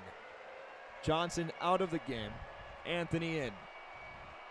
2 running backs in the backfield for Michigan. Corum and Edwards. And now Edwards splits out. Near slot, left side. McCarthy drops from his own end zone again. He'll throw it. He's got Ronnie Bell. Lots of speed to the 10-yard line. Bell covers up the football to the 15. He's got the first down. Nice pitch and catch from McCarthy to Bell. He's marked down at the 18. Yeah, the Wolverines need to look to, open up the field more here in the second half, and they did a really good job of that there with that pass to Bell. 15-yard pickup for Ronnie Bell. Had a nice play in the first half to steal an interception away from Devin Matthews, the Indiana free safety. 1 deep back in the set for McCarthy. It's Corum. Under center's number 9. Direct snap, quick throw left, got Bell to the 20-yard line, makes a quick in cut to the 22. Picks up 4 on first down, 2nd down and manageable for Michigan. 6 yards to play. The transfer from Alabama, Lanier, makes the stop for IU. Now a little more creativity, a little more verticality to this Michigan offense than we saw in that entire first half with that shot to Johnson. We'll see how long the Wolverines wait to take their second. JJ from the shotgun. He's got the snap. Looking for a receiver. Throws it wide open. Anthony across the middle. He's brought down by a shoestring. 39-yard line. Nice throw from McCarthy. There's Andrella's first catch of the afternoon for a Michigan first down. We're seeing the Wolverines starting to take advantage of Indiana's not as impressive backfield. There's both those plays to Bell and to Anthony there. They were just wide open. The Indianapolis native, Fitzgerald, made the tackle. Michigan starting to move with a bit of tempo of their own. Here's a handoff. Blake Corum makes one man miss. Picks up another block from Carson Barnhart. Inside IU territory. Keep moving, too. That's a nice carry for Blake Corum all the way to the Indiana 43. Took about the whole Indiana 11 to bring him down, it seemed. And here comes Michigan. Up-tempo pace for the Wolverines. Another handoff to Blake, and he meets an Indiana group inside the hole. Michigan moving along. Michigan picks up 3. But looked like what could have been just half a yard ends up in 9 feet for Michigan. Brings up 2nd and 7. On the stop was McCullough. Corum's one of the best players on the team at making something out of nothing, and you see that there.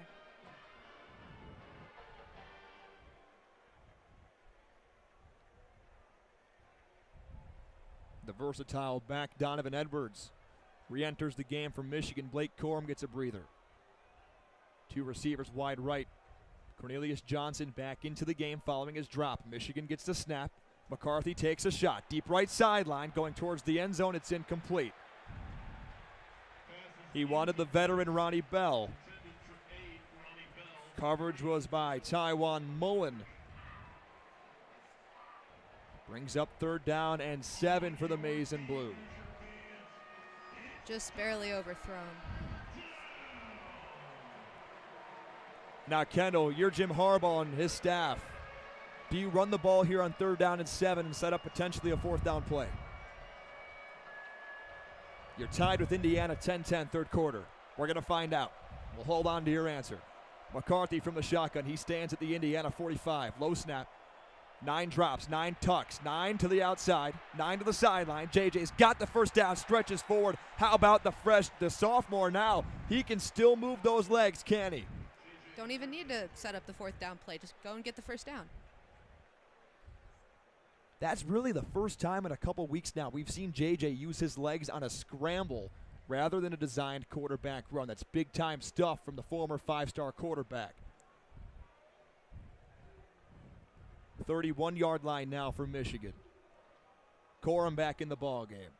Gives to Blake, left side, trying to find a cut, and he's met at about the 29. As I wanted to mention before that play, the scramble by McCarthy, that just shows, how confident he is in his position right now, that he knows he can go and get that first down by himself. Bradley Jennings makes his 2nd tackle of this drive.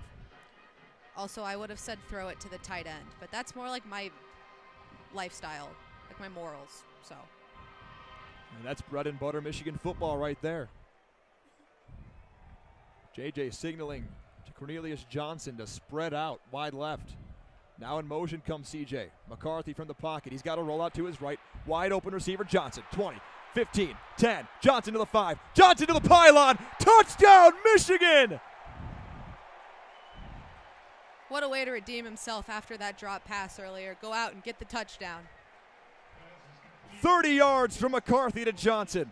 Just like that, Michigan on top. Great play by the Wolverines. Johnson ran right by every Indiana defender and able to dive for that down the far side of the end zone. And it was funny, too, because J.J. McCarthy was signaling out to Johnson before the play. Move. Get out. And finally, he comes in motion. Do you think that was designed? I mean, if it is, that's one heck of a play. Jake Moody, who had a field goal blocked in the 2nd quarter, lines it up for the PAT. Remember, new long snapper for Michigan, Greg Tarr. William Wagner, injured last week. Kick up and kick good. Michigan, a 7-point lead here from Bloomington. It's now 17-10 Wolverines with 7:39 to play in the 3rd quarter. That was a prove-it drive right there for Michigan. Their first drive of the 2nd half. Michigan now, in both halves, have scored on their first drive offensively. I think you could just tell how much calmer the Wolverines offense was out there. They weren't frantic. They weren't, trying to rush things. Even when plays didn't go the way they wanted to, like on that scramble, there wasn't anything like that show that they were rushed or that they were nervous. They seemed completely sure of themselves, and it paid off huge at the end with a touchdown. Not to mention the drive from Michigan. 11 plays, 99 yards, all the way for 6. They take it to the promised land to take a 7-point lead.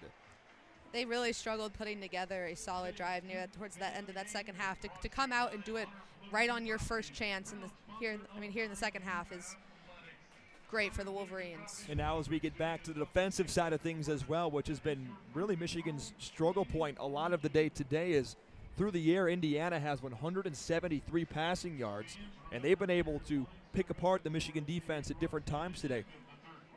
You think the sack and the pressure at the quarterback position is still so important for Michigan? I think so. Until the Wolverines can prove that they can prevent those big plays on the outside and that they can keep the wide receivers from taking off and missing those initial tackles, they're going to have to get the pressure, up front with the big guys. There have been a couple of difference makers for Michigan on the defensive side of the football today. And I think you've got to look mainly at the edge rushers. Yabioki's been there. Mike Morris has been there. Taylor Upshaw's had a good day. Jay Harrell had the one unsportsmanlike conduct penalty, but otherwise, when he's been in the football game, he's been very helpful. Junior Colson with a sack. Michigan's got the playmakers up front to do so. It's just, can the defensive backs stick on their receivers long enough so that Michigan's able to get home to the quarterback? I believe that's the main question right now. Bazelak is getting the ball out quickly, and he's finding his guys. So, like you mentioned, if the defensive backs can just keep their man covered for even a second more, they're going to be able to get home and, get Bazelak on the ground. We flip the script one more time. I want to ask you a question about the Michigan offense, too. Is Blake Corum, nationally, one of the best running backs in the country? Really is. He's a Heisman candidate this year. He now has 11 carries for touchdowns on the year, and he's been neutralized pretty much this entire second and third quarter. Do we see any more of Blake Corum on the ground and increased workload moving forward now that Michigan has the lead, or do you trust the sophomore, J.J. McCarthy, to continue getting the job done? I think we see more of Corum. Obviously, when you're coming in to play Michigan, that's what you prepare for. You prepare for his explosive plays and big runs. So they're going to run out of ideas and ways to stop him eventually. You can't keep him, silent forever. And also, I think that he was really shaken up in the first half. And I think now that he's had some time to collect himself, he's going to, be able to get back into the swing of things and really make those big plays again.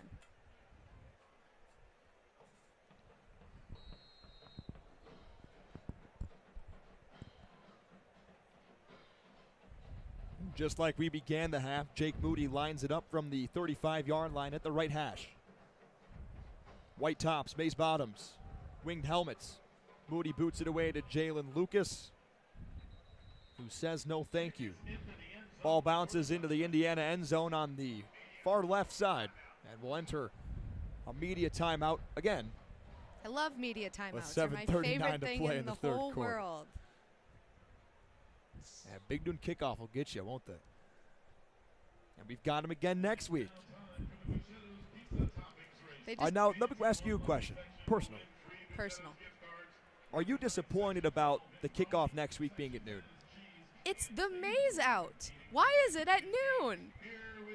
I am kind of excited because I have a friend in town, and that means I don't have to think of ways to entertain him before the football game. Sure. But I'm just confused because this is a maze out, and I feel like I have 1 year of experience. The atmosphere last year. Yeah, and that was amazing. I have 1 year of experience, so I don't know all of history.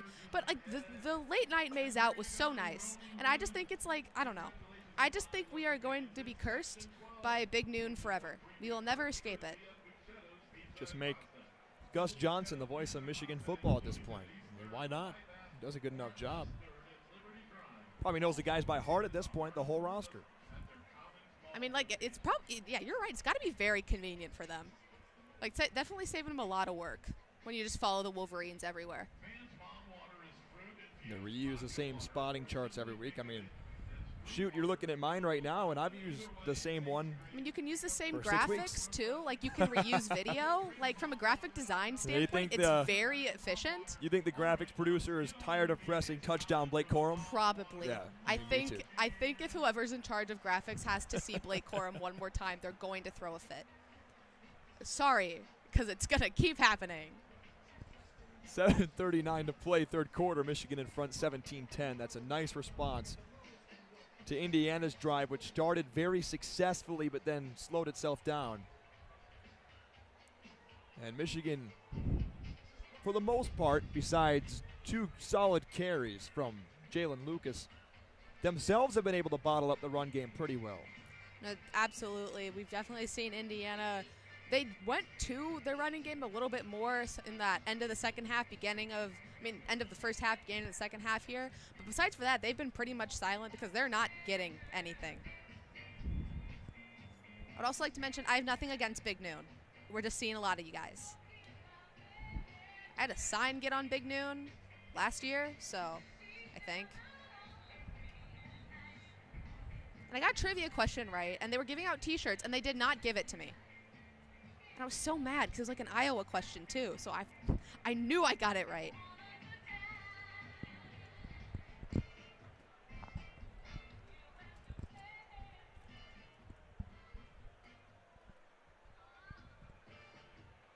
We await play between Michigan and Indiana. 10 seconds left on the media.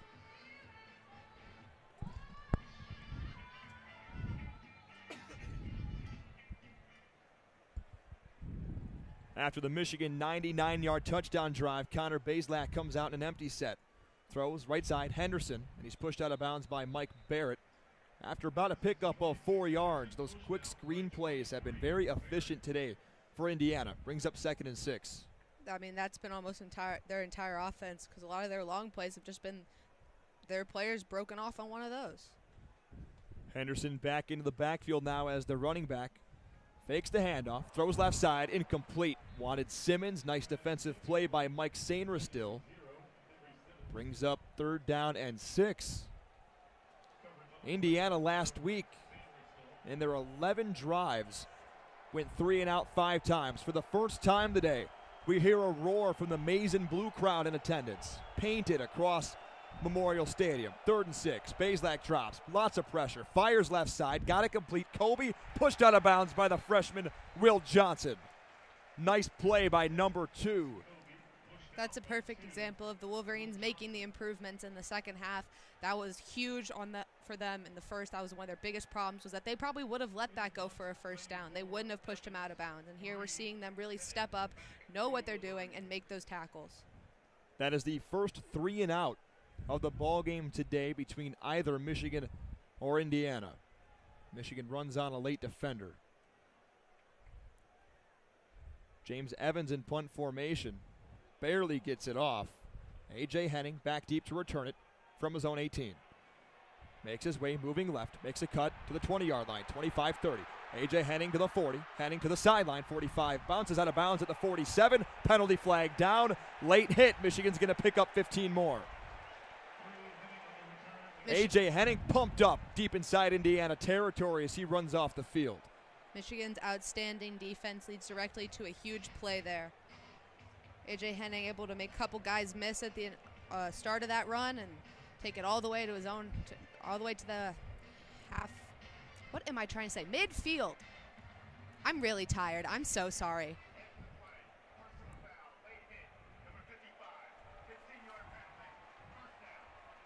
Late hit on number 55, Benson Snead Jr. There was just no need for that late hit out of bounds, and that's going to cost Indiana. Michigan's going to have it left hash, 33-yard line. But you're telling me that 3:45 alarm clock made you a little tired today? I might trip over my words a little bit. I might be a little sleepy. Michigan in front by a touchdown. 7-point lead, 17-10. 6:32 to play, third quarter. McCarthy from the shotgun. Blake Corum is his back off his left hip. Nine's going to throw it. Quick release. Got Ronnie Belly. Spins into a defender. Past the 30-yard line. Backpedals his way to the 27 before being pushed back by a group of Hoosiers. Matthews on the stop for IU. Michigan being able to open up that passing game also means that they can open up the rushing game. So if there's a chance to see Corum, I think it would be now, but I'm not a coach. That's a 7th catch of the day for Ronnie Bell, 77 yards for Michigan's offensive captain. From the shotgun, McCarthy stares at the play clock, got 10 on it. Ronnie Bell in motion from left to right. McCarthy gets the snap. Hands off Blake Corum, looking for somewhere to go to the 25-yard line. Sneaks his way maybe to the 24 before being driven into the ground by Bradley Jennings. That's the redshirt senior transfer from Miami, Florida. Brings up 3rd down and 2 now. Big play for the Michigan offense. I'm going to guess throw that football to the tight end. Maybe that's my answer. He's got 5 catches for 32 yards today and a long of 9. 6 targets for Schoonmaker. 3rd down, 2 yards to go for Michigan. Offset I formation. JJ's got to go. 5 on the play clock. Now backpedals into the shotgun. 2 seconds on the play clock. McCarthy gets the snap. Hands off Blake Corum. He's got the 1st down to the 20-yard line. Well, they didn't throw it to the tight end, but they let him be the lead blocker. 1st down, Michigan to the 20. I appreciate blocking tight ends just as much as I appreciate when the receiving tight ends. Maybe even more. So that's just as important to me in a football game. The Memphis native Cam Jones brought down Corum to the turf. Michigan in the red zone for the 4th time today. They split 2 receivers wide to the right, 1 to the left is Anthony. The up back, Schoonmaker, left side. Michigan splits the hashes. 1st down handoff for Blake Corum. He runs right into a defender at the 18, and he's barreled over. Stop made by Alfred Bryant. Good stop by Indiana's defense. Obviously, they probably watched a lot of Corum game tape today. In this week going into this game.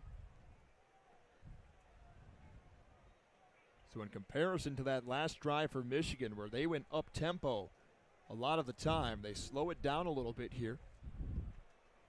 Blake Corum exits, Donovan Edwards enters. A late substitution for Michigan, but they split him wide to the right.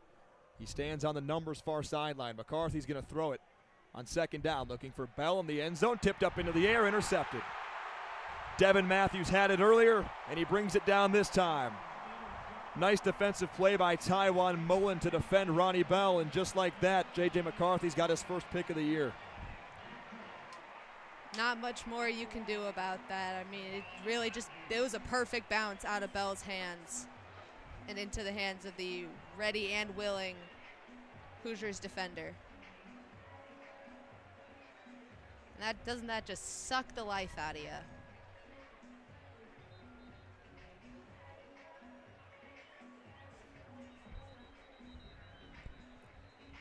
Also goes in the book as a touchback. Indiana will have it at the 20-yard line. Man, oh man. Maybe they can, I don't want to be overly critical, but I have the instructions to be. Maybe Bazelak will throw another one. Tight bunch to the left for Indiana. Fake hand off to Lucas. Bazelak rolls. Bazelak tosses out of bounds. Nowhere to go with it. He threw it right into his own bench. 2nd down and 10. Pressure from Taylor Upshaw. Bazelak does have 6 interceptions, tied for most in the Big Ten. Previously mentioned that was J.J. McCarthy's 1st interception. Bazelak drops, looking for a quick fire to the right sideline. It's incomplete. DJ Turner in coverage. Boy, did he throw his receiver, Malachi Holt Bennett, out of bounds. But there's also penalty flags in the backfield. There's 2 of them, 3 down total. Like I said, if this ends up, depending on what the penalties end up being, you just can't be making those. Now the officials here on the sideline think they're going to make that call on DJ, although it looked like the pass was thrown well out of bounds. We'll wait on the call. There should be multiple here.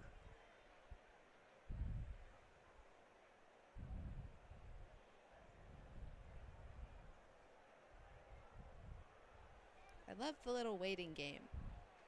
Place your bets at home. Vote now on your phones.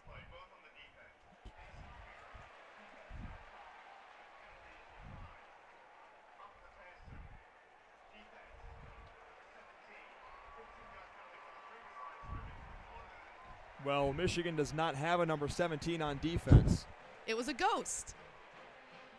So we don't know exactly who the roughing the passer penalty is on. Nope, just kidding. Braden McGregor made his way on for one play. It was not a ghost. It was not. 3:25 to play, third quarter. Michigan in front by 7. Bazelak hands off Lucas, looking for somewhere to run. Boys, Mozzie Smith been active today. Pickup of 2 yards for Lucas. Brings up 2nd and 8. Oh, sorry. They've done a really good job of just completely stuffing the run game today. Indiana, like we know they do, they move quickly. Bazelak's got the snap, steps up in the pocket, throws shortly across the middle to the 45-yard line. Driving his legs for a first down is Simmons. He's taken down by the safety Rod Moore and Khalil Mullings. First down, Indiana to the 42. When you give Indiana the opportunity to move this quickly, they're going to make you pay for it. Michigan looking for something to go their way here. Bazelak from the shotgun, offsides. Indiana, right tackle, Parker Hanna.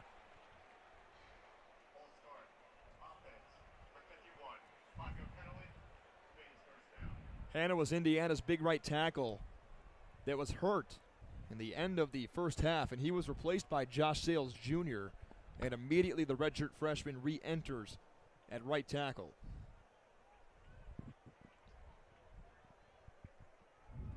Bazelak has a trio of receivers wide to the left. He turns, he hands off to Lucas, and Chris Jenkins is right there. Maybe a yard on the pickup for Lucas. Brings up 2nd down and 14. Nothing going in the run game, but Michigan's defense all over the place. Bazelak fires, got his receiver. Holt Bennett, incomplete. Nice play by DJ Turner. He came from behind late and knocked the ball free from the sophomore receiver. Brings up 3rd and 14. That's big-time stuff from number 5. Great tackle, especially since that has been something that has really hurt the Wolverines this game. Here comes that maize and blue crowd again. Michigan scrambling on defense. Bazelak the snap. Here comes pressure. Bazelak fires it out of bounds. Nowhere close to a receiver, and Michigan's going to get off the field again. 2 impressive defensive performances back-to-back by the Wolverines, and this feels a lot more like the Wolverines team that we know and love.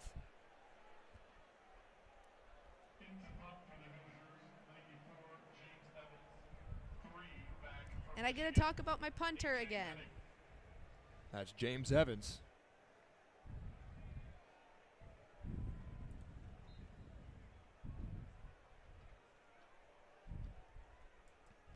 Evans in punt formation. He's got it. Michigan rushes 1. A high spiraling kick that A.J. Henning jumps away from. Oh boy, another beautiful poot. And it's down at the 5-yard line. A.J. Henning has given up on 2 of them now. And that one was a little bit more in favor of Henning not taking the fair catch or letting it go over his head. I just really appreciate good punting. So we enter immediate timeout here in Bloomington. 1:51 to play, third quarter. Michigan's in front 17-10. They're going to have to march 95 yards to try and put this ball into the end zone or put it through the uprights and take a 2-possession lead. That's so important for Michigan right now, is getting that spread over Indiana, because let's just hypothetically say, and I don't like playing this game, it's a 7-point game. Indiana's got the ball last drive. They score. They're going to go for 2. They're not playing for overtime in this situation. And I don't know how confident you are as the Michigan defense right now that your defensive backs are going to be able to stop that.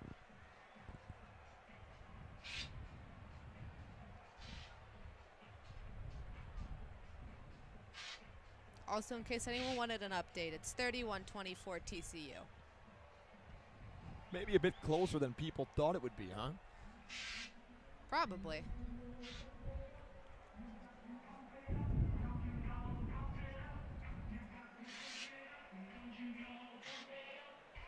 The Kansas quarterback, Jaden Daniels, is out of the game, and That's going to hurt Kansas as I look across social media, and William Gregory, our play-by-play guy in the first quarter, and the color guy in the second, gives us an update on Kansas and TCU. Across the rest of the country, Tennessee, boy, are they dominating LSU 37-7 from Baton Rouge. We just mentioned the TCU-Kansas score, a 7-point spread from Lawrence. College Game Day made their way to Jayhawk land for the first time. Newly ranked Mississippi State. Don't be in Kansas. Newly ranked Mississippi State well on top of Arkansas, doubling up their score, 34-17. Knew we had a couple of other Big Ten matchups going on today. Maryland and Purdue deadlocked at 17 early fourth quarter from College Park. Final score last night, Nebraska 14, Rutgers 13. Later today, Ohio State visits Spartanland, face off with MSU. Kickoff at 4 o'clock, coming up in about an hour 15. Wisconsin Northwestern and Iowa Illinois will round out the day today in the Big Ten Conference. SEC, plenty of action as well. ACC play is underway at the same time.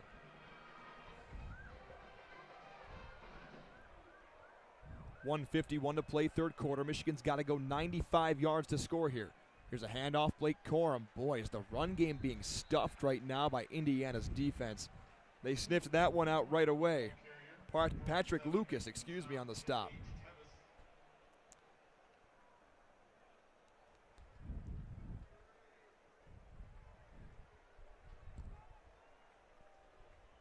Michigan still seems a little reluctant to throw the ball downfield right now. They've done a couple times on these first two series of the second half. McCarthy will throw here, looking for a receiver. He's got Anthony for a first down. He's stuck at the 22-yard line, but a nice pickup.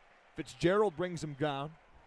And Angelo Anthony's found those windows right in between the hash marks 2 different times today, and it's the first multi-catch game for Andrell. He's done a great job of getting himself open and getting the ball, and especially holding on to it. He's got hit pretty hard on both of those catches. Now under a minute to play third quarter. Both teams have their full complement of timeouts. They're not going to throw to the tight end until I'm gone. McCarthy from the gun. Motion man, Bredesen. Handoff right side. Stretch handoff for Corum. He's met. 20-yard line, loss of 2. Indiana is all over the Michigan run right now. Miles Jackson was right there to tear him down. Now under 30 seconds to play third quarter. Michigan looking at a second down and 12. Andrell re-enters the football game as the wide out, wide to the right. Play clock's dead for Michigan. McCarthy under center. Did they get him to jump offside? Zach Zinter jumped, but he said it was because of Indiana. Olu Oluwatimi also pointing. But was it because of Indiana jumping off sides? That's the question. It's on Michigan, man.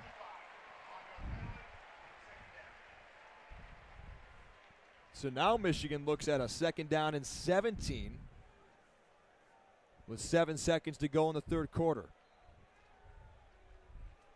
The clock will run, and Michigan will take this to the fourth. Maybe they'll throw to the tight end in the fourth quarter, and I can enjoy it as a fan. Well, well done, Kendall Spencer. Thank you, that was a great Zach job Linfield. on color here in the third quarter. Always appreciate you guys joining me along here on WCBN's coverage of Michigan football. Boo Kansas. That's my closing message.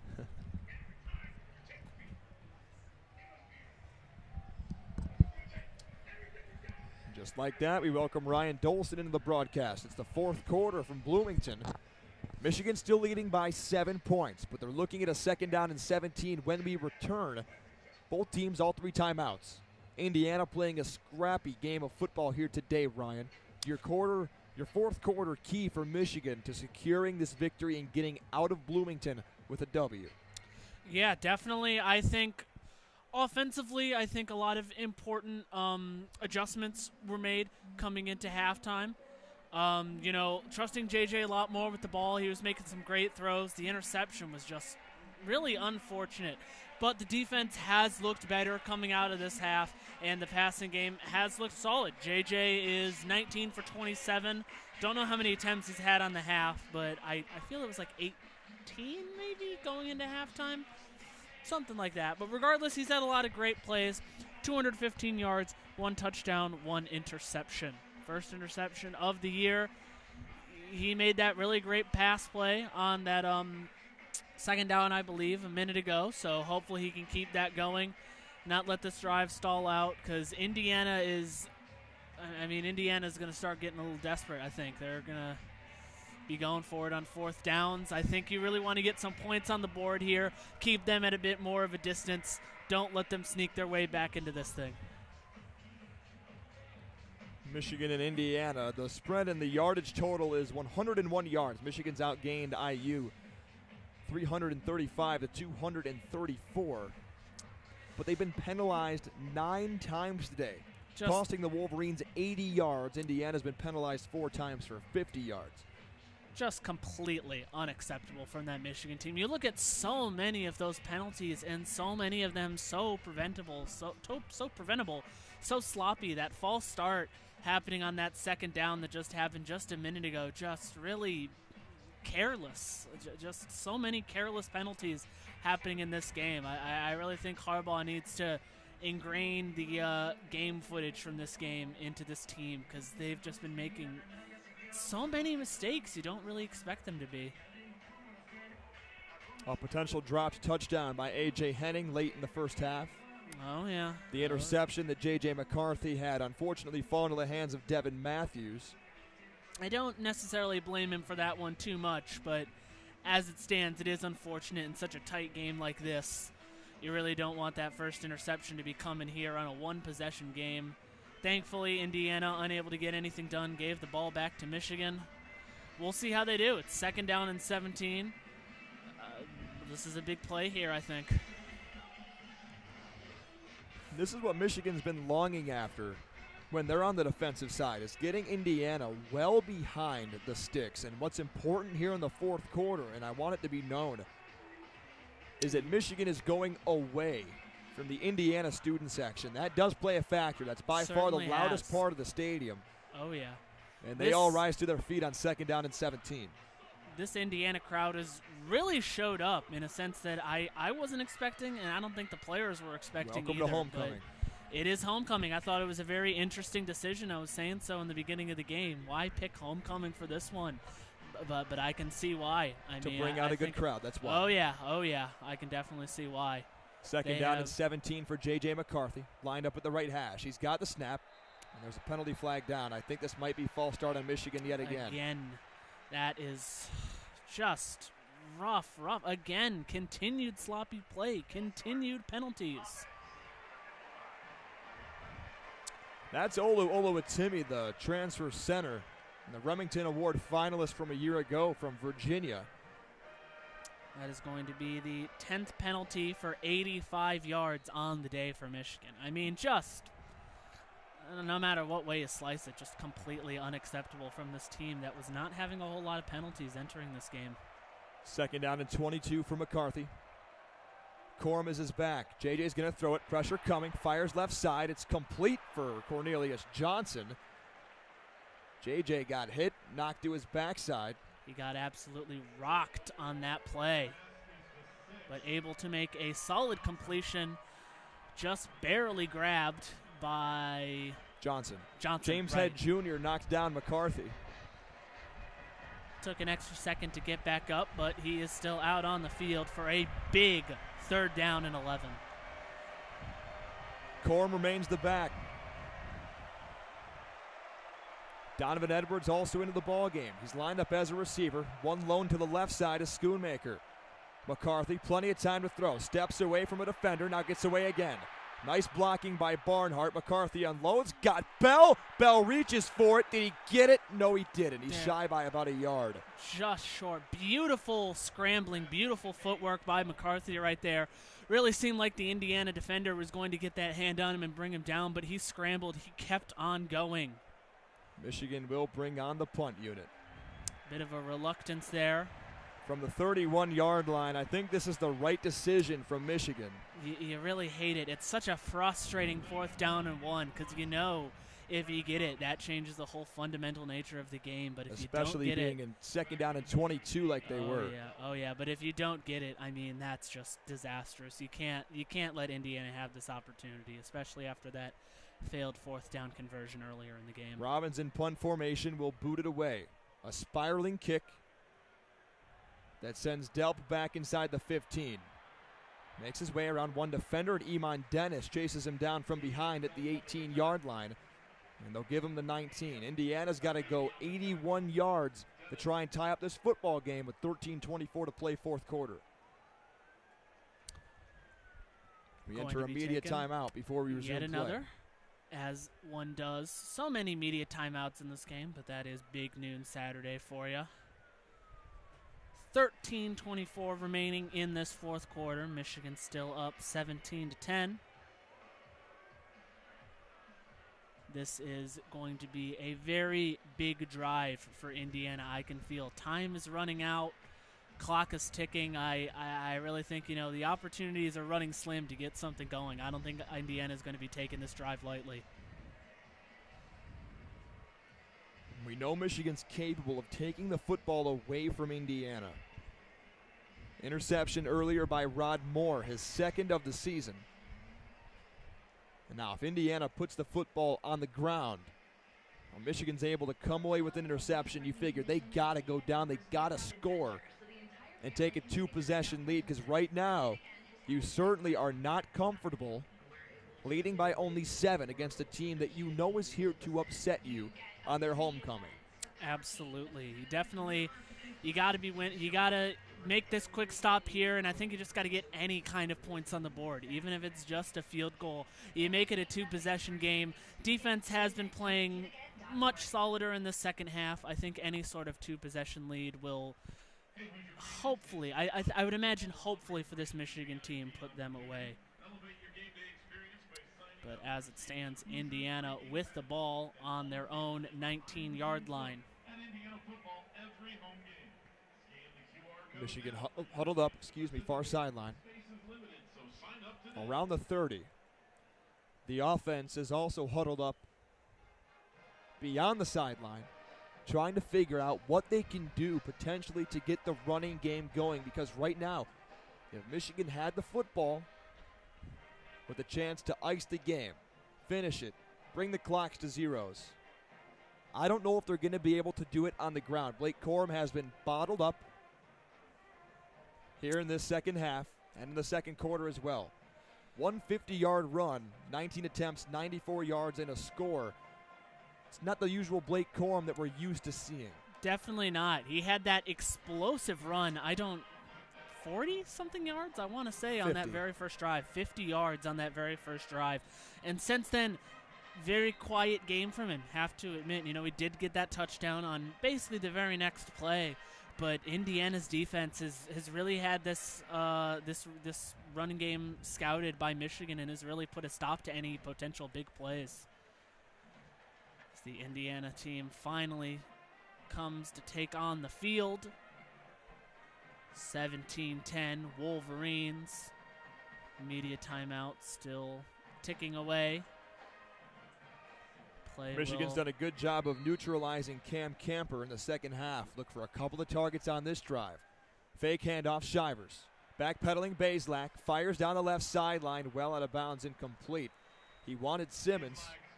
They're definitely forcing Bazelak. They're forcing him to throw the ball away a lot. They're getting a lot of really good pressure on him, and he's just not finding any of those players open that I think he really was in that first half.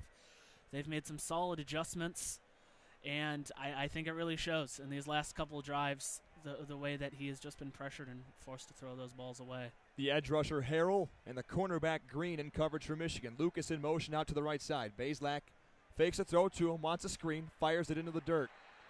Incomplete for Shivers. Mason Graham, the defensive tackle, was waiting right behind him just in case. 3rd down and 10 for Indiana. And the Michigan crowd will make a reappearance here on 3rd and 10. Definitely a significant amount. We said there's a whole lot of Indiana fans coming out for homecoming, but there's a not insignificant portion of the Wolverine faithful coming in for that one. The friends, family, parents, all of the above crowd on the near sideline in the corner of the end zone. all rise to their feet on 3rd and 10, and Tom Allen takes a timeout. Can definitely see some solid splashes of yellow coming across the stands from us right here over on the Michigan side. Indiana does take their first time out of the half. First time out of the half by either team so far. 13-12 remaining in the game. Doing some quick score updates. Excuse me. USF beating number 24 Cincinnati 10-0 right now. TCU currently beating number 17 TCU beating number 19 Kansas 31-24, but Kansas does have the ball. Maryland up 23-17 over Purdue, but Purdue does have the ball on the Maryland 14. And Florida is currently beating Mizzou 24-17. Another big top 25 matchup, number 8 Tennessee crushing 25 LSU 37-13, and unranked Texas is just pounding Oklahoma 49-0.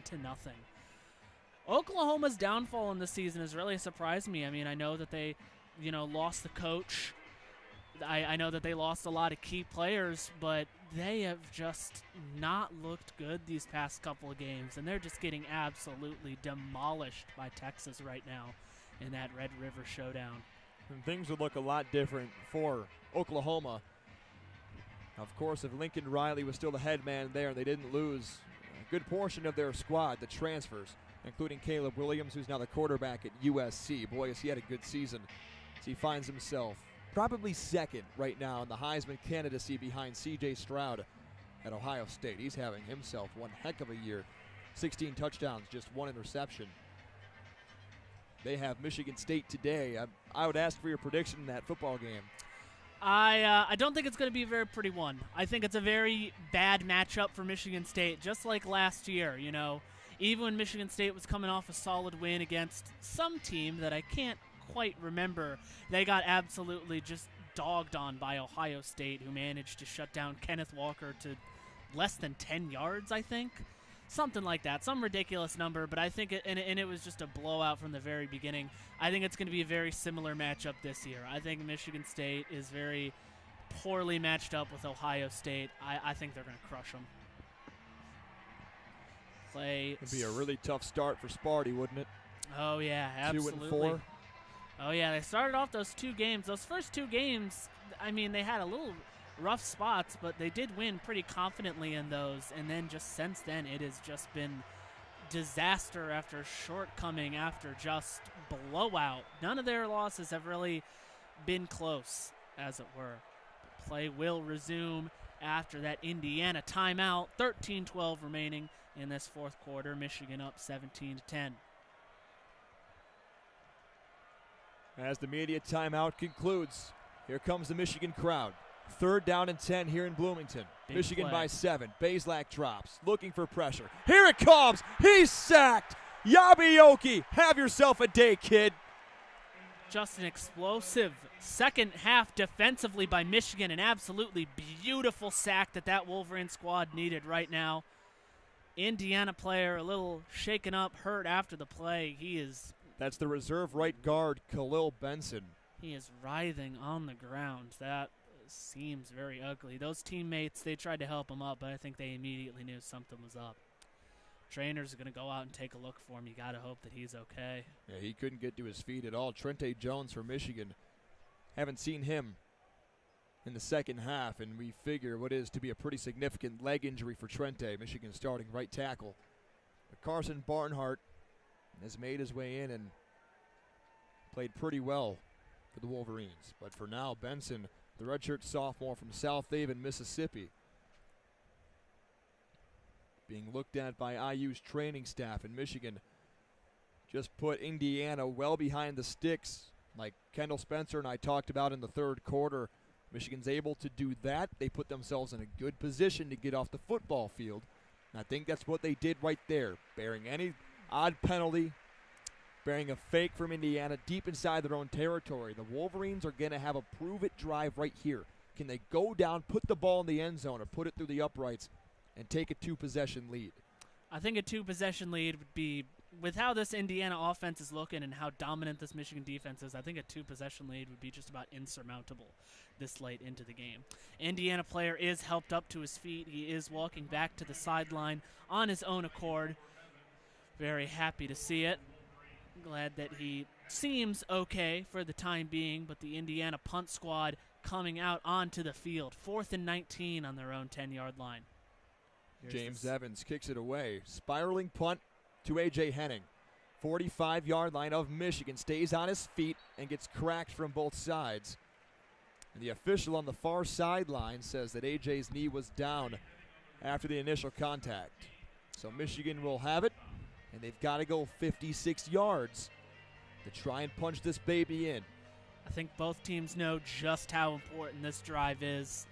Indiana can't let anything up, but Michigan really needs to drive down that ball, drive down the field, get some more points on the board, and close this one out a little bit for them. 12:45 remaining here in this fourth quarter. Michigan has the ball on their own 44-yard line. McCarthy under center from the left hash. Turns left, fakes the handoff to Corum. From the pocket, fires to Schoonmaker. Did he go down to get it? He did not. Touched the turf, incomplete. Schoonmaker claimed he had it, but just a little too low of a throw. In coverage for Indiana was Matthews, who has the interception. 2nd down and 10 coming up. Indiana Marching Band, they sure do love that song, don't they? They have been playing that song. Industry Baby, they have been playing that time and time again. Couldn't tell you how many times. And after Jim Harbaugh pleads his case, we'll take another look at the potential catch from Luke Schoonmaker. 12:36 to play here in the fourth quarter. And one of the bummers about Memorial Stadium is their scoreboard is very small. I don't know. I think he made that catch, Ryan. I'd have to take another look at the replay. You also do have the bigger screen right over here that I would hope would give us a better look at it. You have to remember it was initially ruled incomplete on the field, which does hold some sway whenever it's too close to call, but Indiana scoreboard feels almost intentionally not re-showing that one. I did not get a good look when they showed it off the first time. The only look that we got was from the far camera. Yeah. In the end zone that Michigan's heading towards. And that's not going to tell us whether or not that tipped the turf, but I'm almost positive that the Fox Sports broadcast will show that for the officiating crew, who is on the 15-yard line near side, inside Michigan's own territory, looking at the play right now on their monitor. This is a big call. Oh, yeah, absolutely. Very big call. You give Michigan that. It would have been a first down. It would be a first down, right? He caught it at about at Indiana's 40, I'd say. Yeah, but if now memory that serves opens me. up the playbook big time. So much so. Definitely a big play. Huge difference. Seems like this game, especially, it truly feels like a game of inches. There have been a lot of big 3rd down and 1, 4th down and 1 moments where teams are just barely outside of that field goal range, or just every yard is really counted in this game, I have to say. As we've mentioned, Michigan now has a 131-yard difference, more yards than Indiana does on this game. Michigan has 356. Indiana has 225. Here's the call. They are going to call it a reception. That's big-time stuff from Luke Schoonmaker. Boy, did he dig that one out of the turf pellets. Indiana fans not happy about that one. Of course, moves the chains to the 41. Of course, this massive homecoming crowd here again. Seeing the replay, it definitely does look like he caught it, I have to say. A lengthy review typically would mean they're looking at the clock, and if they have to reset it, change it. Schoonmaker in motion from left to right after his great catch. McCarthy from the shotgun. Corum offset to his left. Gets a snap. Fires quickly to the right side. There's Schoonmaker. Sidesteps his defender, but is brought down by the same man, Jones. He struggles forward for every extra inch he can get. That is going to be a 6-yard gain. 2nd down and 4. Ball on the Indiana 35. 6'6", 250-pound senior from Connecticut He is a big man. McCarthy, why not try Corum again? To the 30-yard line, and he's got the first down. Solid running play, not the explosive running play that I think a lot of fans have been expecting from Corum game after game, but very well played. Some whistles Looks like happening Indiana here. might have an injured player. That's the talented cornerback Tywan Mullen. I don't quite see where he is. Oh, yeah, he is being helped off the field. Thankfully walking off on his own accord, but still clutching, I believe that looked like his arm, his elbow maybe. Not quite sure. But it is first down and 10 from the Indiana 29. 11:30 coming up. Very big drive here. Michigan slowly whittling away those yards. First down and 10. Corum, oh boy, out of his shoes goes the defender.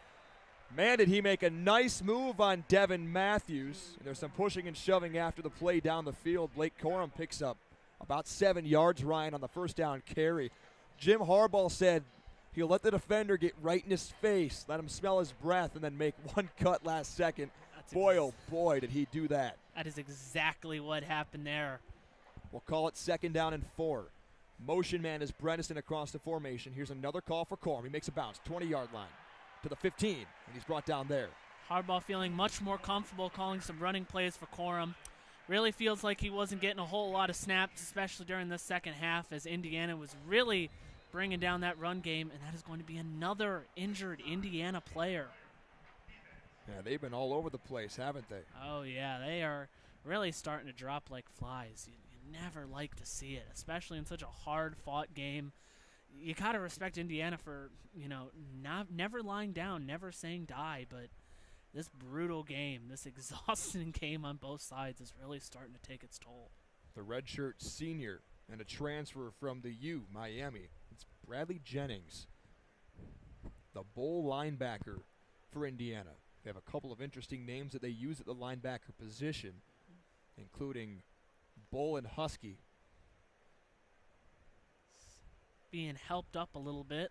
He seems to be all right. Yeah. Bit of a limp off the field. Tom Allen will meet him in between the hashes. Good drive so far, though, from Michigan. Absolutely. First down and 10 from the 14. They punch this one in here. And you give yourself a nice little spread. As I was saying, Harbaugh is feeling much more comfortable letting Corum run the ball a little bit. He was really trusting those JJ passes, those JJ scrambles, because those are really the only things that were working. But now that Indiana's expecting that pass, he is letting Corum run the ball up for quite a few precious yards. Extra tight end is Hibner in the formation for Michigan. Here's a handoff. Corum squirms his way to the 10-yard line and falls forward to the 9. That's a nice push from the offensive line, Ryan. We haven't seen that a lot today on the tackle was Lucas. Definitely not. This offensive line has been struggling a little bit, to put it mildly, but that was a really well executed play. Very well developed, executed play. Make second down that much easier. Second down and 5 for the Wolverines. 6 down linemen, 1 tight end to the left is Honingford. Schoonmaker now joins him. That makes it 7. Fake handoff, Corum. They'll go to the right side. Here's Schoonmaker to the 5. Schoonmaker stutters. Schoonmaker end zone. Is he in? Yes, sir, he is. Touchdown, Michigan.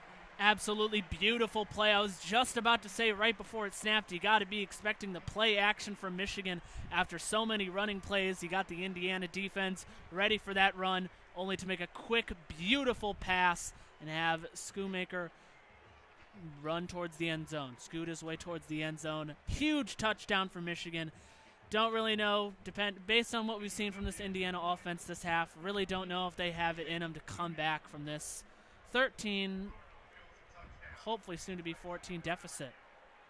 They're going to take another look at this one before Jake Moody tries to put it through the uprights.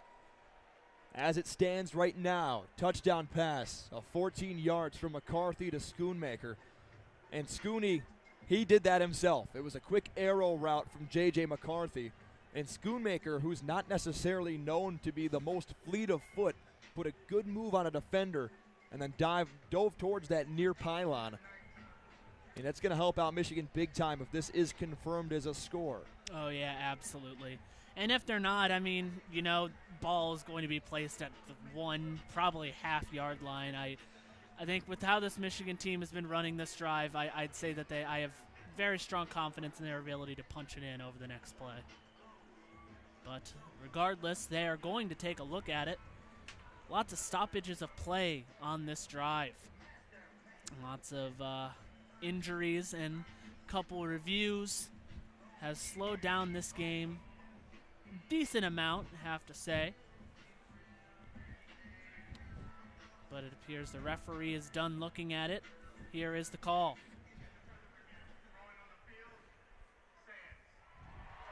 After a bit of a hesitant call. Oh yeah, paused for dramatic effect. You know, had to build that tension, had to build that suspense. That is confirmed a touchdown though. Here is Jake Moody on to kick the extra point.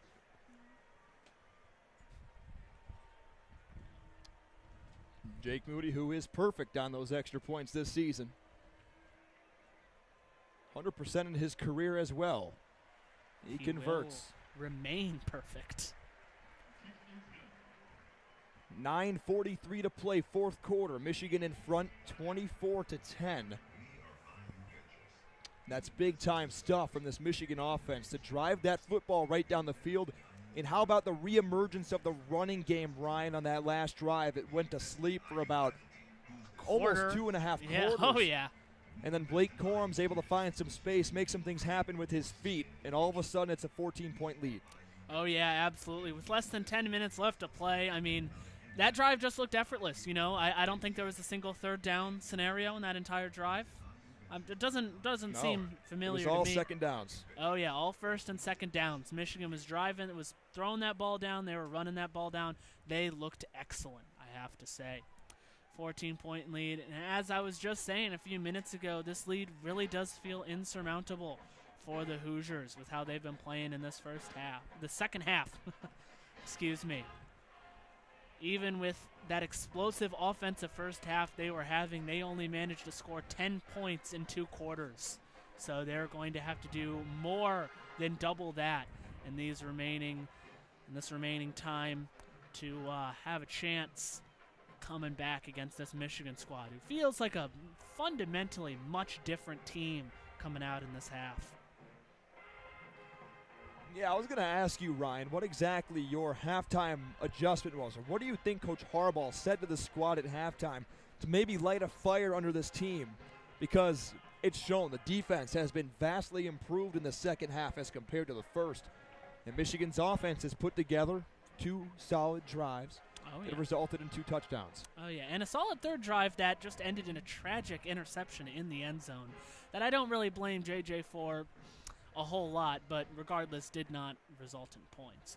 I think the big thing that really happened, and I was making this plea with Kendall as I was going, I was saying, Harbaugh, please, you got to trust JJ. You got to trust your QB. The run game is not working. They have it scouted, you know. You got to let him go off. And it really does seem like that is what Harbaugh has done. That is what JJ has done. He has been making some excellent plays, some excellent passes, and that really opened up the playbook. By the time the team was really starting to expect those pass plays, they did the handoffs. By the time this team started to expect those handoffs again, you had that beautiful quick throw by JJ over to Schoonmaker for that touchdown. I mean, I was telling people, I'm like, Harbaugh really needs to trust JJ, and it feels like that was the really big offensive adjustment he's made entering this second half.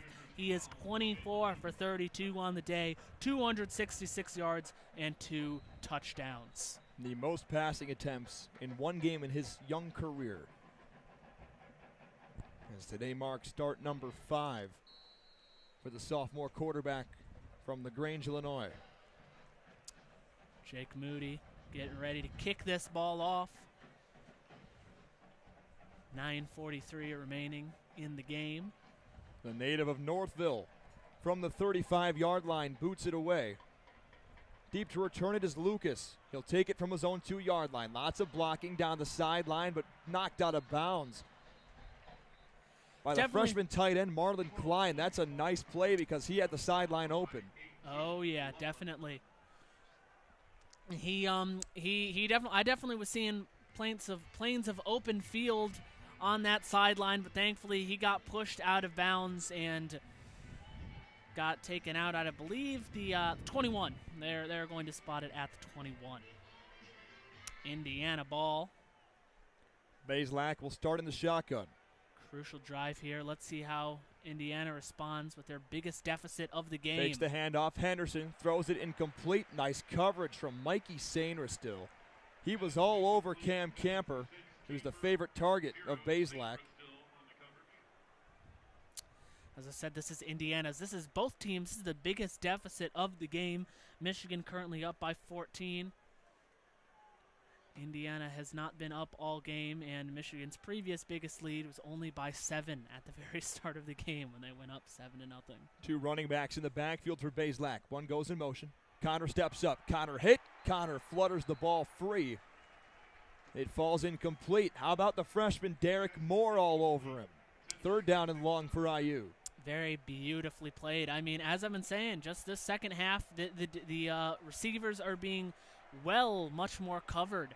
And the Indiana QB doesn't have anywhere to look, doesn't have anyone to throw to, and that pressure, it's really getting to him, forcing him to throw the ball away, make some ugly throws. That roar you hear is from the Michigan crowd that made their way to Bloomington, Indiana. A 4.5-hour drive for Bazelak to drop. Bazelak to get hit. Bazelak to get sacked. A combo sack of Derek Moore and Jalen Harrell. This quarter, let me tell you, everything that could possibly go wrong for Indiana just feels like it's happening. No receivers getting open.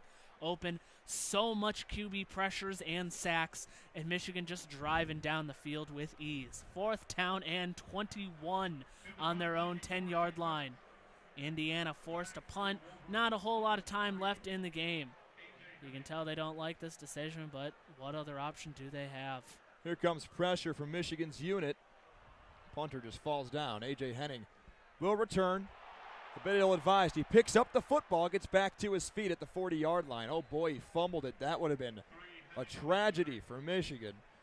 That could have been just the game-changing moment Indiana needed. The Indiana punter, James Evans, maybe had a rubber pellet of turf hit him in the leg and he fell down. And is complaining now to the official, but it's going to be Michigan football from their own 40-yard line. Don't think it's going to work. I think some NBA players, I think they really need to watch that film because that was quite a flop. That was good stuff. That was quite a flop. I think that they should really take notes on that one. Looking back on it, Bazelak is 23 of 45 attempts on the day. His stats were looking much better in that first half, but in the second half, I mean, the team has just needed him to throw the ball. I could probably count on one hand the amount of times Indiana has run the ball this entire half. And, I mean, that pass game is not working like it used to be. Michigan is wised up. They understand all the tricks that they're doing, and Indiana just can't get anything to go. 23 catches on 45 attempts for 190 yards for Connor Bazelak. 1 touchdown and 1 interception.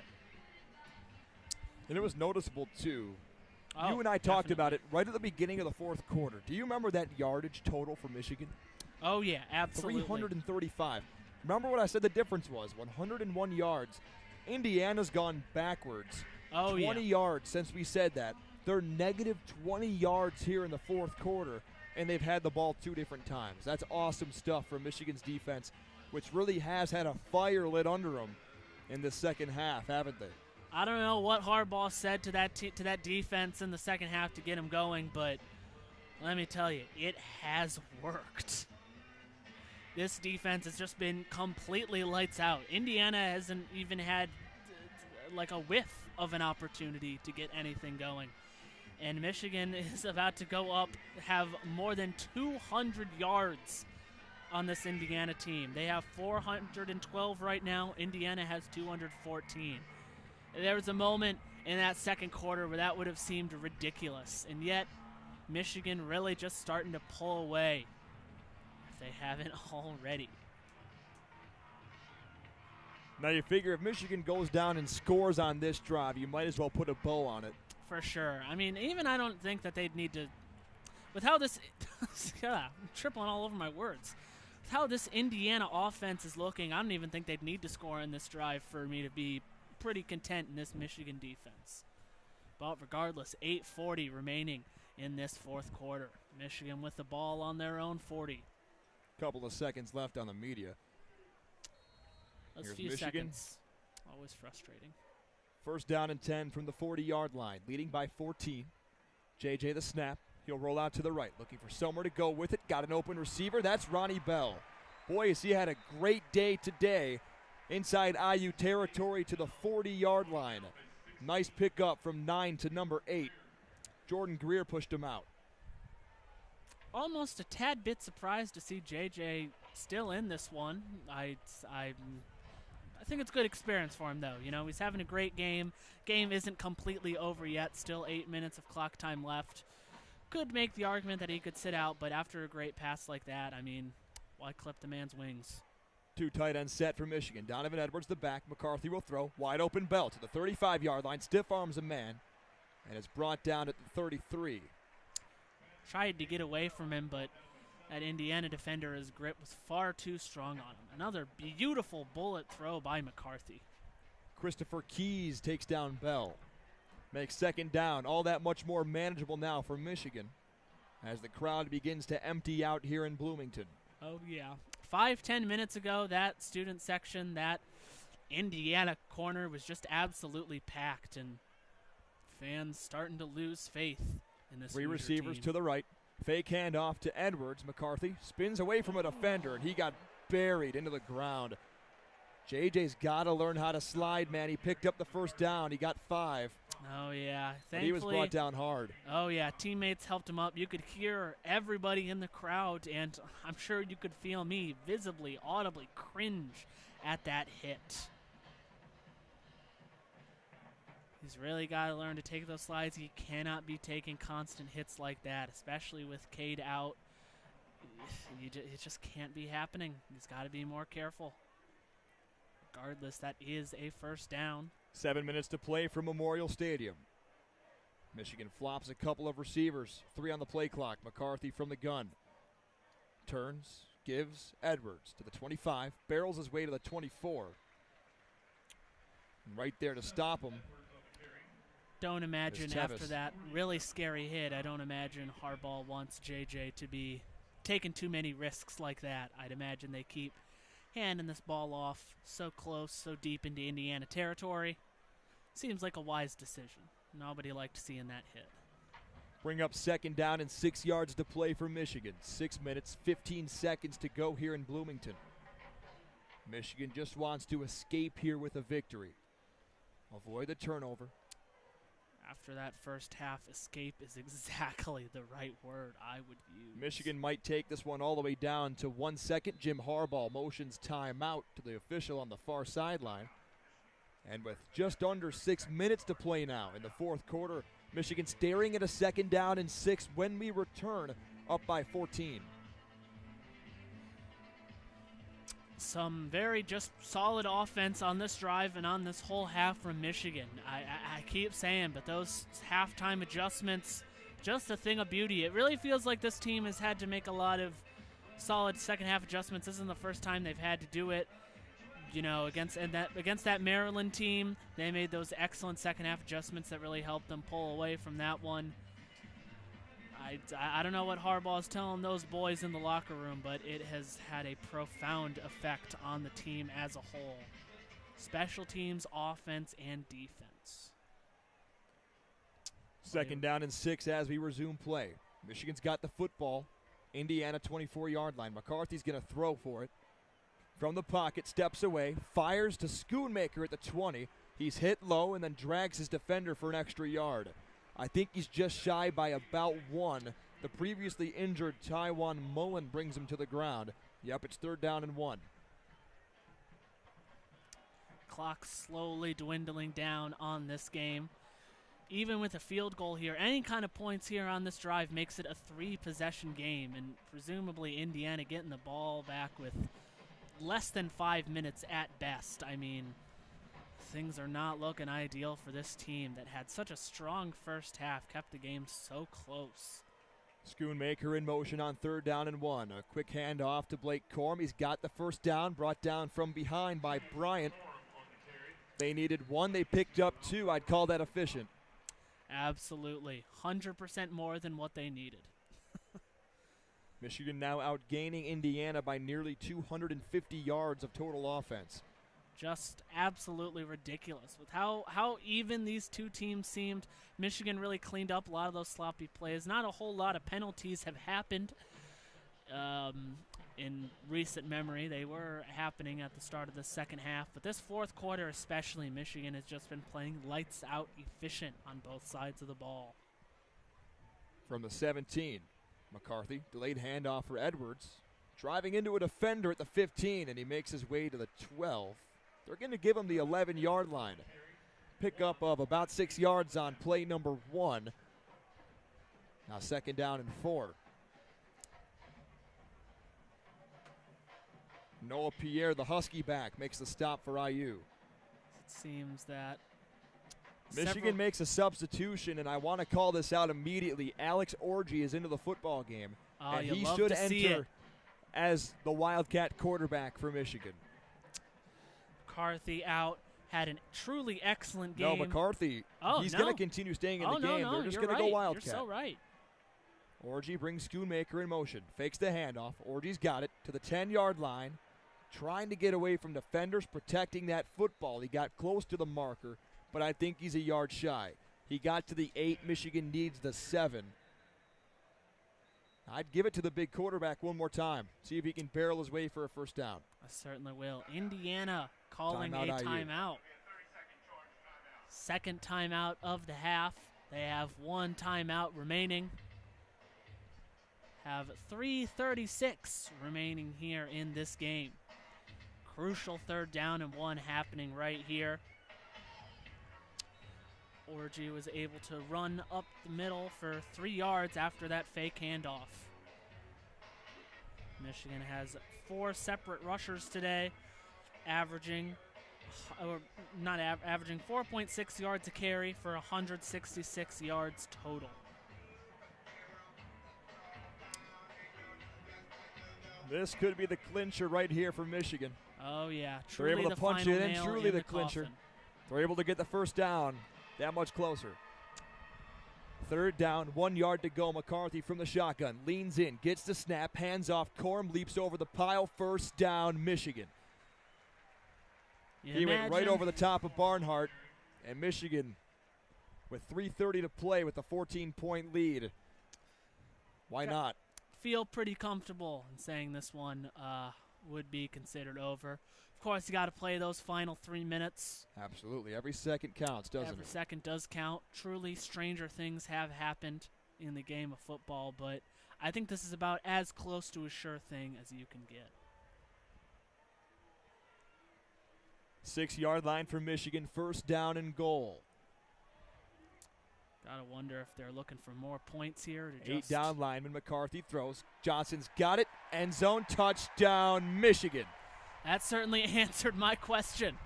I was sitting there wondering if Michigan was really starving for more points or if they were just going to let this one slowly click down, but they wanted another touchdown. McCarthy wanted another touchdown. Cannot say I blame him. And you know, I just want to say this right now. I was on a podcast this past week with my friends at Blue by 90, and my final score prediction was 31-10.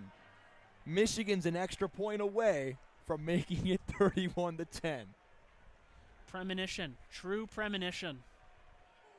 Spooky stuff happening here at Memorial Stadium in Bloomington.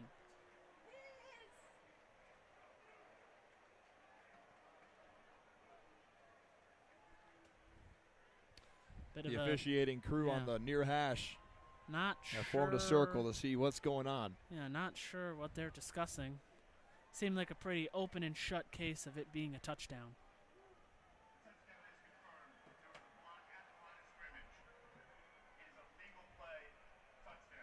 So much like in the first quarter when Indiana almost took the lead over Michigan, or excuse me, that was the second quarter. Indiana had an illegal block downfield which resulted in offensive pass interference. Michigan Everything legal there. Jake Moody on to attempt the extra point. Greg Tarr to snap. Brad Robbins to hold. Kick up and kick good. Well, you can pretty much wrap it up. Put a bow on this one. Michigan was tied at the halftime. They come out of the break, 21 unanswered points, and Michigan leads at 31-10. You definitely got to wonder. You just mentioned a second ago that touchdown from Indiana, which would have given them the lead on the game, that was called back due to an offensive pass interference. You got to sit back and wonder if they had actually gotten that touchdown, if that one was called, how much different would this game be looking? Thankfully, don't really have to wonder that for too long, as it's not truly important. Did not happen. And it makes it that much more of an enjoyable ride back home for us, doesn't it? Absolutely. I was getting a little worried. I was getting more than a little nervous for that drive back. Got my Kit Kats for the ride home. Love to see it. We're going to be just fine. We're going to be just fine. They took good care of us here in Indiana, didn't they? Absolutely. Beautiful stadium. I didn't really expect this. Oh, no, definitely not. Memorial It is Stadium's a gorgeous. big stadium. When we drove up to it, I was really thinking, I was like, is this really it? Wow, that is impressive. An assembly hall in the backdrop. I believe that's where the basketball team plays, actually. Yes. Yeah. Oh, so, right. I don't. What am I thinking? Jake Moody lines it up and kicks it through the end zone. Jalen Lucas puts his hands to the air, says no thank you. And IU will take over from their own 25. 2:54 remaining in this game. Michigan starting defense will stick around. And here comes Indiana's offense. You got to wonder if Indiana's going to try to go for those late garbage time points. See if with their last remaining pulse, see if they can maybe stay in this one. Bazelak from the shotgun, 2 running backs in the set. Bazelak turns left, fires, got it complete. That's McCulley. He picks up a nice chunk on first down. It'll bring up about 2nd down and 4.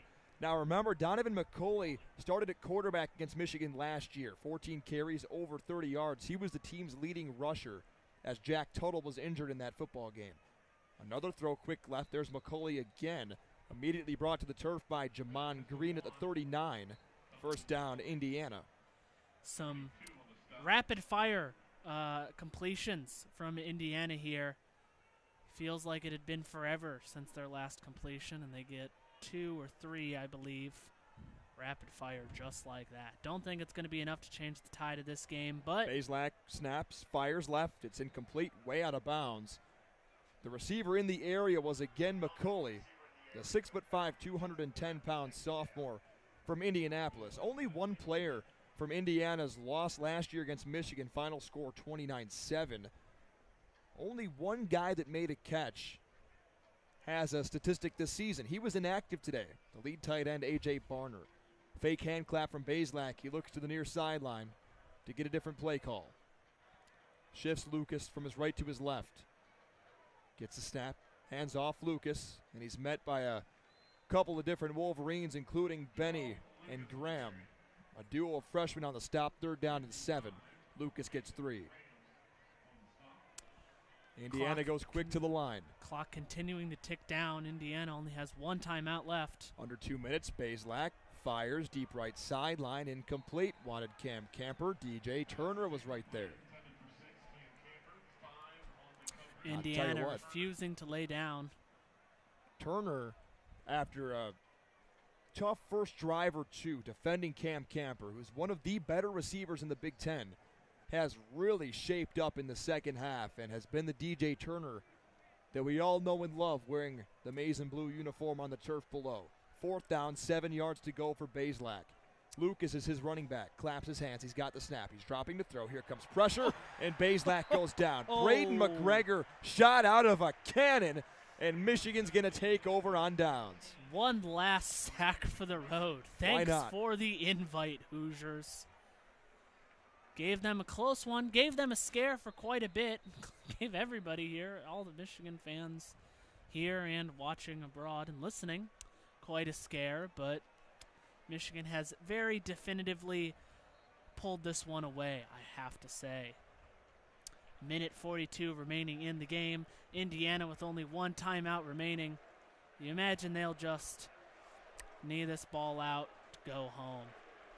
J.J. McCarthy from under center in the victory formation. He'll have to do it a couple more times, but Michigan's going to win this football game. Indiana electing not to use that last timeout. Don't want to prolong the inevitable.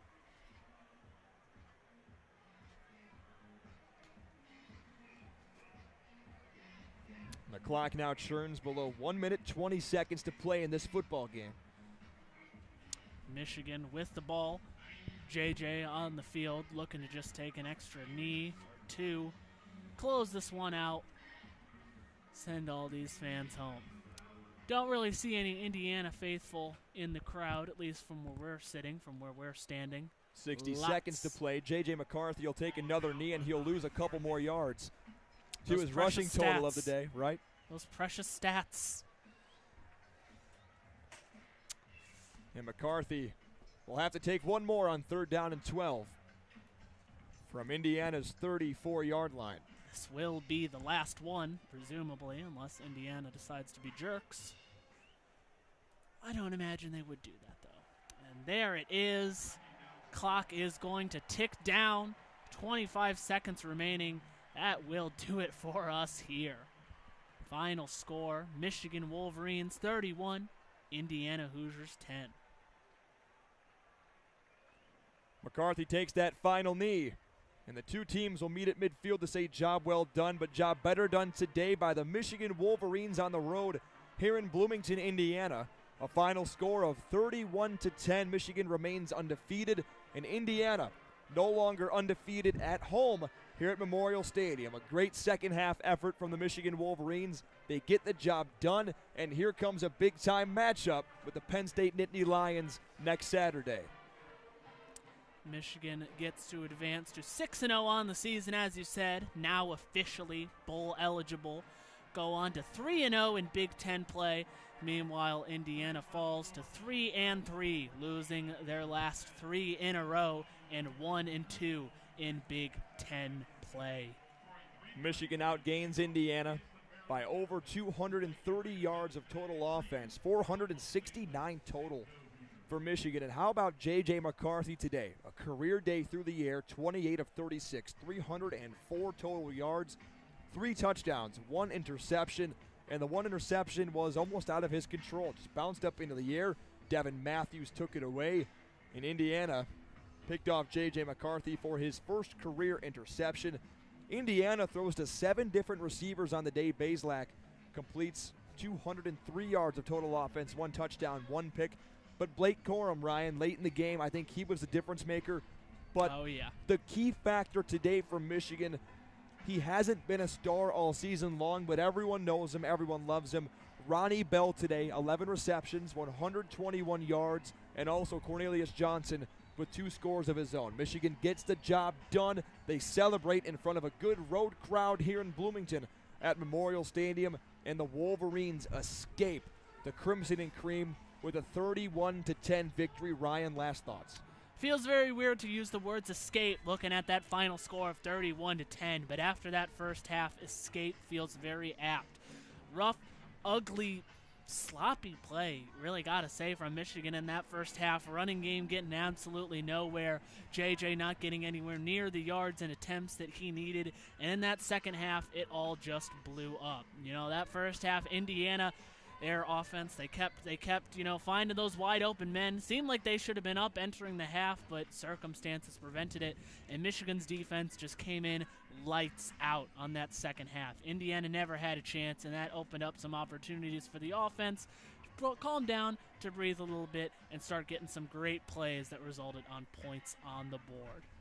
As we recap the game here today, one final time before we depart here on WCBN Sports, Michigan began the game. Their first drive of the ball game, Michigan's now scored on 5 of their first 6 drives of the season. It was a Blake Corum 1-yard touchdown rush just after a 50-yard scamper. Michigan punches it in. Just a couple of minutes later, Indiana responds with a touchdown of their own. A Josh Henderson 11-yard touchdown reception from Connor Bazelak in the first quarter. Michigan retakes the lead with 1:02 remaining in that opening period. They take a 10-7 lead on a Jake Moody 44-yard kick. Charles Campbell ties it up 41-yarder to make it 10-10. Both Indiana and Michigan had field goals blocked late in the second quarter. Then it was all Michigan from there on out, folks. 3 touchdowns in the second half. Cornelius Johnson, 29 yards, all after the catch. Luke Schoonmaker, 9 yards, all after the catch. Then finally, Cornelius Johnson on a wide receiver screen to make it 31-10 Michigan. That's our final score here today. From Ryan Dolson, William Gregory, Kendall Spencer, my name's Zach Linfield. Always great to be along here with you. Final score one more time from Memorial Stadium here in Bloomington, Michigan 31, Indiana 10.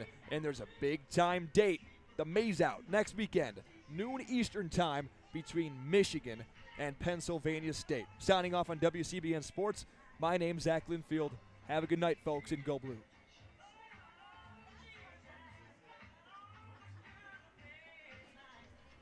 Well done, guys.